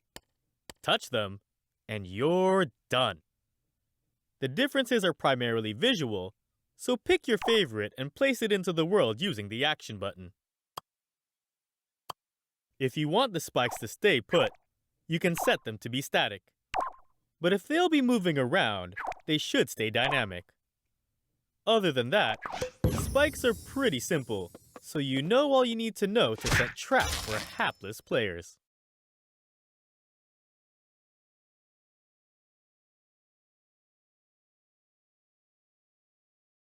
A spring bolt is a bolt that will always try to spring back to its usual angle. Let's take a look. First, position an object in front of a nice sturdy base. Once you've sorted that out, find the spring bolt in your tools bag. Position the bolt on the front object however you like using the left stick, and then place it with the Action button. Now push the front object around a bit and observe as it resists your force and springs back into its initial position. Let's take a peek at the tweaks. Open the spring bolt's tweak menu using the menu button. Adjust the angle tweak to determine the position the spring bolt tries to spring back to. The strength tweak determines how hard the spring bolt tries to get back to its position. At 100%, you won't even be able to move it. Finally, if you want the spring bolt to be invisible or silent to your players, there are tweaks for that as well. Try them out.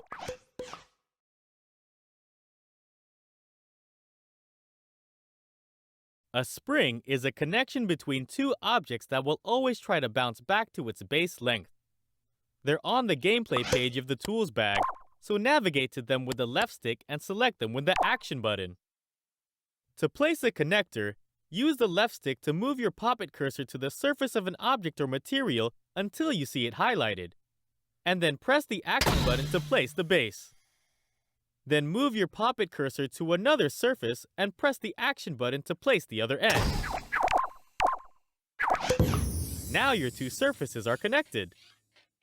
To open the spring's tweak menu, hover over it with the poppet cursor and press the menu button. Now you're presented with a load of options for customizing the spring however you like. Let's take a look at them.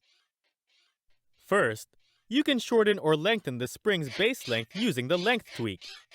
Just change the number with the left and right directional buttons or the left stick. Next, we have the stiff tweak. Set it to yes, and the spring will stay rigid. Set it to no, and the spring will flop around.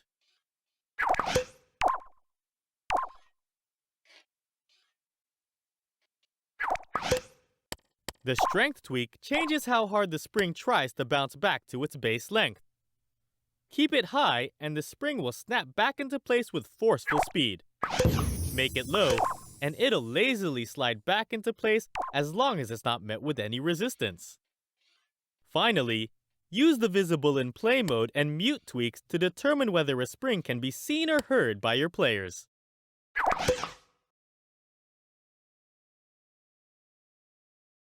The Springinator sensor allows you to detect when a Springinator-equipped oddsock bounces on any object. Grab one from the Creatures and Characters page of your tools bag and place it into the world with the left stick and the Action button.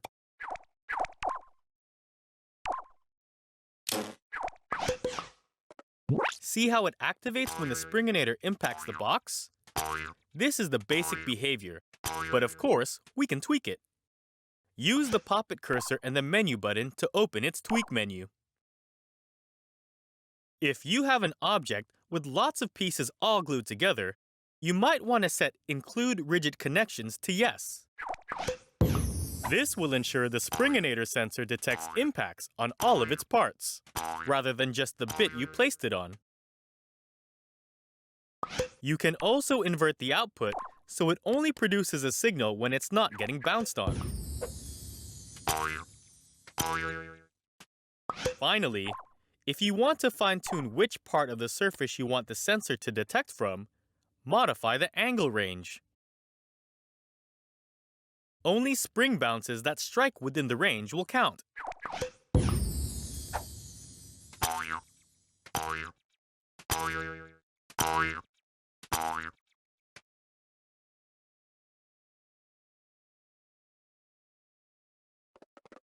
The Springinator is a power-up that can be worn by our four-legged chum, Oddsock. It's on the Creatures and Characters page of your tools bag, so grab one and place it into the world with the left stick and the Action button.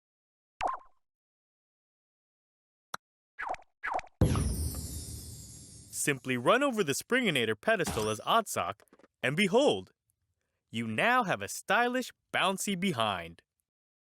With the Springinator equipped, Oddsock can perform acrobatic spring bounces. Simply hold down the grab button whilst in the air, and you'll bounce off any surface you land on as you fall. Remember, you can only spring bounce off flat surfaces. No walls or steep surfaces are allowed. Wall jumping is still possible whilst wearing a Springinator, so mix it up to reach even greater heights. When you're done bouncing all over the place, you can remove the Springinator with the Cancel button. You can also use the power-up remover to strip away the power-up from those who just don't know when to stop. You can also make adjustments to your Springinator by opening up its tweak menu using the pop-it cursor and the menu button. Here, you can change the pedestal to be either dynamic or static by tweaking the physics properties. Use the Can Be Drop tweak to allow or prevent players removing the power-up once they've equipped it. Tweak the bounce strength to change the height of a spring bounce. The higher the number, the higher you soar.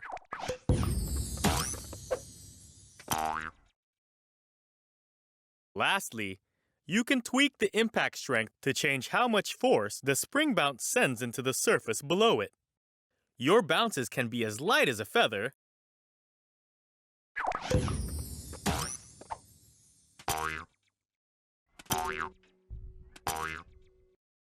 or as heavy as a sack full of really heavy things.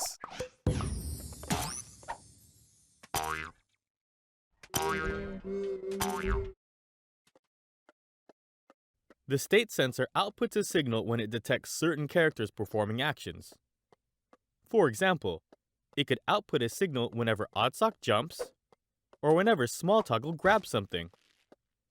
You can find it on the Creatures and Characters page of your Tools bag. Place one down now and take a look. Open the State Sensor's Tweak menu with the Menu button. The first thing you'll see is the Choose State Tweak. Open it up with the Action button and check out all the options. Each of these represent an action the state sensor can be used to detect. Select Running, then run around a bit. Notice that it lights up whenever your sack person runs by. Use the Detect State of tweak to change whether it's detecting the state of characters in range, or whether it only looks for characters in contact with whatever the sensor is placed on. In the menus below, depending on what you pick, you will either be able to customize the detection radius or how it treats things in contact. If you only want a certain character's states to be observed, use the Character to Detect tweak to open up your level's characters page and select the right one. If you change your mind, just use the Reset button. If you'd rather give it a signal when a character isn't doing something, rather when they are doing something, just use Invert Output.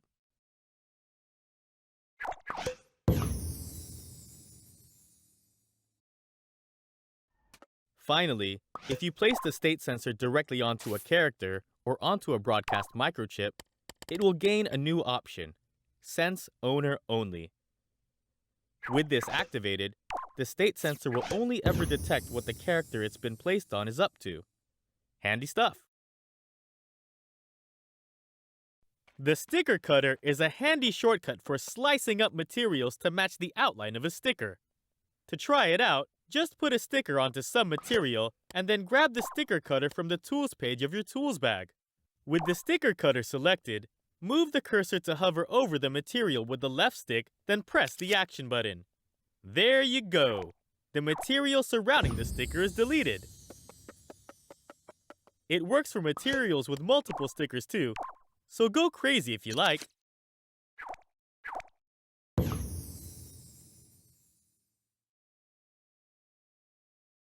Sticker panel is a special material with a few unique properties that make it very useful for level creators.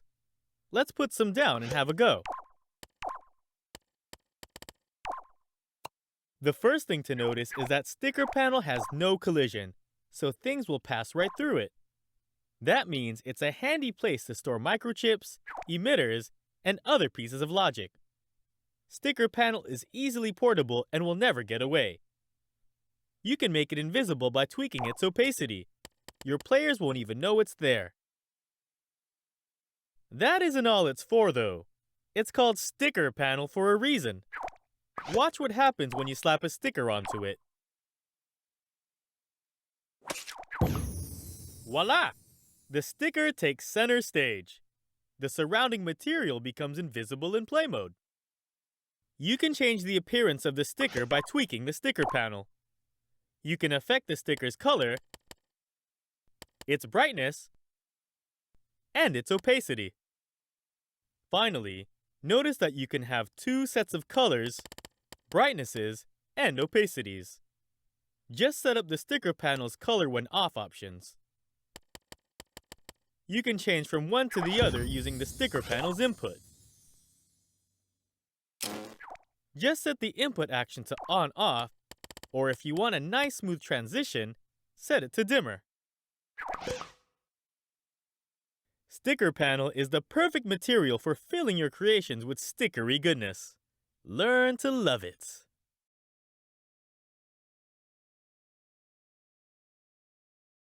The sticker scrubber is a simple tool that removes any stickers or decorations from the object it's used on. You can find it at the top of the page in your stickers and decorations.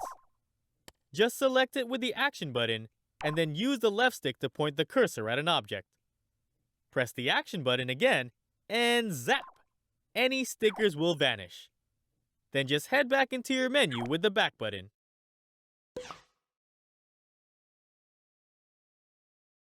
The sticker sensor produces a signal when a player activates it using the appropriate sticker or decoration.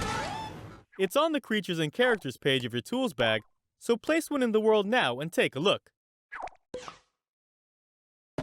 Open the sticker sensor's tweak menu using the pop-it cursor and the menu button. The first thing you'll be able to see is the Item Tweak. Open it up with the Action button, and then select which sticker or decoration you want the sensor to look for. You may be interested to know that if you leave this tweak empty, the sticker sensor will activate from any sticker or decoration. Next, check out the Sticker Detection Mode tweak. Use this to determine whether the sensor is looking for the sticker to be placed on the same object as the sensor, within the sensor's detection radius, or either of these. If you're going to use the radius for detection, you can increase or decrease the radius size by tweaking the maximum detection range. Finally, if you want the sticker sensor to turn off a signal instead, you can use the Invert Output tweak.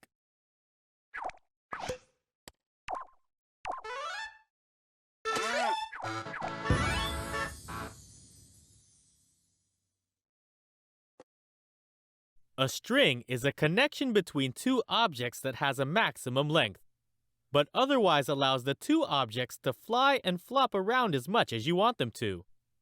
They're on the gameplay page of your tools bag, so navigate to them with the left stick and select them with the Action button. To place a connector, use the left stick to move your poppet cursor to the surface of an object or material until you see it highlighted, and then press the Action button to place the base. Then move your poppet cursor to another surface and press the Action button to place the other end. Now your two surfaces are connected. To open the String's Tweak menu, hover over it with the poppet cursor and press the Menu button. The string is pretty simple, so it shouldn't take too long to figure them out. First of all, you can shorten or lengthen the string's length using the Length tweak. Just change the number with the left and right directional buttons or the left stick. And lastly, use the Visible in Play Mode and Mute tweaks to determine whether a string can be seen or heard by your players.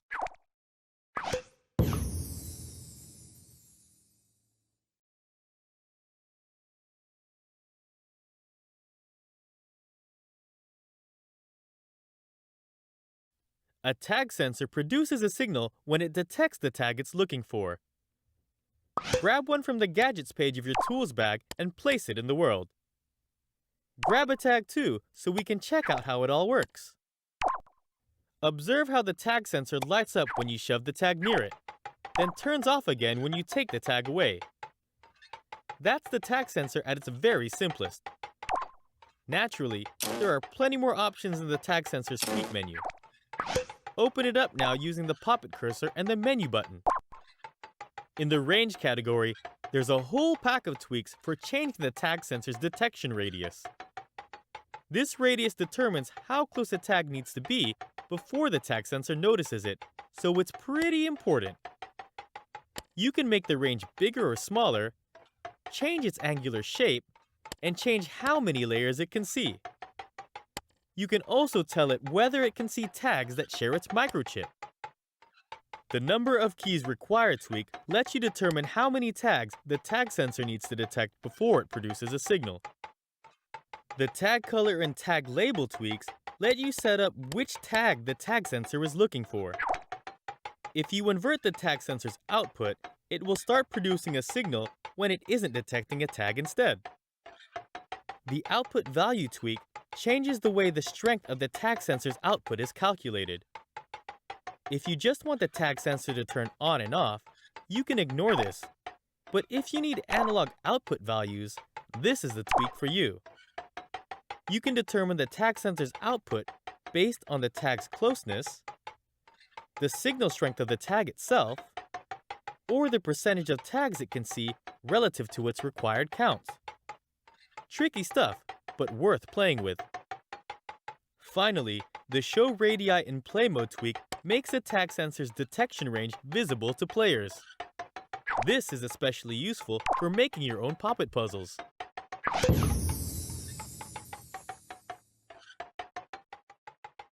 Tags don't do anything on their own, but they can be used as triggers and targets for many things. Why don't we check them out?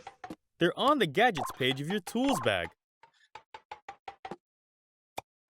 You can place a tag on anything in the world, so slap one down and give it a tweak. Change a tag's color to differentiate it from other tags. When something is set to react to red tags, for example, they won't even notice blue or purple ones.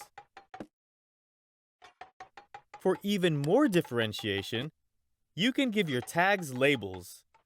When a tag has a label, it will only trigger logic set up to notice both its color and its label.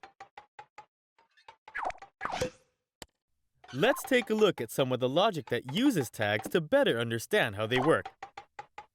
Find a tag sensor in your tools bag and set it down.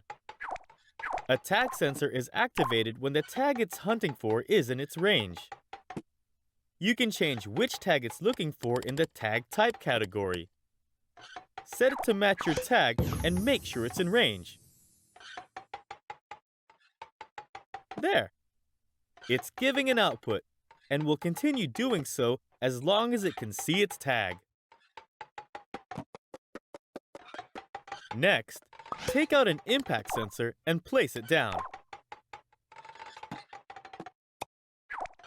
If you tweak an impact sensor to require a tag, it will only activate while its owner is touching something with the right tag. Lastly, the physics tweaker can react to tags as well. With the collisions tagged objects tweak, a physics tweaker's owner will only bump into things with the right tag. Conversely, the collisions ignore tagged objects tweak will make its owner bump into everything except things with the right tag.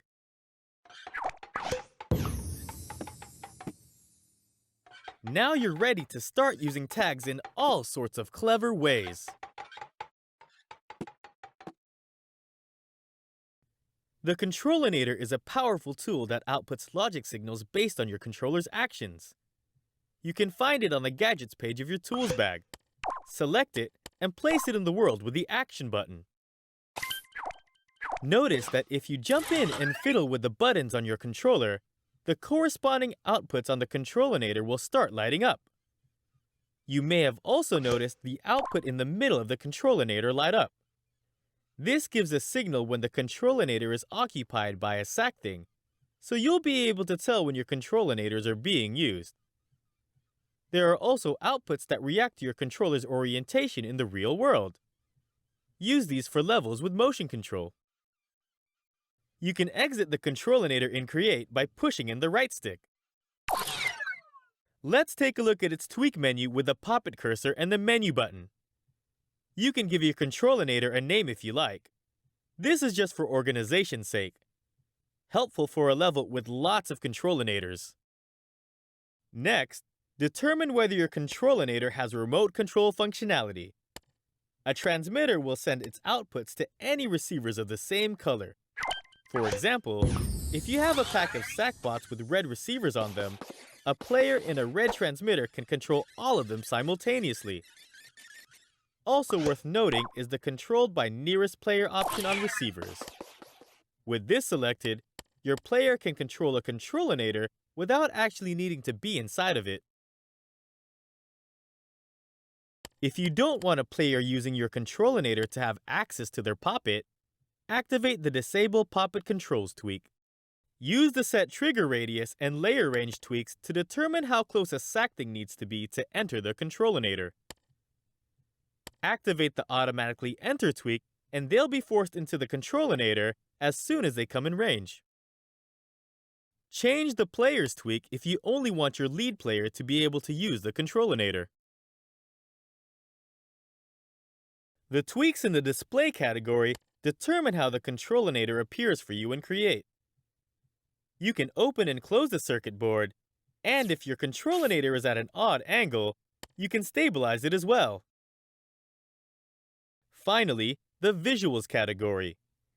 If your Control Anator has a mess of wires coming out of it, and you'd rather not see them, activate the Hide Outgoing Wires when circuit board is closed tweak. The Side-Mounted tweak changes how sack things appear whilst inside the Control Anator. And as always, you can tweak its visibility in play mode.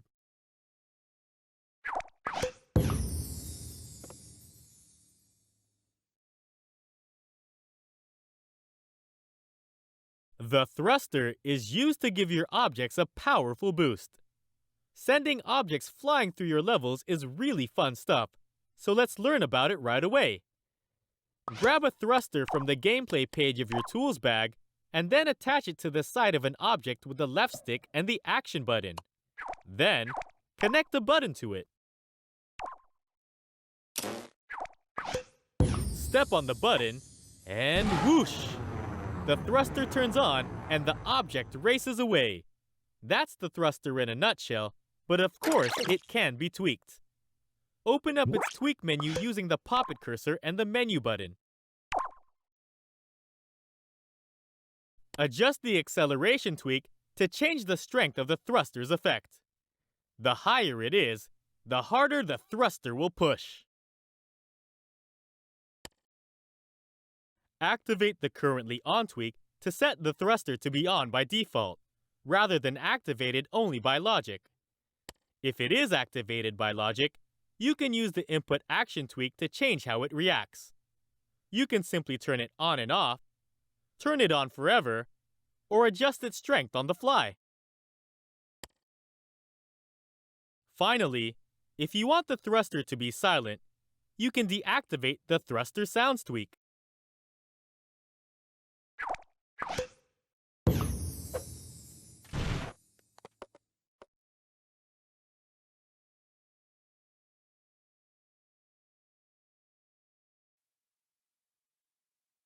The timer produces a signal after a certain length of time.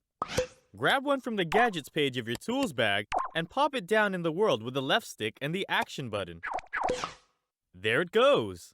By default, a timer waits for 4 seconds and then activates.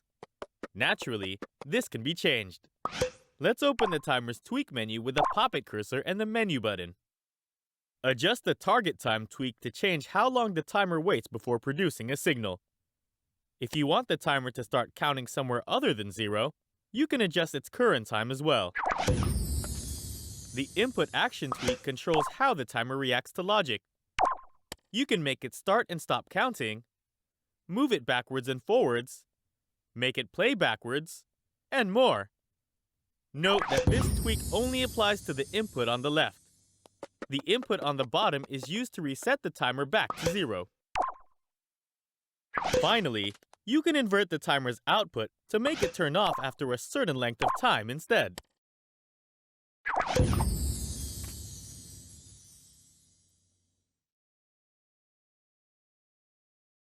Whenever a toggle gate receives a new input, its output toggles between on and off. Find one on the gadgets page of your tools bag, and then use the left stick and the action button to select it and place it onto a microchip. Attach a button to the toggle gate's input. Notice that every time you press the button, the toggle gate switches between active and inactive. That's the toggle gate. Simple. Did you know you can use the touchpad on your controller to manipulate things in Create mode? It's easy. Push in your touchpad to open up the pop-it menu, slide your finger up to highlight the goodies bag, and push in the touchpad again. Now browse the goodies bag with the power of touch until you highlight the object or material you want. Push in the touchpad to make your choice. Now you can use one finger to move the object around in your Create space. You can also use 2 fingers. Spread them apart to increase the object size, pinch them closer together to shrink it, or twist them to spin the object around. To place the object, push in the touchpad. To smear a material, keep the touchpad pushed in, press the L2 button, and move your finger around. To cut through material, push in the touchpad and press the L1 button. It's like magic!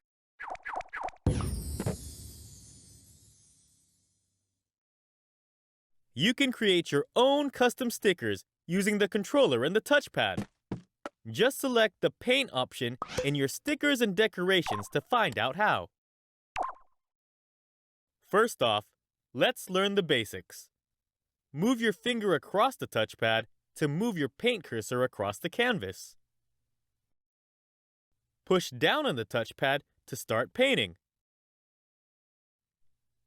To resize your brush or spin it around, use 2 fingers and pinch, spread, or twist.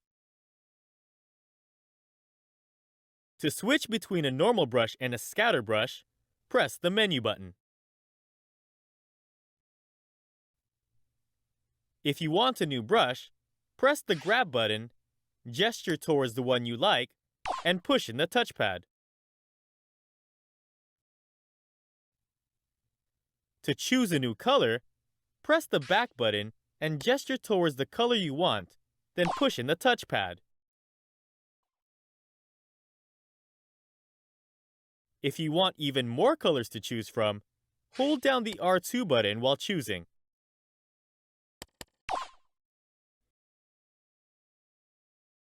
To erase a bit of your painting, hold down L1. Or you can use the undo and redo functions as usual. Press the Options button to save your painting, quit painting altogether, or start anew.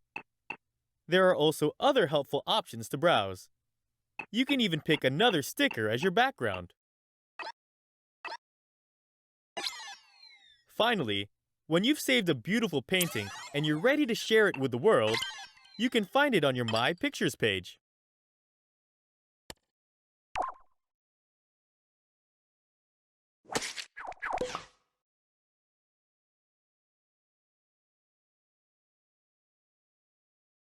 The UV tool is a great way of customizing your level's appearance.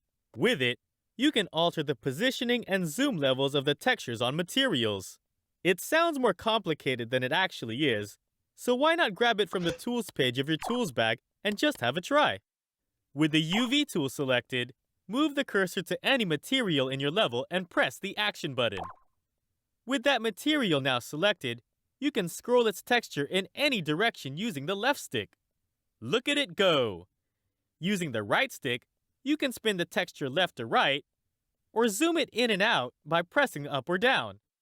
When you've sorted out the texture just how you want it, just back out using the back button. If you change your mind or make a mistake, just press the delete button instead, and the texture will go back to its default state. When you're all finished, just return to the menu using the back button.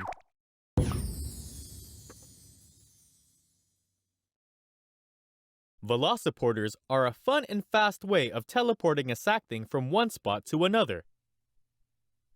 Find them on the gameplay page of your tools bag and place one in the world.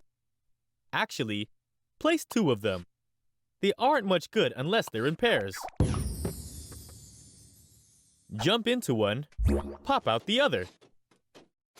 They'll also keep your momentum. That's the magic of Velociporters. Let's take a peek at the Tweak menu. Hover the Pop-It cursor over one of the Velociporters and press the menu button. Velociporters will always teleport a player to the nearest Velociporter of the same color and label. You can change those colors and labels from here. Note that labels are only necessary if you have a lot of Velociporters. You don't have to use them. By default, a Velociporter shines with the color it's associated with. You can turn this off with the Show Velociporter Color tweak. You can also turn off the teleport noise with the Audio tweak.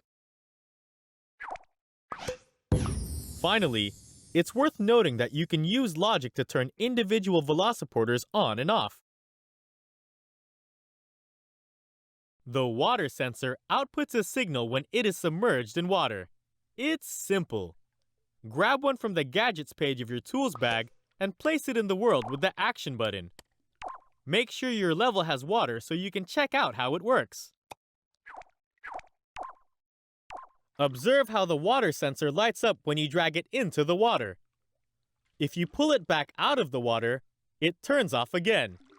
Easy stuff.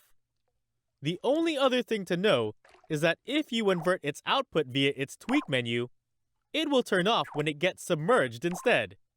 Now you know it all.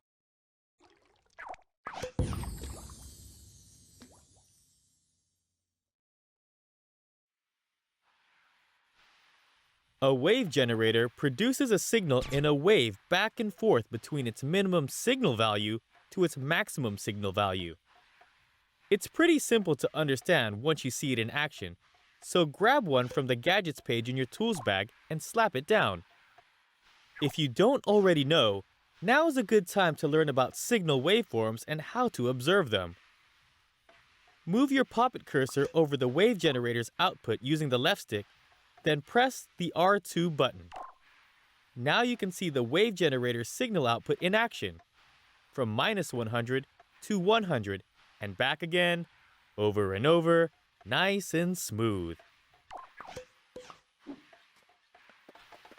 This output can be connected to anything from movers to timers to lights. Of course, you can tweak the wave generator like anything else. Open the tweak menu using the menu button. With the period tweak, you can lengthen or shorten the time it takes for the signal to go from one end to the other. The sync tweak changes the timing of the wave generator relative to the timing in the rest of your level. You can use the delay tweak to make the signal pause for a while at each end. Change the wave generator's input action to determine how it reacts to other inputs. This could be as simple as turning the wave generator on and off, or as complicated as feeding the wave generator specific position values. In the output category, you can change the wave generator's maximum and minimum signal values. The signal can start and end wherever you like. You can also invert the output. Just keep an eye on the signal waveform, and you'll have it set up just right in no time. The weather materials are special materials you can use to fill your levels with amazing visual effects. Let's look at them now. You can find them with the rest of the materials in your goodies bag. So highlight the basic weather material and use the action button to select it and place it in the world. Right away, the rain begins to fall. Note that this effect is just for show. Characters and objects are able to pass right through the weather material. If you want to customize the weather particles, open up the Weather Materials tweak menu with the menu button. Select any color you like for your weather particles. You can also adjust the color brightness or the overall opacity. To make the particles fall faster or slower, tweak their animation speed. You can even make them fall backwards by selecting a negative speed. To change which kind of particles you're seeing, use the Atmospheric Type tweak. The Atmospheric Intensity tweak changes how many particles you see at once. If you're using snow, you can vary the path the particles take by adjusting the direction strength. Like most other color tweakable materials, you can have two sets of colors. Just set up the weather material's color when off options. Things like opacity and animation speed can be changed as well, so be sure to examine each option. You can change from one state to the other using the weather material's input. Just set the input action to on-off, or if you want a nice smooth transition, set it to dimmer. Finally, don't forget the other weather material, the sticker weather material. This shares most tweaks with a normal weather material, but you can replace the weather particles with any sticker you like. Want your level to rain fish or snow socks? Go right ahead.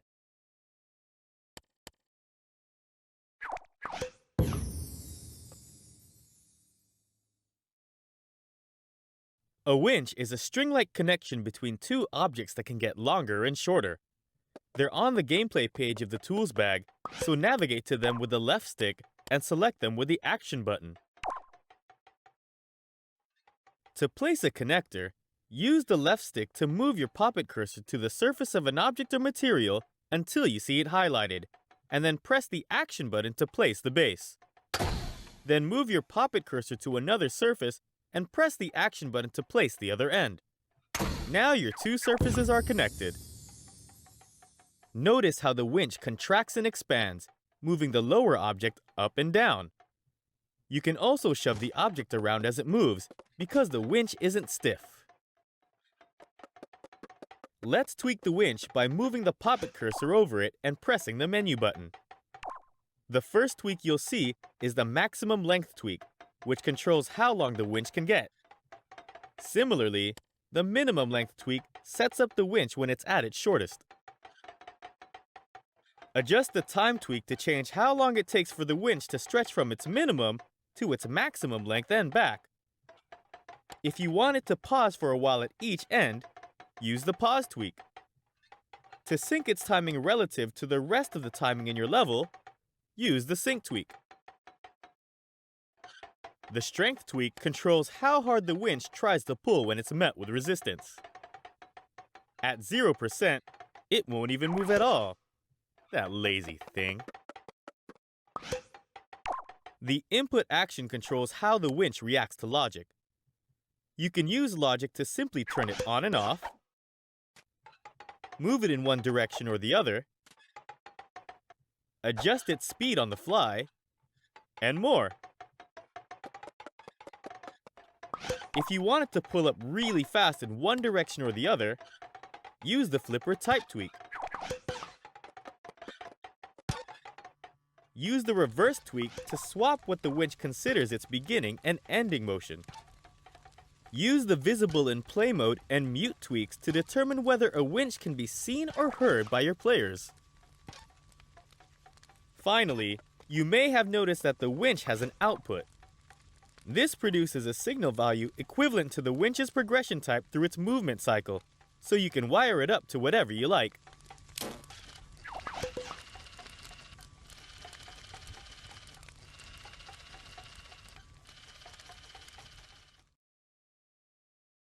It's time to get blustery with the wind material. Smear some down and have at it.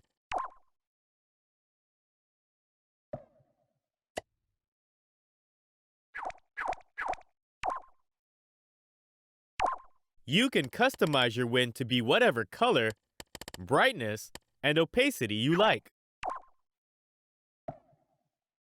Now, you might notice that the wind doesn't have much oomph to it. You can easily change this with a maximum wind speed tweak. By default, the wind will not affect sack things, but if you set affect characters to yes, they'll be blown away just like everything else. The Can Be Blocked setting toggles whether the wind stops when it hits an object or if it ignores obstructions and blows right through. The Effect Type tweak lets you change whether objects in the wind behave as if they're being sucked or blown. Finally, you can attach logic to the wind via its input and change the input action to use logic to turn it on and off, affect the wind's strength, or its speed. And now you know everything there is to know about the wonderful ways of wind material. A wobble bolt is just the thing for making stuff weave back and forth. Let's get right to it. First, you'll need something to bolt and something to bolt it to. Once you've sorted that out, find the wobble bolt in your tools bag. Position the bolt however you like using the left stick, then place it with the action button. Then move the bolted object in front of a nice sturdy base and attach it, again with the action button. The object will start wobbling right away. Now let's tweak the wobble bolt. Open its tweak menu with the menu button. The first thing you'll notice is the rotation tweak, which determines how far your object rotates between wobbles. You can have anything from a gentle sway to a wild multi-rotation twister. Next, check out the angle tweak. Changing this changes the base angle of the bolt's rotation, so you can reorient the object without removing and reattaching the bolt. The time tweak determines the duration of each wobble. The pause tweak determines how long the object waits between wobbles. The sync tweak allows you to change when the wobble begins and ends relative to the rest of the timing in your level.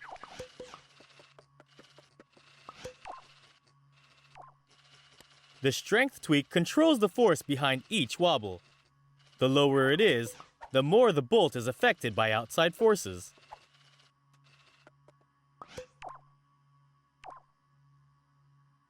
The input action determines how a wobble bolt behaves when it receives a logic input. From simply turning on and off, to precisely angling itself to match a positional value.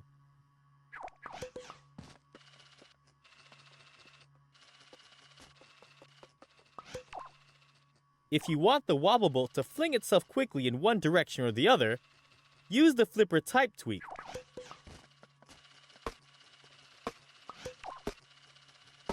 Use the reverse tweak to swap where the wobbling begins and ends.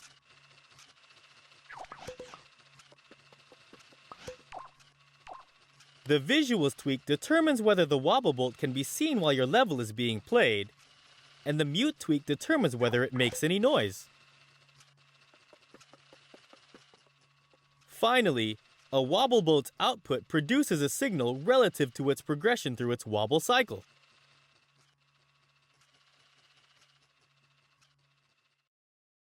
Wormholes are a handy tool for warping your players to and fro.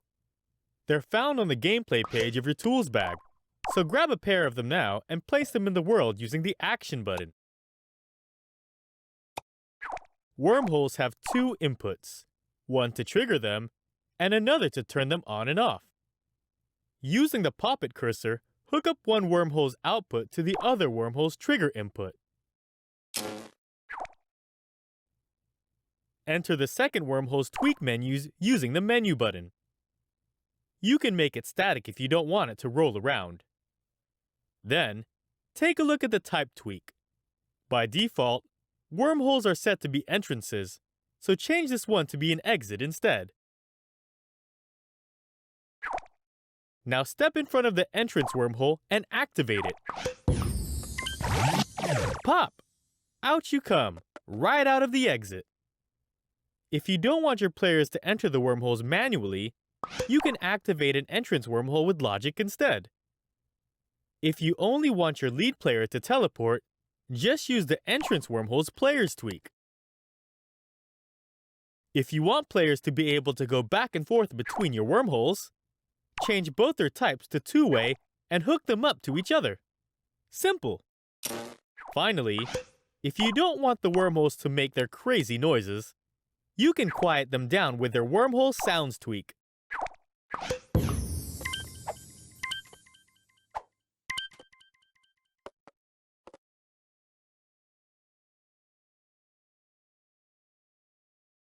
An XOR gate produces a signal when one of its inputs, and only one of its inputs, is active.